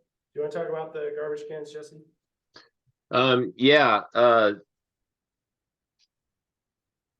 don't know. Some of that has to do with too, like the size of garbage can. Some of that has to do with the amount of weight that goes into them also. So we have looked at, I have seen garbage cans that have like compaction or they go down into a pit or something like that. So there is a lot more, capacity, but then at the same time, you're having to have specialized equipment to be able to remove that. So there are some options that way, I think, but they do come with like the cost of specialized equipment and that kind of stuff. There's always the option of adding more garbage cans and to kind of take the load off in different places. Then that's also more garbage cans to change as well. So there's kind of a little bit of a added time to that. But yeah, On that, Jesse, also is too, I think a little bit on the garbage cans that I was thinking about too was, I think of those the ones that also have kind of the protected piece over the top. And a lot of that is because of rain and all of that. So you're trying to help a little bit by, it not filling up with water or having more water, more weight, causes more issues, things like that. But so that's a little bit of it, but so it's not great for the look of it being clean, because a lot of times if someone doesn't stuff something right, then they're just all sitting there, and so I've wondered about that too, like what can we do in those situations? Cause that's problematic in itself, for that. I have a question actually for the chief, the graffiti. So years ago, we had someone on the team who specialized in graffiti. And so I'm wondering what the current status of our approach to graffiti is, and if that's maybe why we're seeing an uptick in it. By specialized, you mean like in investigating? Yes. Okay. Yeah, so he's still doing that. Okay. It's just that we haven't had any success in identifying who it is. part of that is we don't have an SRO. Who would be in the school, who would be more privy to seeing kids' notebooks, because they like to design the same thing on their stuff that they do onto the concrete. So not having that, I think, limits our ability to complete investigation.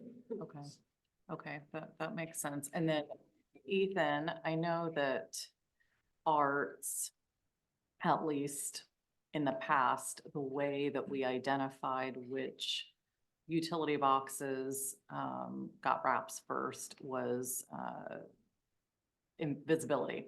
We literally had a traffic map, right? And that's how we prioritize them, which ones get seen the most by residents. I'm wondering if the approach is the same, and if maybe we could look at tweaking that to be more graffiti specific, and maybe not even utility boxes, but clearly there are some utility boxes that are getting tacked like crazy that I see around town. Maybe we could, if they're within our purview, wrap those.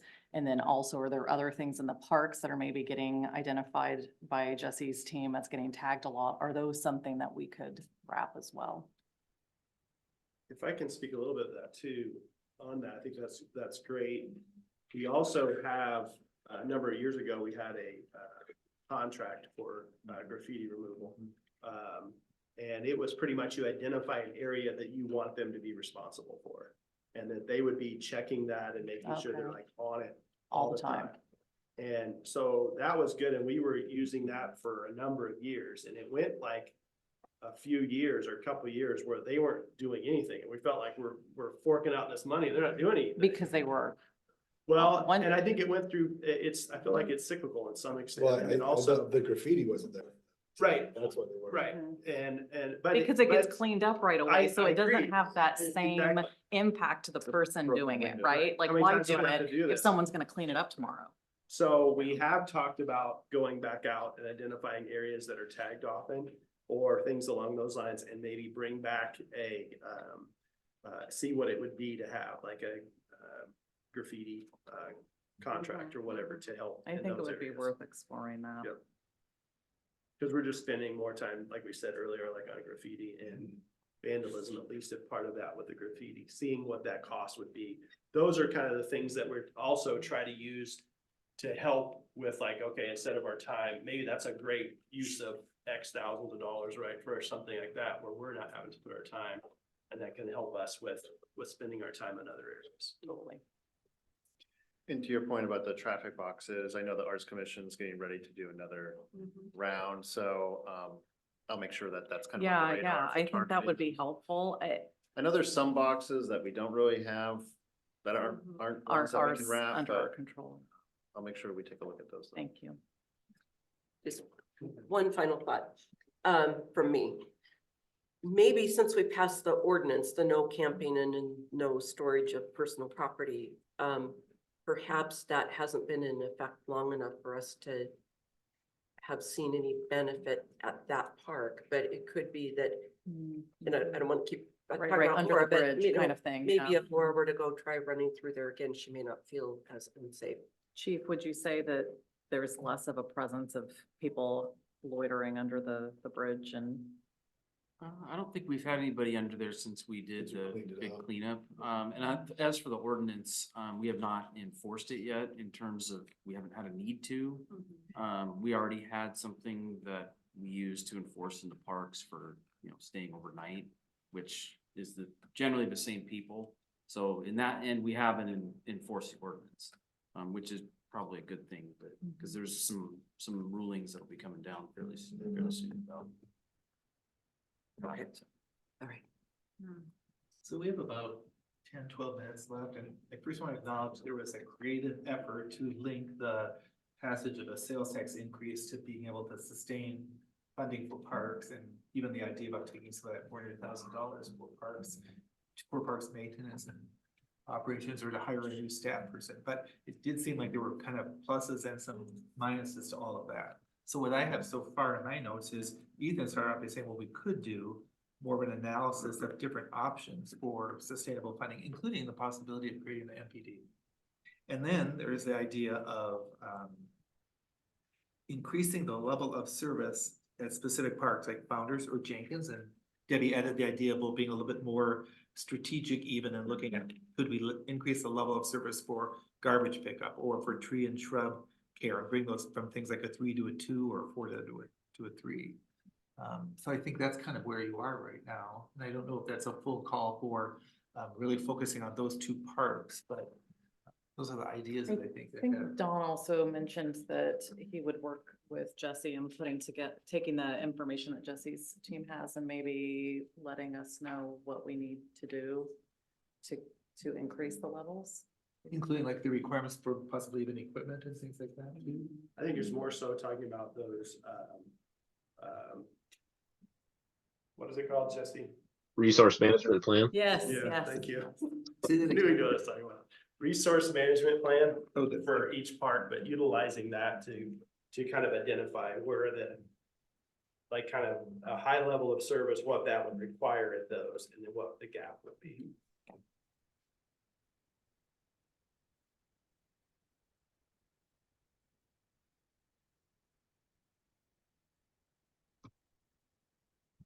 Anything else at all in these strategies or trying, there's discussion about levels of service?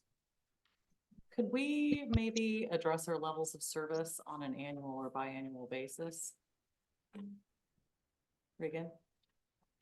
Are you asking council can or staff? Well, staff put it on our agenda because I know, this came up after the Parks and Rec joint meeting, and it had not been addressed since most of us have been on council, and so I thought it would be helpful if we're touching it more frequently. Yeah, How so it's often more would council want proactive to versus reactive. yeah. Yeah. How often would council want to see? I'd say at least annually. Maybe 6 months, maybe. I'd be curious to get some feedback in like Well, we could August. just add it to the summit each Yeah. year. Yeah, that'd be Alright, great. sure. Yeah. Let's do that. And Beth? I had a quick question. It could be fun. If it was not too much of a lift, but like this level of service for parks, it would be interesting to see. So for CCP field turf care, level 1, that equates to, I'll just say 1,000 hours a year or whatever. It'd be kind of curious to have that with it, because then if we're going well, if we have to budget this, meaning we don't want to, again, don't want to micromanage what we're going well. Can't afford this, maybe we can move some hours from this box to that box. Does that? Yeah, I'll speak a little bit of, some of that we've been trying to, and Jesse talked a little bit about the inspection, park inspection piece. We have been working with our work orders to get it a little bit better defined, so we can draw a little bit more out, so it can make more sense into that, a little more granular in a little bit of that. So we have been working towards that to improve that, to get some more of that data that would help us with that. Some of that we would be able to tell you on a lot of these, and then some of them would be kind of probably lumped a little bit together in there. But definitely, I think it's something we can look into and see if we can get some more of that data, especially if there's any kind of And level I of think, service type. yeah, I think generally we can provide, these are the amount of hours we need to increase. But I think if we want to go into the granular level of what is each item taking, how many hours, I think that's gonna be a really complicated Fair-ish. exercise. I just. If we're ever gonna get a consistent volunteer, if that's something we can do, and somebody goes, well, if I wanna take on, or my 10 people wanna take on garbage pickup at Jenkins Creek Park at a level 3, that means we need to commit to 10 hours a week or some such thing like that, if we're going to. Yeah. Some of Maybe those, tap into some of that at those would some- be easier than others, for sure. Okay. For us to be able to. That's do. easy. Okay, I mean, if it's a volunteer group, it's really come in as often as you can. well, right, But but I think then in that falls certain by the cases of wayside. that, we could say you're gonna need to be, you could say every, twice a day for so many, like depending on that level of service, you could probably get an idea for those types of things. Some of them, like I said, it would be a little bit more difficult to probably quantify, but things like that, that's probably doable. We're done? Okay, good. We're running about 10 minutes ahead, so it's 20 after 12. Should we still take like 1/2 hour for lunch, come back at 10 to 1 and then continue to go? And that might bring us to a conclusion a little bit earlier than 3:30. Sounds good. Okay. Thanks, Thanks, Jesse. Jesse. Thank you, Jesse. Thank you. That was Thanks, great everybody. information. feel free to come finish. I guess the only one we have to worry about whether she's done or not is Carla, because she's got to speak. I think I'm taking this one. Oh, you are? Yeah, we just decided that. We did a rock, paper, scissors. I was gonna say. the guy who can without- Consider some staff opinions. Like, I want your opinion, but you're wrong. especially fair. So we're opening the afternoon by Usually fair discussing people. ideas for the visibility of town center, and you do have materials in your packet, and I bet they're gonna come up on the screen too. Krista, I wonder if we should can we turn the mics down a little bit? There's some feedback. Hopefully, there it was. That was a ghost. That's what that Do we need to separate somebody? Probably. Joe, go sit over there. I was gonna That's what I was gonna say. You could just go to another room and live stream us. I'll go hang out with Sean. So this short presentation is on really activating our town center.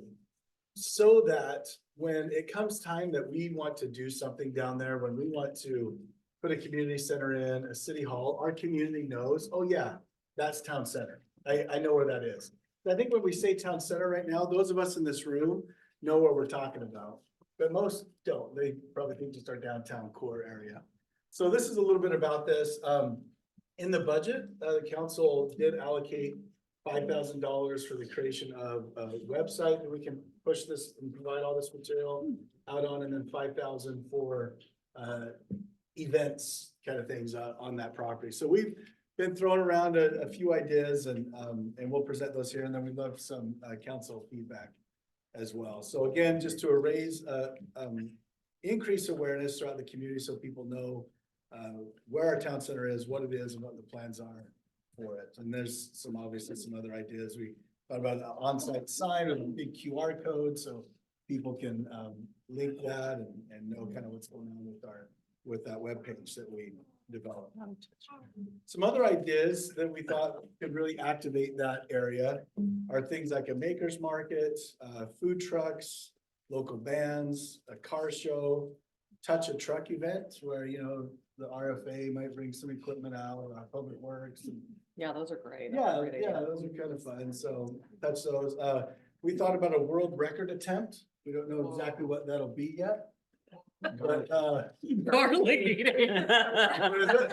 Garlic eating. I Hey, think Regan might Let's go. win. Why not? Me and you compete. Most goes of garlic eaten at once. Ooh. Yeah. So, but there's just some ways to really kind of get into it with the community. And we've got this great piece of property that's, I mean, I was gonna say sitting empty, but we've got our beloved police over there, so it's not totally empty, but we do have this large area. The apartments close, use it, and that's nice. But outside of that, it's just not being used. And so we feel like with a little bit of cleanup and some things there, we can probably make it usable for certain type of events and activities. Don't mean to. Yeah, keep go ahead. budget. 36 in a minute is the world record for closed garlics in a minute. I looked it up. I did, because I thought that was. See, I was thinking most people eating closed garlic, not me just eating closed garlic. No one wants to come out to that. Are they raw? Yeah. Sorry. Roasted garlic. I say roast them and then eat. Well, if you don't have to chew, if you don't have to bite on them, you can just swallow. Especially roasted. I'll bring you some later. Sorry. Yeah, Sorry. Let's get back on topic. Derailed us. So that's the site, and as I go through this next, thought, you know, maybe be thinking about some ideas you might have. We'd love to hear those. But then we also want to develop a standalone website that's just dedicated for our town center. We've done this with certain projects so that if people need information, they have questions, we can quickly give them kind of a one-stop shop for all of that. So that include our town center history, calendar of events, how potentially we could utilize the space, and then also put surveys out there if we need to engage the public a little bit more. And really, That's it for this presentation. So, we've met Carla and I and Ethan and Jackie to kind of generate some of these ideas and whatnot. So I just want to hear from council, is this the right track? Anything different you want to see for that? Again, we don't have a lot of money, so kind of the idea on this is to really open up the space for others to hold events, like a food truck rally or the Chamber's Makers Mark, right? Those don't cost us a lot of money. And we're just a partner in it and they get people to that town center site, so. Yeah. The question, I like this idea, like even holding the makers market. Where's parking? Yeah, I mean, so it has some parking there, but not a lot. That's something we've looked at as well. Do you recall how many spaces are out there? I don't know, maybe like 30. Yeah, 30 to 40, something like that, so. It might be a little more than that, it depends on where. That's, Yeah, that's the old school district Yeah, parking. yeah, Oh, okay, that- because it's all blocked off, so. yeah, we would open Okay. it up.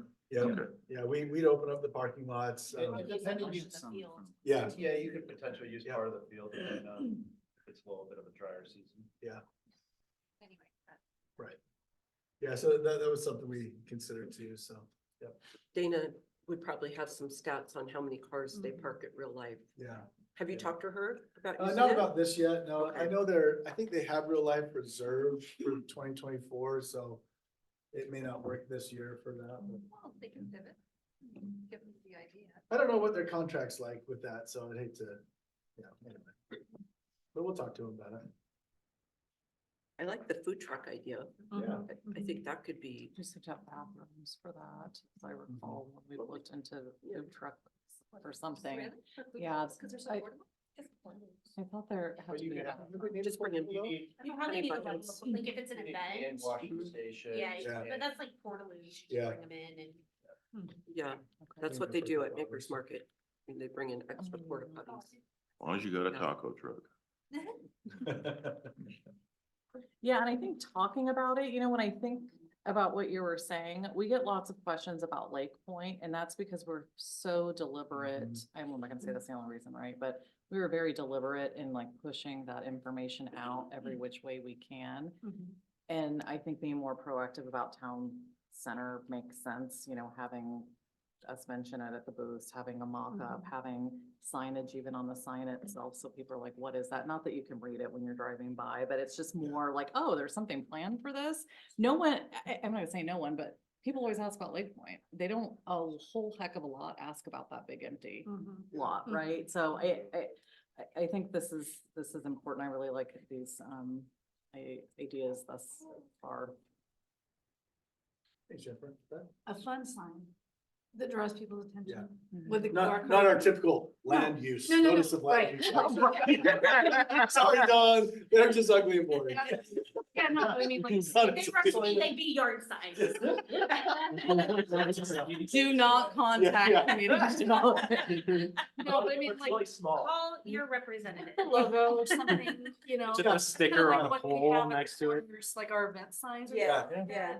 And we could do something like, hey, check out this and just have a QR code, and then it brings them to the website and the information.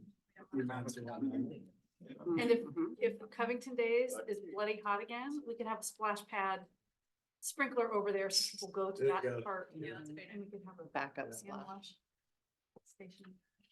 Car show would be fun too. Yeah. Rod Myers could help with that. He's been Yeah, wanting to car do- show's a good idea. Talk to them. Cool. Gig Harbor had a little like holiday thing that they did in this weird, I thought it was a weird spot, but I was like, oh, and it was almost like a selfie station, kind of Insta, just a place for people to go and snap cute pictures. So they had little, kind of super simple buildings and holiday displays, all, covered, so it was waterproof and lights, and people just walked through and took pictures of themselves. And it was just like a very pop-up feeling style, and it was just over across the street from the harbor. That would be something simple and getting people to stop by, but not all 100 at once. It's just like it's there, yeah. How about tours of the police department? Such a nice building. to get- Yeah, that's- Where we held This is Greatest. another classroom. That's called getting arrested.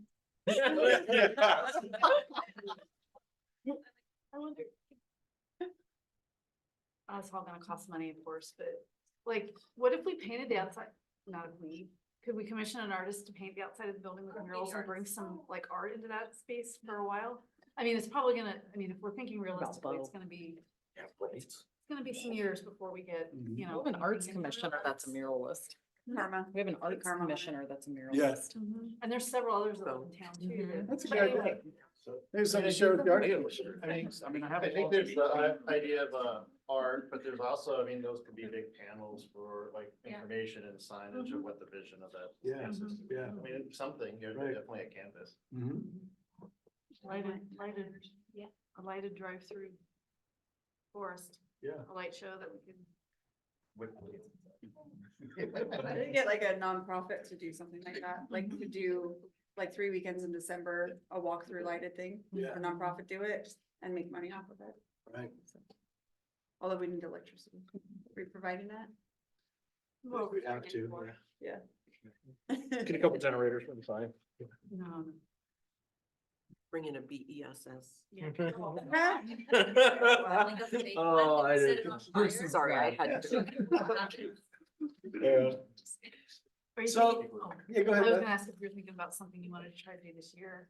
We would like to do something this year, yeah, or some things this year, yeah. Yeah. So, sounds like we're all on the same page with the type of events and things we'll do there, so we'll keep plugging forward on those and get the website created and we'll get going then. And 3 new ideas were suggested that I can put in the notes, the kind of selfie station pop-up, the art panels with the vision of town center in the future, and then the walk-through lighting display at Christmas time. Great. I'll just add those to your list. Okay. I like the one about Maker's Mark. Are you gonna have like a bourbon drinking kind of? Oh, wait, yeah, Maker's Mark. I'm going with Jim's first idea. I like this plan. You know what gets Jim to come back up here from California? Garlic and bourbon. Oh, combine the two. Oh, that's. Great having bourbon for. There you go. Okay, well, thank you so much, council. Now we'll get serious again, the transportation calming, for traffic calming. Jim, you started off about ground rules or whatever, and you said something about if you feel like you're talking too much, and what I was supposed to just sit back and let someone else. Is that what- The presenter, No, sir. presenter, okay, well, all right. If you answer all of your questions, then you're Oh, okay. violating. All right, traffic calming. So, wanted to, talk a little bit about, some of the questions based on, in the agenda is a little about like locations, problems, that type of thing. So, this isn't like an, obviously an all exhaustive list, but these are areas that, we have gotten complaints at. And we've taken and gotten speed data and that type of thing. I've brought in my trusty sidekick Bob here to help me along the way here, so appreciate him coming in. So these locations, just to help out a little bit of where they're at. 260th, the first one west of 159th, that's kind of the Savannah, Channing Park, your neighborhood, close to it. Yeah. So posted speed 25, 85th percentile is about 30.7. So that means 85% of the drivers Are doing below- 30 below miles that. an hour or less. Yeah. So, It's 50%, 50% of people are doing 26. 175th Way, that's in Foxwood there, just north of 260th. Posted 25, 85th percentile, 33.2. And I'll jump ahead a little bit just to say, to give you a little bit of perspective of these numbers. Some, traffic calming programs have thresholds for things to be implemented. Normally, in order to go into like the next phase or actually implementing like some sort of device or something is usually about, some of them have different criteria. We'll talk about it. Kent, one time I saw a couple of different ways they look at it. In order to go to kind of like implementing would have to be like 10 miles an hour over posted for that to kind of like trigger them going to that. So that gives you kind of an idea where some of these are at in You those. can also do thresholds. percentage though, right? Because I think a 10-mile impact on a 25 versus a 40 is. much They have differing like ways to go through. That's a little bit of the different criteria for like looking at all of those pieces. And you say, if you get a score above, looking at all those factors, you get a score above whatever it is, then it meets. That's another way of doing that and taking that into account. So that's what I'm saying. There's different ways, but it also gives you an idea of just like thresholds for some. Timber Lane, north of 267th, that is right there at Cedar Valley.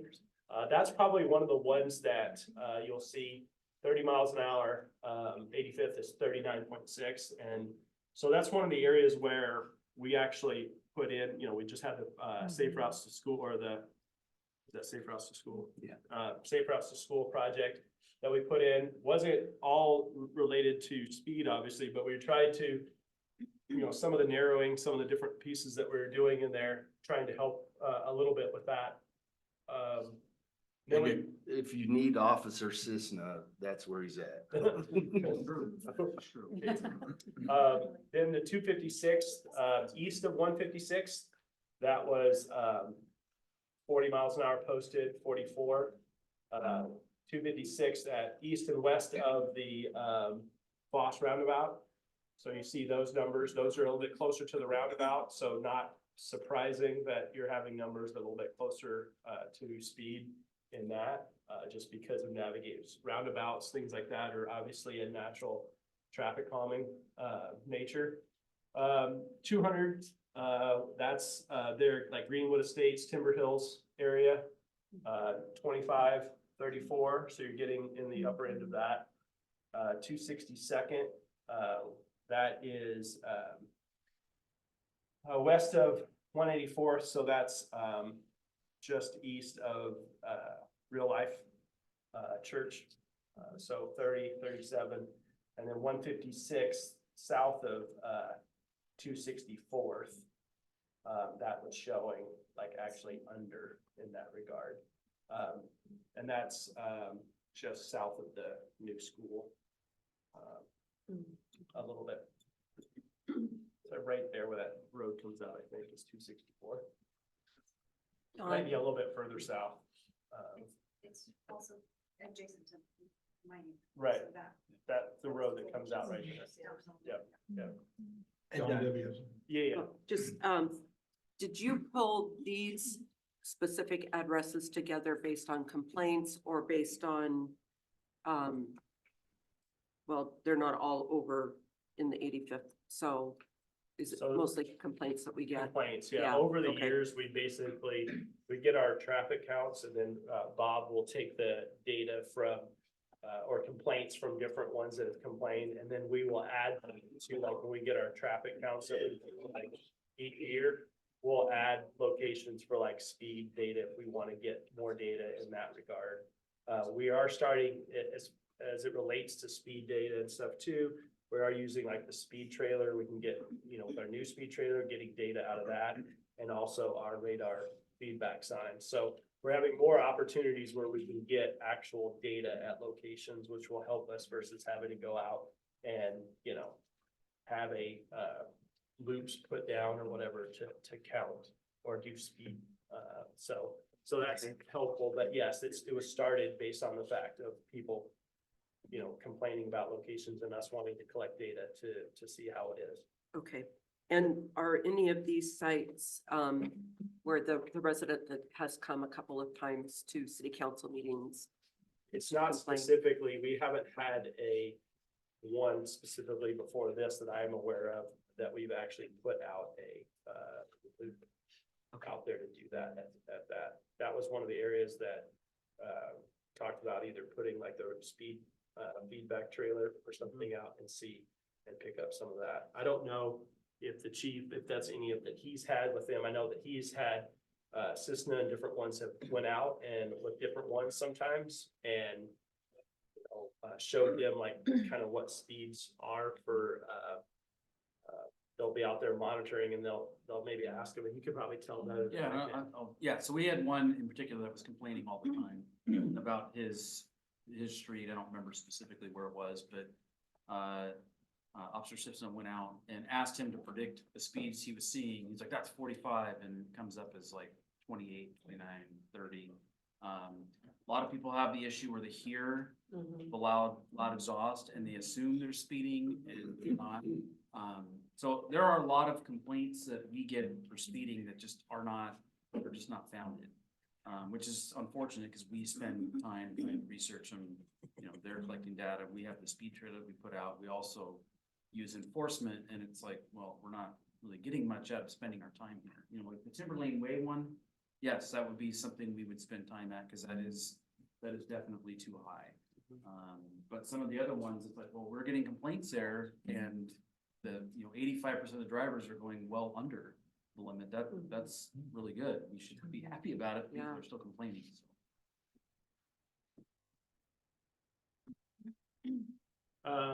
Here's a couple other locations. I didn't do my homework in remembering where all these are, so it might take me a little bit longer to remember where these are. 164th south of 268th. That is obviously just north of the library or whatever in that regards, kind of that road that takes off there to the east. Wax Road between 193rd and 195th, that's way up in the flag. 195th. That's by my neighborhood. So you? probably. It's probably.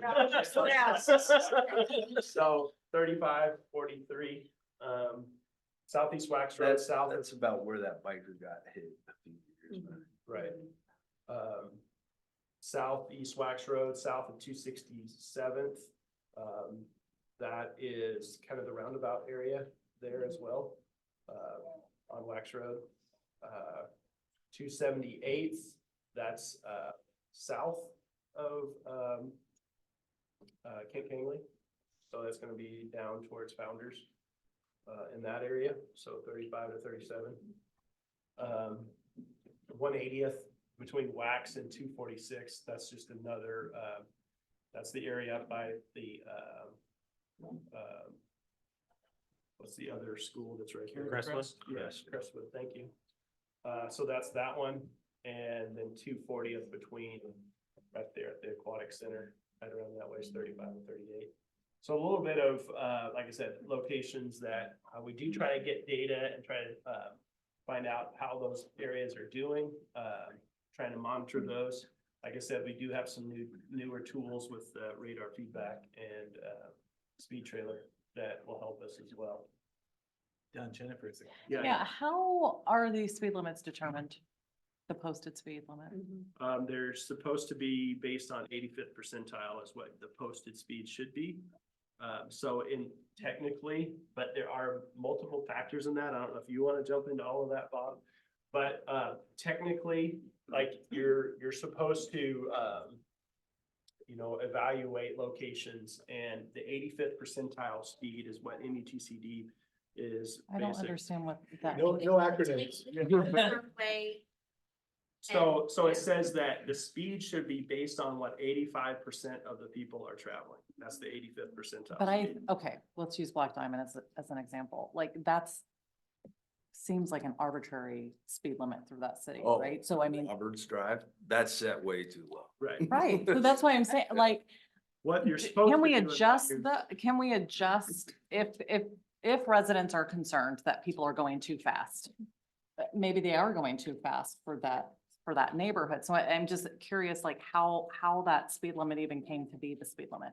So a couple of things that would dictate maybe something being lower than the 85th percentile would be like sight distance or for locations or things like that. But if you're evaluating like if everything is equal, they're saying that the standard based on basically what it says is the width of the road is this big, this type, serving this type of area. Those driver behavior will act a certain way.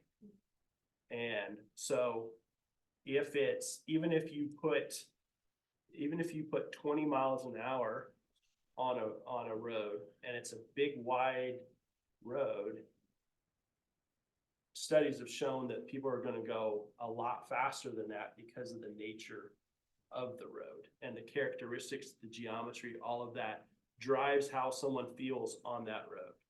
And so there's a little bit of a science, so to speak. Maybe it's more than science, I don't know, but for the right term, but setting what those speed limits. So to some could argue if everything's equal, you could actually be moving some of the speed limits up higher Right, than it is for lowering them. And you have to be a little bit careful because if you have an area that's set low and you ticket an area, they could go back and fight some of that by saying that the speed limit, the speed data and that type of thing it's actually shows that it should be a higher speed limit than what it actually is. And they can get those things tossed out or whatever as far as tickets and things like that. If it can show that you've got data that shows otherwise. Do you have anything else on that? I was just gonna say, like, it's, the policy is not black and white, and it's kind of fuzzy logic. Right, that's Right. maybe a better, Yeah. maybe a better. It's really in-depth, like, there's like calculations, like legit, like, And they're legit. I mean, like in the manual, in the manuals we follow, like. Manual the law. uniform traffic. Well, yeah. Yeah, I and- mean, it's, and- you need like a, on math degree. on a brand new road, it's simple to calculate what the speed should be. And then as soon as you start studying, you realize that it's different. well, and than can you go in and that. change it as the environment around it changes? Absolutely. Yes. Yeah. And so would any of this prompt that, given when Well, the the- speed limit was put in place and what's happened on that road since? Like, maybe it's 40 and it really should be 30 because now there's tons of, kids running around, like. Yeah, I mean, definitely there's areas where if it neighborhood type things, we're obviously looking at those, but usually like Bob said, those are set based on initially. And most of the time you see more that the speed limit could go up than it could go down. That's Just because people are already speeding? it's, That's. I know, it is actually, it's quite interesting if you get into. Slash illogical, right?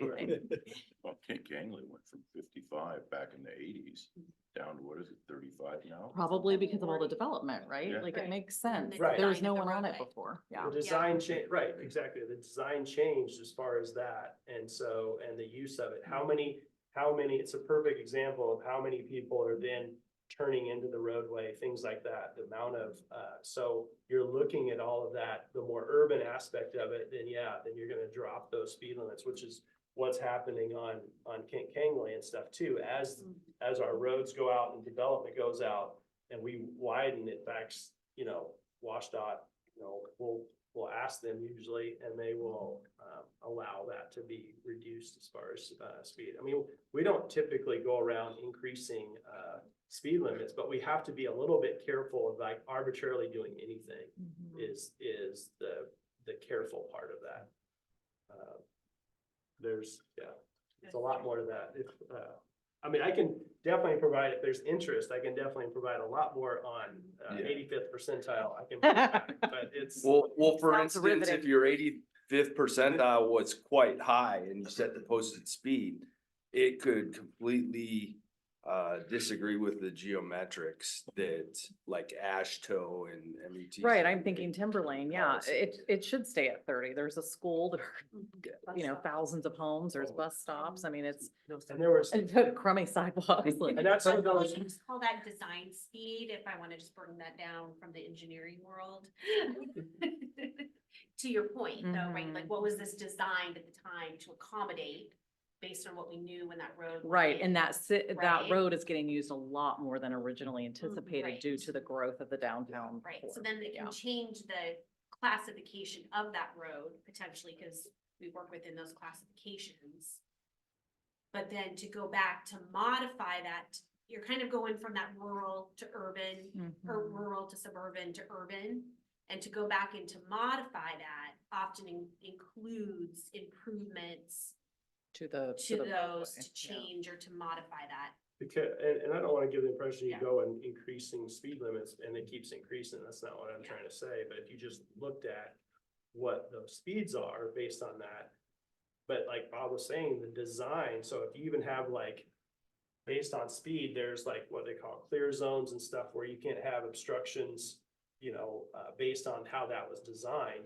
If that was increased, just based on the fact, oh, people are driving fast. Well, now you're not in compliance anymore with those clear zones. So you're like, well, I can't really push these or change these because I'm not gonna be in compliance with other things that drive what that speed is. So there's a lot to like the design of the road and all the aspects to it that comes into play, that if you're changing things, you have to be a little bit careful as far as what's all involved with that, to look through that analysis.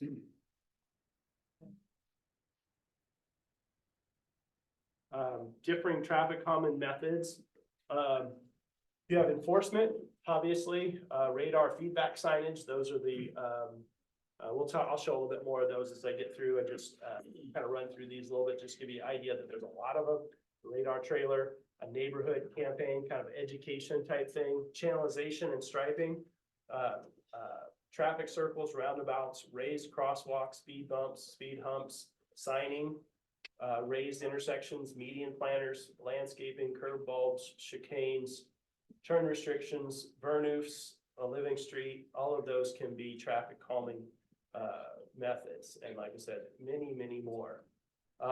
Some of the pieces in here was just talking about kind of give an idea of costs and things like that. Different measures, radar speed signs, maybe around 5,000. You get kind of instant, obviously feedback, meaning what speed they're traveling.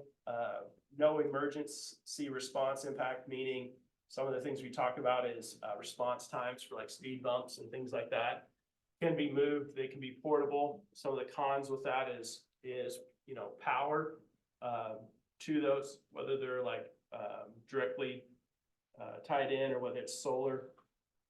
Directional, meaning that it's serving one direction. If you want both directions, you're gonna have to generally have two, unless you have a back-to-back type thing. But uncertain long-term effectiveness, people get used to the fact that this is there every time, and they don't even really pay attention to it. A lot of times, when it comes into an area that has the most effectiveness as it's there, you maybe move it to another place, maybe you bring it back. Generally, have the most effectiveness. Enforcement,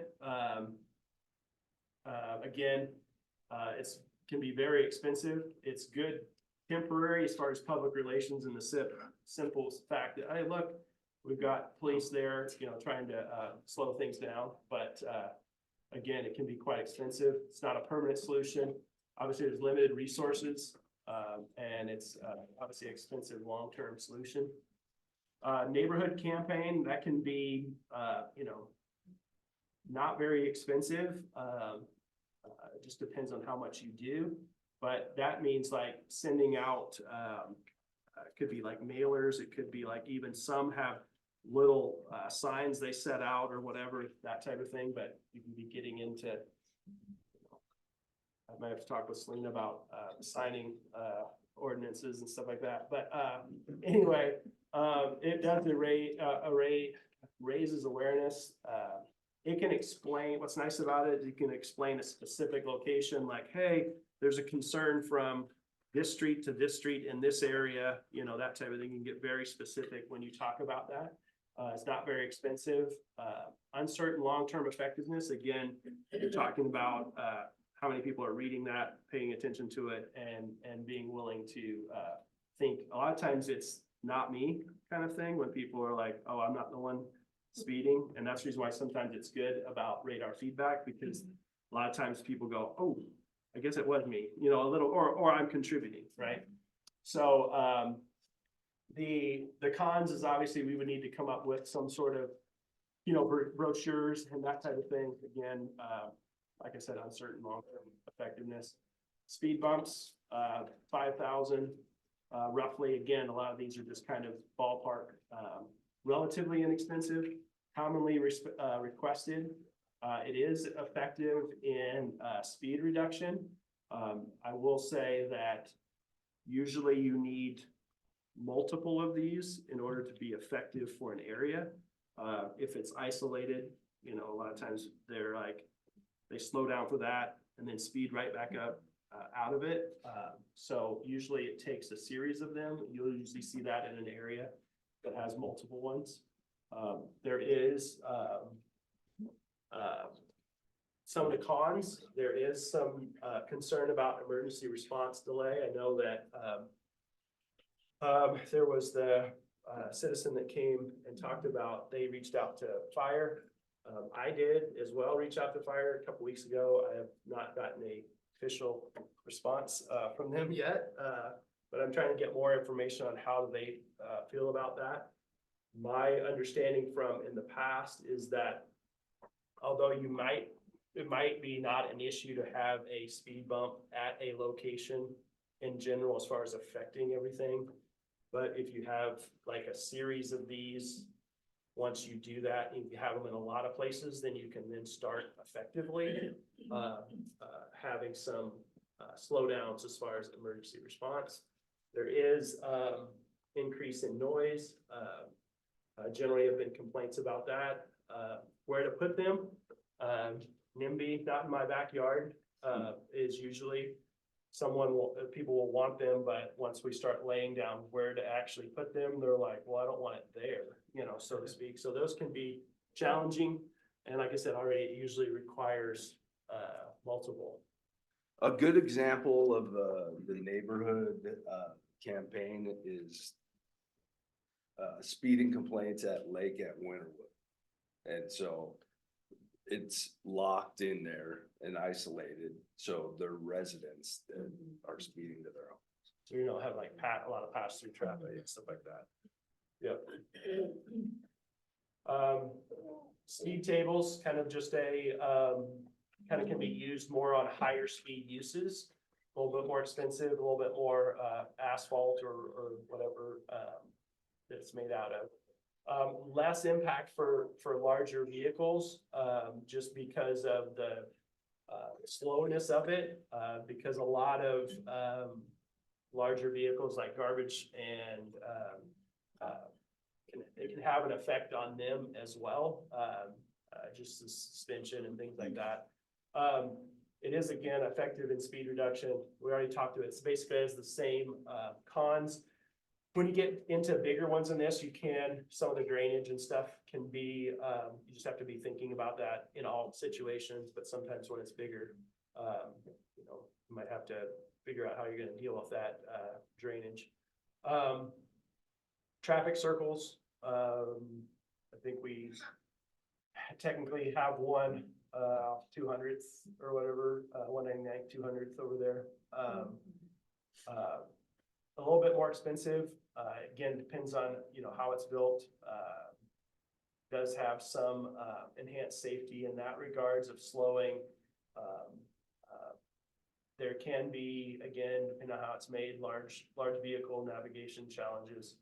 Obviously, you're gonna have some increase in maintenance for, say, any landscaping, things along those lines.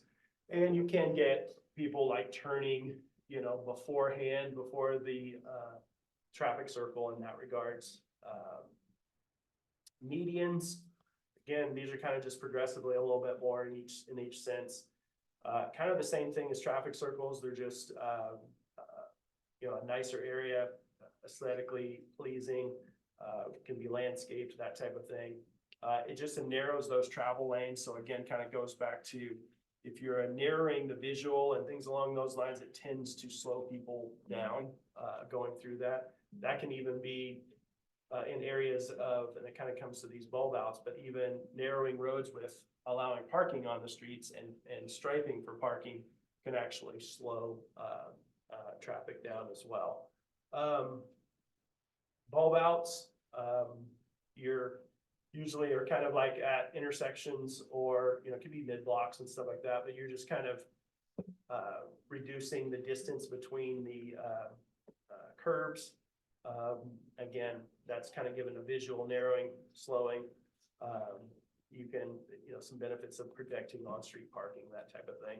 Some of the challenges are cyclists might have to, if you have like a wider area or a bike lane, they'll have to likely merge with vehicular traffic.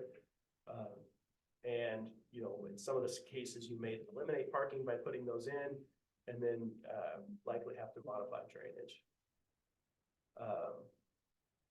Any questions so far? I know I'm kind of a lot of info.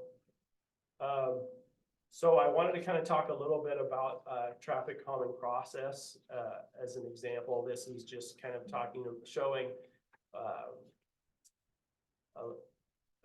a method that could be used. Some of this we kind of do unofficially, I guess, or and how we do things, but this is also taking from other agencies and stuff too. When I was looking through, you would take an initial request, can initially come in through See-Click-Fix. That's mostly where we get our complaints and stuff through now, is through that.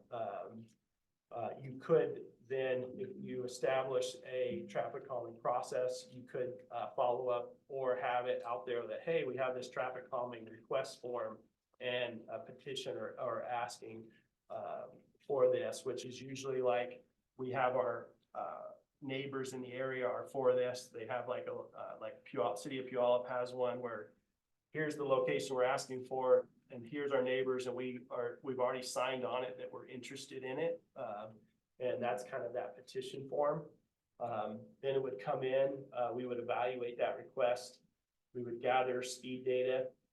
So those could be in, like I said before, either with our annual counts. We could also deploy the radar speed trailer or the radar feedback signs in order to gather data in that regards, kind of to determine, you know, is there an issue here? How big of an issue is it? Then this is getting into that, where I was saying earlier, that criteria or threshold that we would evaluate, like determine, you know, you need to determine like at what point do you do something, meaning like some scoring or whatever. Some cities require 10-mile-an-hour over posted. Others have a scoring system with a minimum threshold, which is taking into account some of the things that Jennifer brought up earlier, as far as just the type of street, the location, things along those lines, the amount of traffic that's on the road. All those things would have like kind of a scoring mechanism, and I could show an example of that later if there's interest. Then it would be kind of like the support buy-in. So if the threshold is met and traffic calming measure is selected, then need a threshold of local residents supporting the implementation. So for instance, I said Puyallup requires 60% of the affected area in support of that before going forward. And then the other thing would be, how would it be funded? Would that be paid for by the residents? Would that be city funds? So those would be some of the things that we would need to, you know, between the criteria and budgeting and things along those lines, how we would want to go about that. This is an example of a summary flow chart from City of Puyallup. Neighborhood completes and submits that citizen action request and petition, or maybe I think of CARS as that. I'm not sure. They probably have a different, they may have a different name for it. Then Development Services Department completes traffic engineering study and ranks the neighborhood. If it's less than that score that I was, you know, that I said they have a criteria, then the process stops. If it's greater than that, they meet with the neighborhood to discuss and agree on traffic calming plan. If that, I'm not sure exactly of if they say, depending on what it is that they agree to, like what traffic calming thing, if If the department agrees, then it keeps going. If no, it kind of goes back into like, okay, what about this? Idea as far as one of those differing options for traffic calming. And then it goes to, then the Development Service Department mails kind of like a voting kind of ballots to that neighborhood to just kind of verify and make sure, hey, this is what we're doing. And this is what where it's gonna be, and that type of thing. Is everybody good? If it's, this was a little bit interesting. It said 65 and 60. Anyway, somewhere around 60, I think it's 60%. If it's less than 60, then the process stops, I think is what it's supposed to be. If it's greater than 60, then it goes to their city manager for approval. And then it gets, if the city manager approves, it moves forward. If it not, process stops. So that's kind of an example of kind of a flow chart of how that could work. And with that, I'll answer any questions or I don't know, because I use their example. Yes. The resident that last came to speak about the situation in her neighborhood, and they've come a couple times, gave us a handout, and it had how Kent does it. It's similar in the process, but it's based on a point system instead of, as you said, some are more a point system versus 10 over the speed limit. Yeah, I have both of the things that she provided. Okay, as so well. one was Kent and one was Maple Valley. Maple Valley. Yep. And I read through both of them. I kind of like the point system. If we were gonna really look at this, doing this, I like the point system versus it's just, 10 over. Because 10 over might mean something different from one neighborhood to another. Agreed.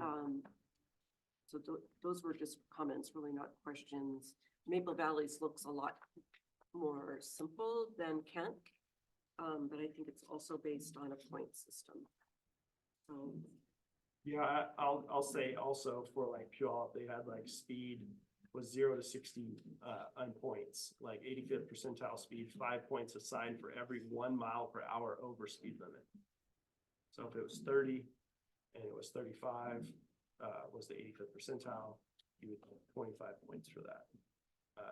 So then volume, average daily traffic would make a difference. Pedestrian generators, how many schools, things like that, they're around there, parks. Also separate is school is looked at kind of twice in that year, in that situation. Sidewalks, are there continuous sidewalks, bicycle route?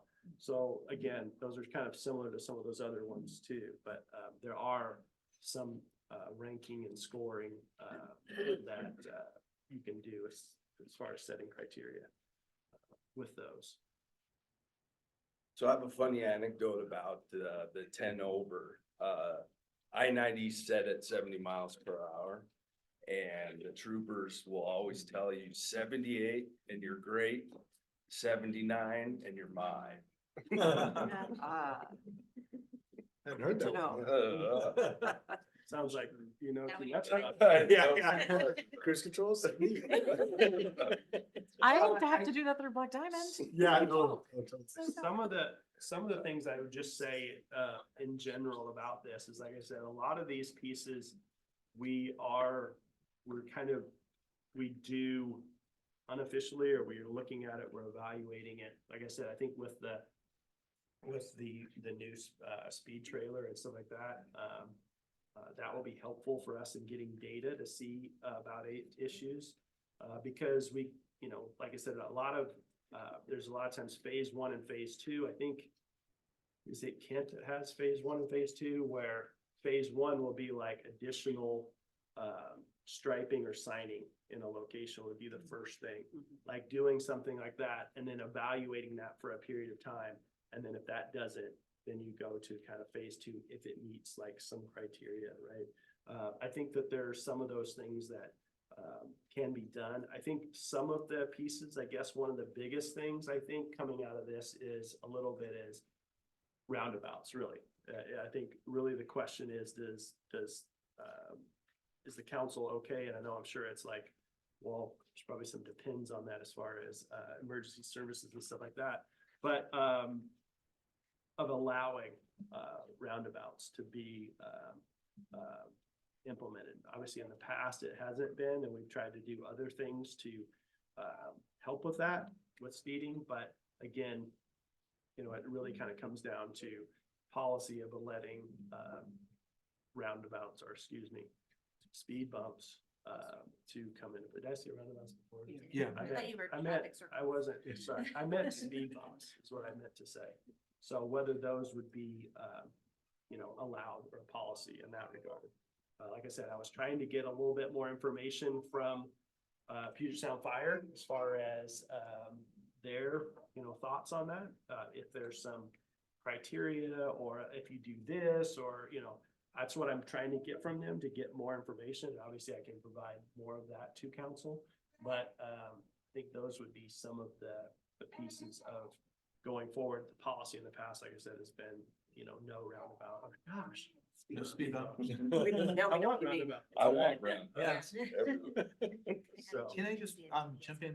Sean's had his hand up for a couple of minutes. So Sean, do you wanna give a question or comment? Just an observation, and Don, I really appreciate this presentation and the options and kind of the ground truthing of what's happening out there. And I think in response to what we're hearing from the public, what I would really like to see is a process by which, as you kind of laid out, they can get their concerns addressed. And that might be part of which is educating them, saying, yeah, let's go take a look at what the speeds are on your street, and give them some real data to say, you know, either this is a real area where this is a problem, or yeah, it's actually not as the speeds aren't as high as we thought they were. But I think the thing that needs to come out of this is, as you were ending there, there needs to be a process by which the public can initiate it. They can get information related to it, and then there are delineated steps they can take, if justified, to implement some of these traffic calming measures. Because I think right now, if someone says, I want, you know, traffic calming measures, and they jump straight to speed bumps, and we merely say, yeah, we're not going to do that, that doesn't feel satisfying for the public. And you mentioned at one point that, you know, police officers are getting a number of complaints about speeding, and then only to find out later that area they aren't speeding.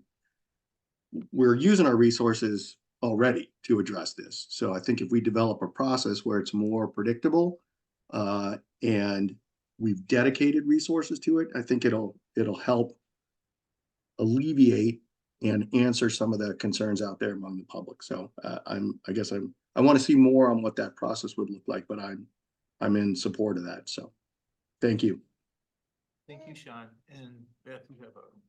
I was just gonna say I agree with what Sean said. I think there needs to be a process so that if residents come up, we can say that this is the process to go through it so that we can evaluate it. I'd hate to see the common law speed then become an effective speed, like just because people are driving that doesn't mean they should. And sometimes certain parts of the day would be fine, but when kids are playing in the street, it's probably not right. And we don't know, you know, when they're exactly taking the measurements, you know that, but so I think we should have some kind of a process, like maybe not exactly, but like Puyallup or Kent, it should be defined. And then I would be also find entertaining maybe another speed trailer or two. I like the ones that have the red when they start flashing. I mean, the one at Timberlane, I saw that flash yellow. I don't know if it's more expensive to get one that will then turn to red. You know, sometimes the smiley face ones, like they might be a little more expensive, but it might help. But it gather data nonetheless.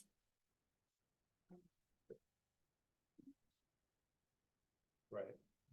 In general, is this the process that you would be proposing, but then you're basically saying you would start it off by just maybe steps 1 and 2 to gather that data? And then you could refine the process according to, like Debbie said, she's heard, and now she has evidence, she's reading it.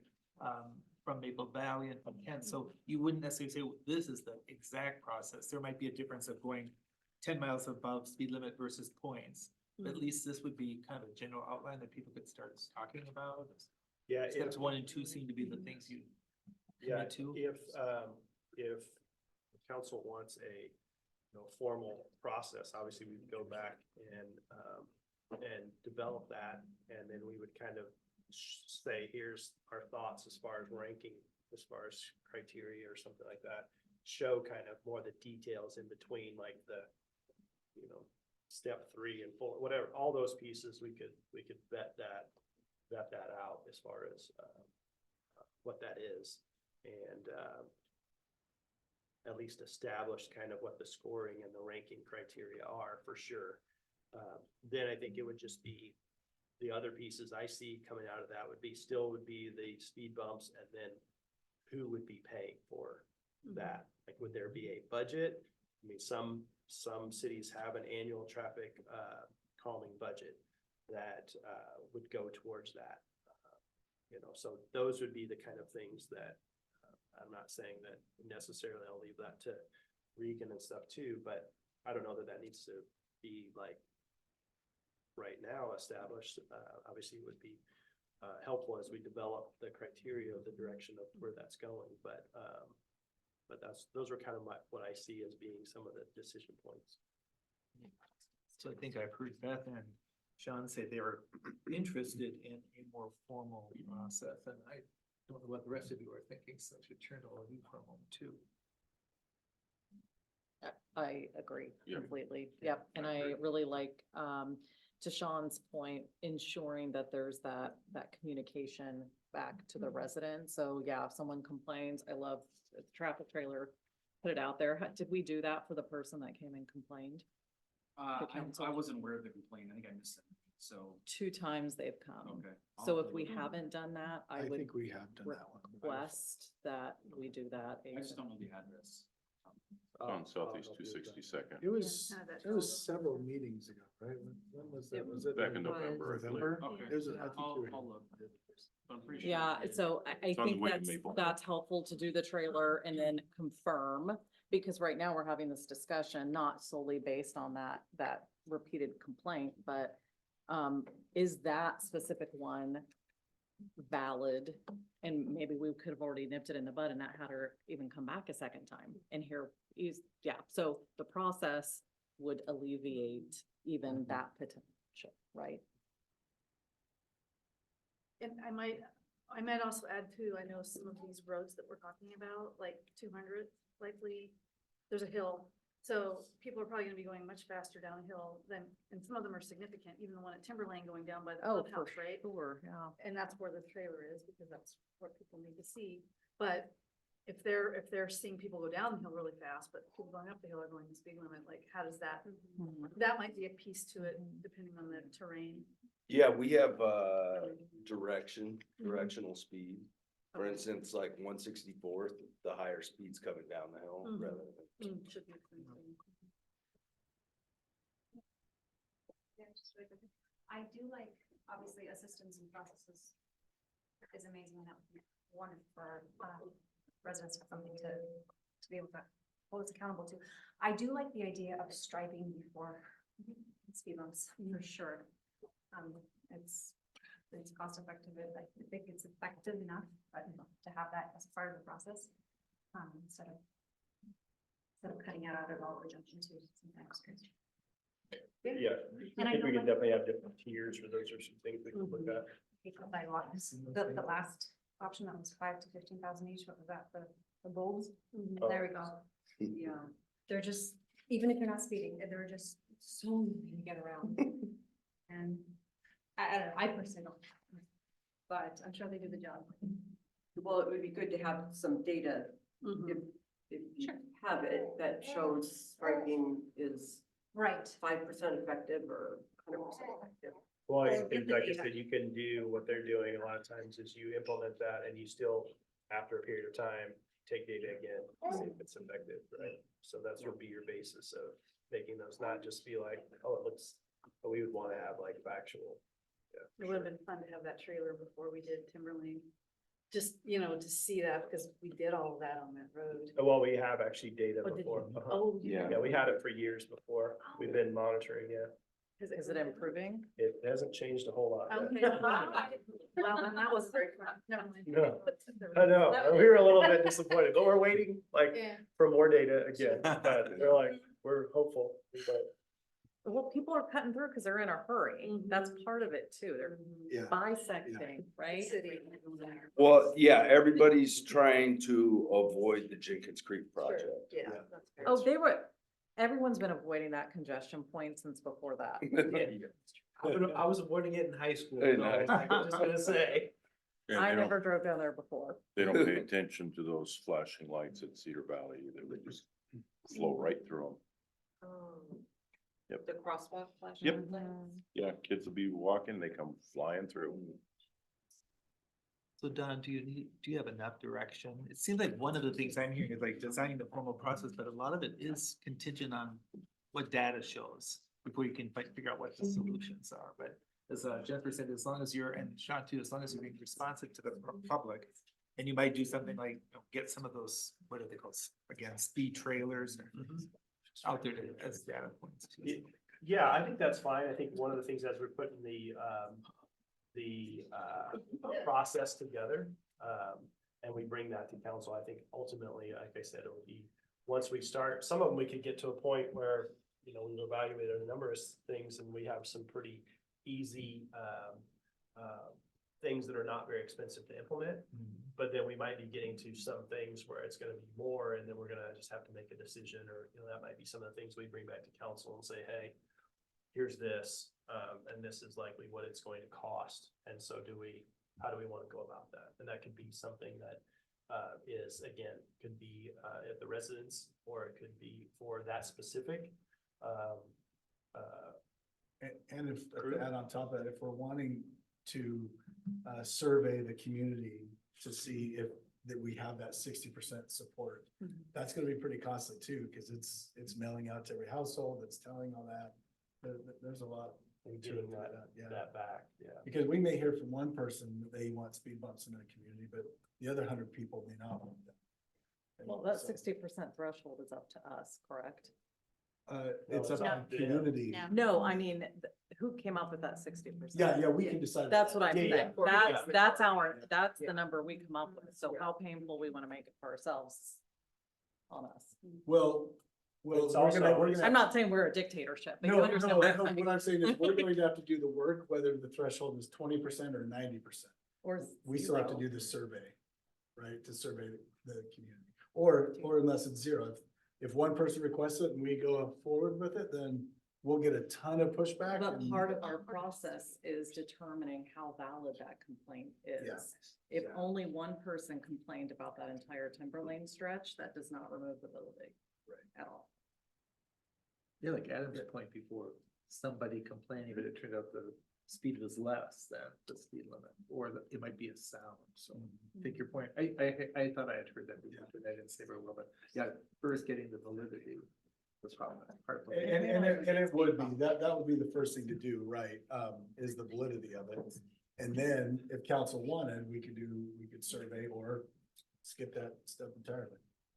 And it can be just, I mean, FYI, I mean, it all depends on how many, you know, how inundated, like I said, some of this we're taking care of and to some extent, but obviously formalizing, you know, documenting, you know, just there's more to it. Depending on how many people are asking for those things, obviously can take a significant amount of staff time. So it's just being aware of Well, that. it doesn't have to be speed bumps. Right, I know, but in any, no matter what it is, I mean, not, even if it's not speed bumps or anything, the fact that you're formalizing and there's steps and then meeting, you know, reaching back out to the neighborhood, you know, doing all those types of things can have a significant amount of staff time. Can I ask one more question? Oh. Are we today, are we tracking number of complaints by location? We have it as far as if they come in through C-Click-Fix and that type of thing, we have all of those locations and stuff. I know that Cisna also sent us data on things that he gets and stuff and the places that he has. So we do have that data as far as if it's like in a great, like, table, and that we can put that together. I mean, we do keep track of these things, and like I said, we have like a standing list of locations that we go get speed data from, and then we add to that if new ones come up. I mean, isn't that kind of what you've been doing? Yeah, and if we modified C-Click Fix a little bit, just to have speed complaints in one. It would track, yeah. Yeah, right now, we mostly get them through our online reporting, the sheriff's office. We also get them whether they call in and complain. So we have multiple different ways. We track them all through the King County's report writing system. So system's done several in the last year, where he's put the trailer out and actually done a full investigation. I have them all pulled up now, but it's, that's how we track them at the police department. We do use C-Click Fix, and then Dave takes them and dumps them into our report writing system. So I can usually find them pretty quickly. It's just this thing is a little bit clunky when finding the specific things, but I've got it. Okay, thank you. And Beth, I think you have another question or point too. Two things right quick. Can we engage in the HOA? Would that be a valid survey if they said, hey, pull your HOA or at your next HOA board meeting, if you have a 60% majority of your residents that want to do this, so that it would take that off of the plate of the staff? Well, we'd still have to verify that. I don't know that we could just, the board says, yeah, we got this number of votes. We'd have to. Or if it was recorded or there's a ballot or something. Yeah. I think it's one of those things, you want to at least utilize that as part of the, like, trying to get as much of the information out there. Yeah, exactly. And knowing, like, are you guys aware of this? Here's, oh yeah, we've been talking about, I mean, I think it's part of that whole kind of process. Like I said, with Puyallup one, when they petition, they have a percentage majority that has to be, that's in the area, that's already on that petition that they've written, and here's their address. So you could literally like map out. So that's at the beginning level. We could still have something like that. And then at the end, once you say, hey, this is what it is, this is what we're gonna do, then that's when it goes back. And that's when we kind of would like some sort of method to get a vote or whatever for it. So that would be kind of at the tail end after you kind of went through and identified what the improvement would be. Did you have a second point or a second question? There's a speed limit sign, a blinking speed limit sign on 200th, heading south, right around 263rd, I believe. I don't know if that's something that the city put in, or if that was something that was there from before. Is it just It like? just tells you what your speed limit, Okay. how fast you're going and what speed I limit think is. that was the mountable one. I think this is, yeah, I think it was. I mean, it's been there for years. Maybe it is. It doesn't collect data and like. Yeah. Is it cheaper than the other ones? I don't know. I'd have to go back. And he has to charge the battery. Oh, Okay. okay. That was a cheaper alternative to a speed trailer for visibility or data. But I think some of those pieces too, having some of those tools, like the radar feedback signs and stuff like that, having some of those where we could implement in places too. I know that some cities have like on the, say like a speed limit sign, they have like a quick disconnect type thing for the radar feedback sign. So they would put it up for like a month or something, right? And then they would pull that down and move it to another place. That little attachment piece stays there. So it's a little bit quicker to kind of like, boom, here it is. And you go to like, half a dozen different, so it's almost kind of like a rotating type thing. And that can sometimes help, just like I said, because it's there and then it's gone, and it kind of reminds people versus kind of forgetting that it's been there the whole time. And so those are some different pieces that you can do. And when you'll have some more of those tools, that would be probably helpful in those cases, and have been, at least from a number of the things I've read, has been some of the most effective in that regard is some of that feedback. Because a lot of times people are not really realizing that they don't realize the speed that they're going sometimes. Okay, thank you. We're done. Okay. We're scheduled to take a break, but right now it is 5:02. We're running about 25 minutes ahead. Maybe we should just push through and get these last couple items done, and then we could leave early. Although I did have a lot of people offering to pay me if I made the meeting last till 6. Wasn't me. Jeff, stop these things. No longer I gotta sit here next to Joe. Is that why you're losing your hair? You are. That's why I keep scooting this way. I was gonna say, I'm like, wow, you are not helping yourself. A little bit of Joe man. Okay, sweet squeeze, Karma. Yeah. All right, so, I believe this was brought up at the joint meeting that the Arts Commission had with the council about some karma statues. And, coincidentally, it was something that CEDAS has been discussing as well. So I met with representatives from the Arts Commission and CEDAS. And, this is something we thought, let's present this to the council, see what they think. This has been done before. Here's a couple of examples. So Norfolk, Virginia does mermaids. The IKEA one. Yeah, IKEA, yeah, so, the city owns, they have like 136, something like that throughout the community. The city only owns a handful of them on some public property, and the rest are all privately owned, and, they come as just a blank slate, basically, and then you can paint them and design them how you want, so they all look kind of different, throughout the community. Of course, we're familiar with the pigs in Seattle. It's the same concept. Decorate them how you like and put them out for people to enjoy. And then I think probably most of you have seen the traveling cows. They actually travel to different cities. They're on display for a while, but same concept. Businesses can sponsor a cow and paint them in different ways. And then just this way to kind of engage, build a sense of community, something different, unique, and maybe weird for people to see. And so we thought, well, what about karma? What if we could have karma throughout the community and spread a little karma for our businesses to, what's that? Good karma. Yes, and good karma to participate in. So something Arts Commission and CEDAS are both supportive of. We've reached out to several different manufacturing companies that would create these. So based on a 6-foot tall fiberglass statue, the development and mold fee would be just over $8,000. And then the price per piece is just over $1,300, and that's primed and with the mounting brackets. So that actually came in less than what we thought it would be. And of course, there'd still be the additional expense of painting it how they wanted and then mounting it. But one of the thoughts we've thrown around is like, I think, was it the cows are on those platforms, and some of those pigs are as well. Because maybe some businesses may want to move them inside after closing hours or something like that.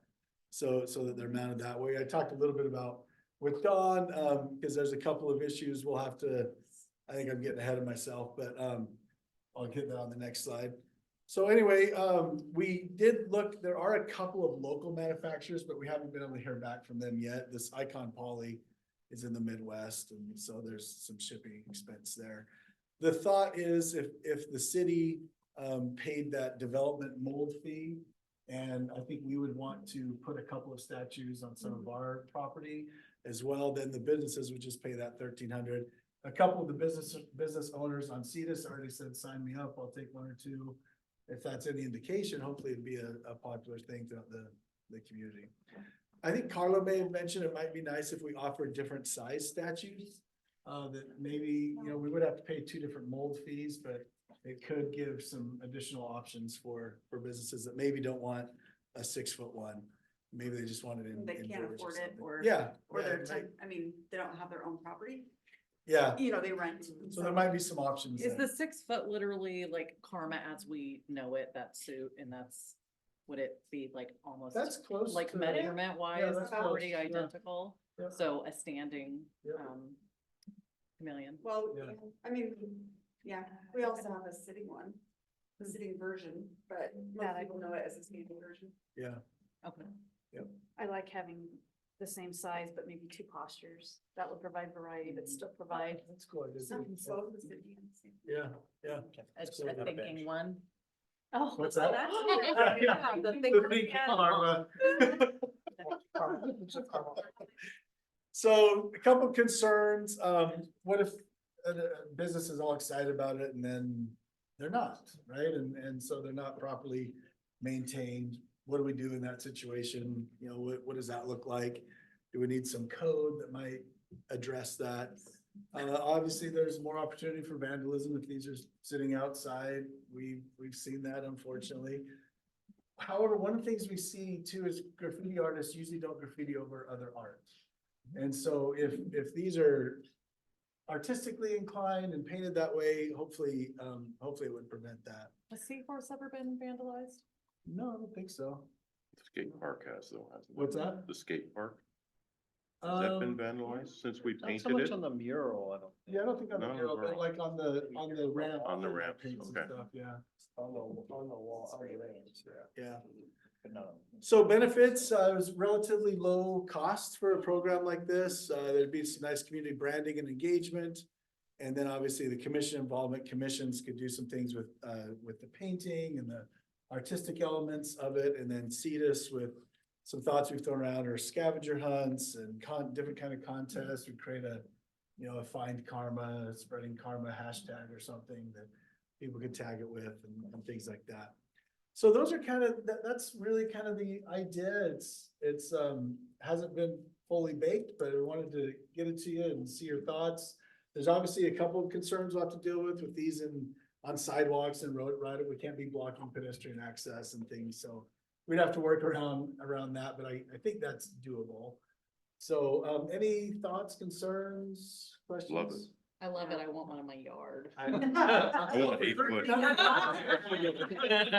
We just $12.99.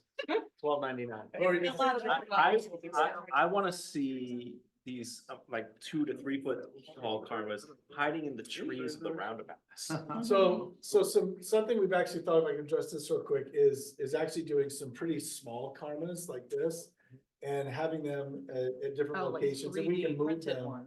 Yeah, and put them along our trail systems and things and do different scavenger hunt. Put them on the railings of the new bridge across Jenkins Creek would be kind of. Yeah, wherever we want to maybe draw people to, maybe we want them interested on the trail system at CCP, and so it's a scavenger hunt idea they can go do and something like that, so. I think you mount one on the top of the speed trucks.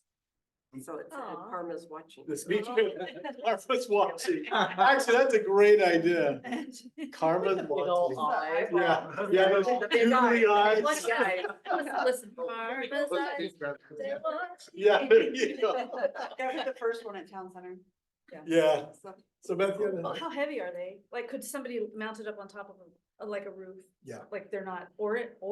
they're tree? fiberglass, so the base would have to be fairly heavy, but the statue itself, I don't think. Put it on would be. top of my roof for Christmas. Well, I saw Frosty out there. Frosty was on our roof, so yeah, we can get. So I don't know the exact weight, but I presume being fiberglass, they'd be fairly light. Yeah. Yeah. Cute. I love it. So. Okay, well, if council is cool with this, I'm getting a thumbs up in the corner, so, then we'll. Yeah. We'll move forward with this. CEDAS and the Arts Commission will probably meet together, have a combined meeting and formalize this a little bit more and we'll get rolling with it. Yeah, we'll get Is this the for- slugs. It's pet. Have the slugs. So is it, I still love slugs. So funny. is this something that would then maybe come to a decision for later this year for next year? Or, I mean, obviously. we're- Potentially, depending on timing, we'll see how it is, but if we wanted to roll it out this year, yeah, we'd have to wrap in that $10,000 into the budget this year to get the molds made, so businesses could start ordering them. You could enhance those family size vests. Things that Inside of a karma. Karma We had vest. them in time for the summer, ready, set, play. Put it in. I think there's a ton of fun things we can do. Yeah. Oh my God, so many photo ops. Put them in the Covington Days Parade. Yeah. That would be amazing. Parmesan plate. Yeah. Which is. Let me make sure. So many good ideas. Yeah, that's all, Jim. Okay, great. This next part of our agenda is a lightning round. It just needs to last about 5 minutes. I like the fact that this city council in particular has always had one little session at the very end to just list issues that you are guessing or estimating or imagining would be challenging or things that the council would have to deal with in the next couple of years. So we're not gonna debate them, talk about them or anything. We just want to get a list going. If any of you want to offer things that you think are likely to come before you in the future. And we're not even defining that. Anything the state comes at us with that is gonna cost us money and they're not gonna help us with. Anything particular that you see on the horizon? Anything and everything they can think of. Unfunded mandates. Unfunded mandate. Okay. What about, this just hit me. Future potential annexation areas. I know that's done by the urban growth boundary line and stuff, so. Pardon? Said I had a training on that yesterday. Yeah. What about continuing Good or bad? rise of the police costs? Oh, yeah. And then also, oh, is this what you're gonna talk about? I'll mention that. in a second. Okay.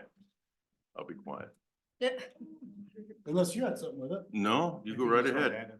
So why don't you go ahead? I think this is the same thing I was just gonna bring up. Just a 3 mile radius for commissions. That's something the leadership team and we've been discussing. And I think it might be time for council to reconsider this.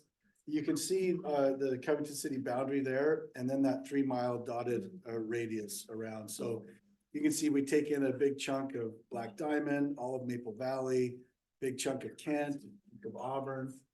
And so I think the question really is, are our commissions for all of those people, or are they for our Covington residents? And because, the people that live in those communities, they have commissions in their communities that they can serve on. The people we may want to consider, you can see, south of Covington and north of Covington. Right. That was a while ago. Well, those are unincorporated areas, and so maybe it's still good to include in it within a 3 mile radius in unincorporated.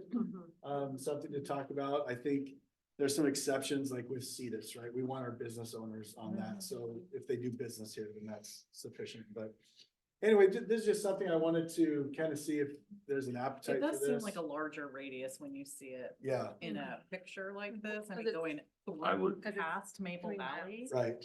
You know, because when I think who we wanna pull in, I'm thinking, oh yeah, Crest Air Park, there's, you know, all of us around here. When they feel like they live in Covington, but this is much larger than my brain. I think we should bring this back for Okay. future. Yeah. Agreed. You know, and then we can discuss which commissions Yeah. need to fit, like youth council, see, just like you brought up and stuff. All right, Yeah. thank you. That's Don, Diana. you have your hand up. Did you want to add anything to this discussion or do you have a new issue? Oh, I have a new issue. Go ahead, please. I was gonna say, and not to define it, but hearing a lot of positive and negative news about the economy going forward. And so it's possible that that could be this time next year, a huge matter. We'll have had an election, and it could be positive or negative on the economy. So it's just something to be possibly thinking about. Good, thanks. And Jeff, did you have another one? Nope, this is what I was gonna talk about. You're gonna Okay. beat me to it. Oh, sorry, Joe. No, Any you're other- You have better. Yeah, And any other future issues? Do we anticipate any, population growth due to immigrants coming in?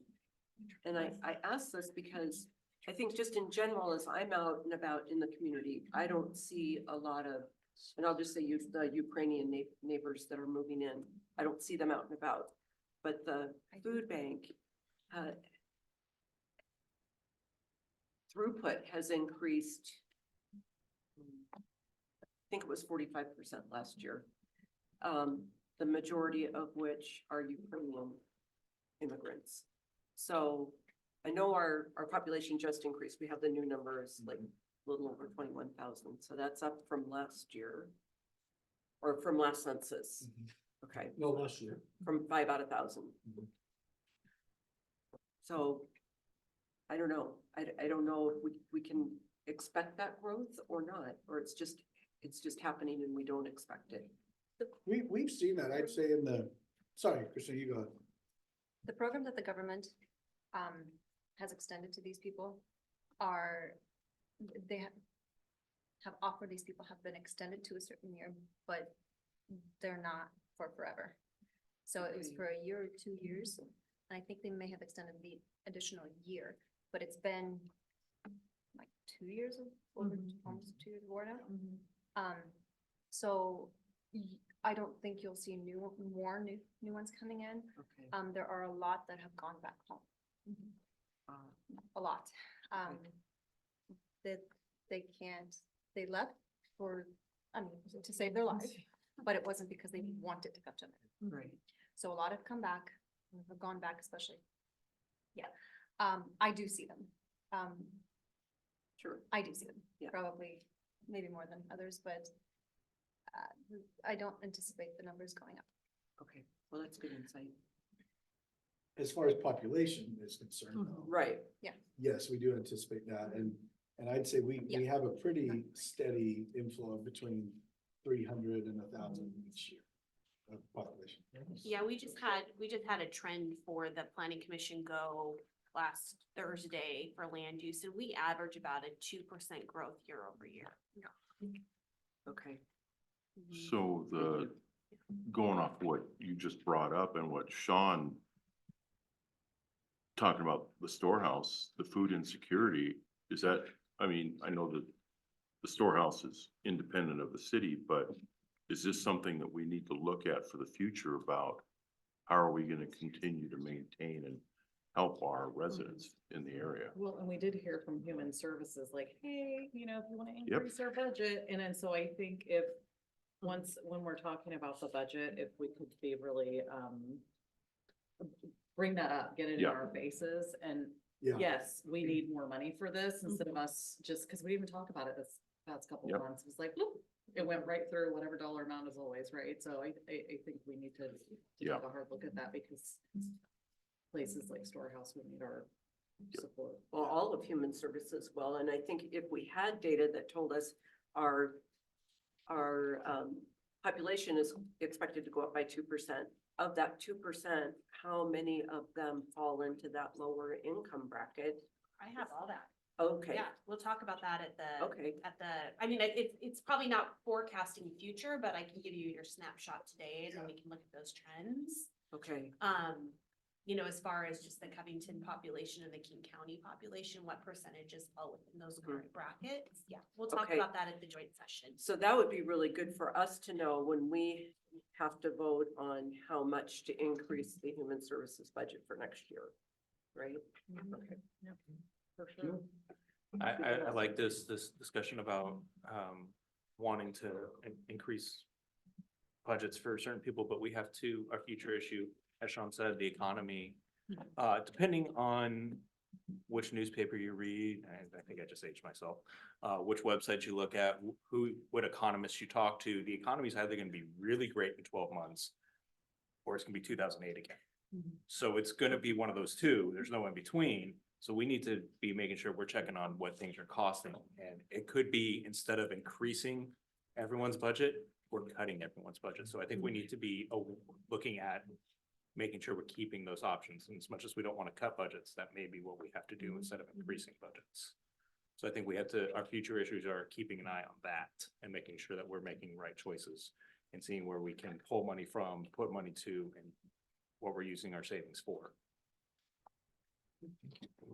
Any other issues? You got 6 or 7 here. I'll just kind of tack on to the budget, just in general, what we're talking about, and from a sustainability standpoint, we know that if we keep going the route, we're gonna run out of, we're not gonna be able to, we're gonna go into the red and don't want to dip into our reserves, so.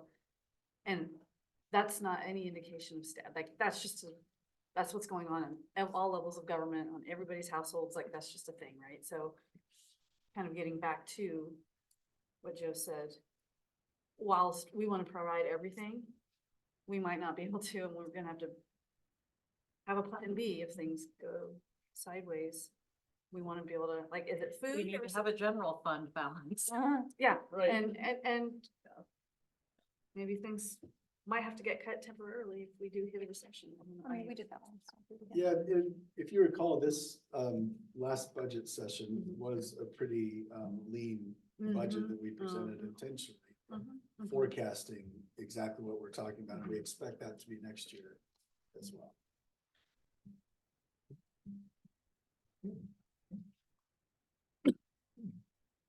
Okay, last session. What are we taking away from today's meeting? Over Staff to have you, a the lot most. to do. I'm so sorry. We all have a lot to do. We're going to need to ramp up on doorbelling and, and, Get our walking sheet. yeah. Socializing the 0.2%. We have to become more engaged than we've ever been before, Mm-hmm. all of us. It's not going to get done just with city resources, or city staff resources. So we live in this community. We work in this community, people that don't live here. People have their businesses here. And things are not going to get done to that level unless everybody pitches in to some degree, as much as they can. And that kind of gets back to us being engaged with, you know, if the 2.2 doesn't pass, it's gonna, you know. It will. It's not, if, When, you're right. it will. I think it can, and it could, and we have that potential, but we have to tap into that, start rebuilding some different types of relationships with our neighbors, because we're residents here too. It's not just us and them, it's all of us together.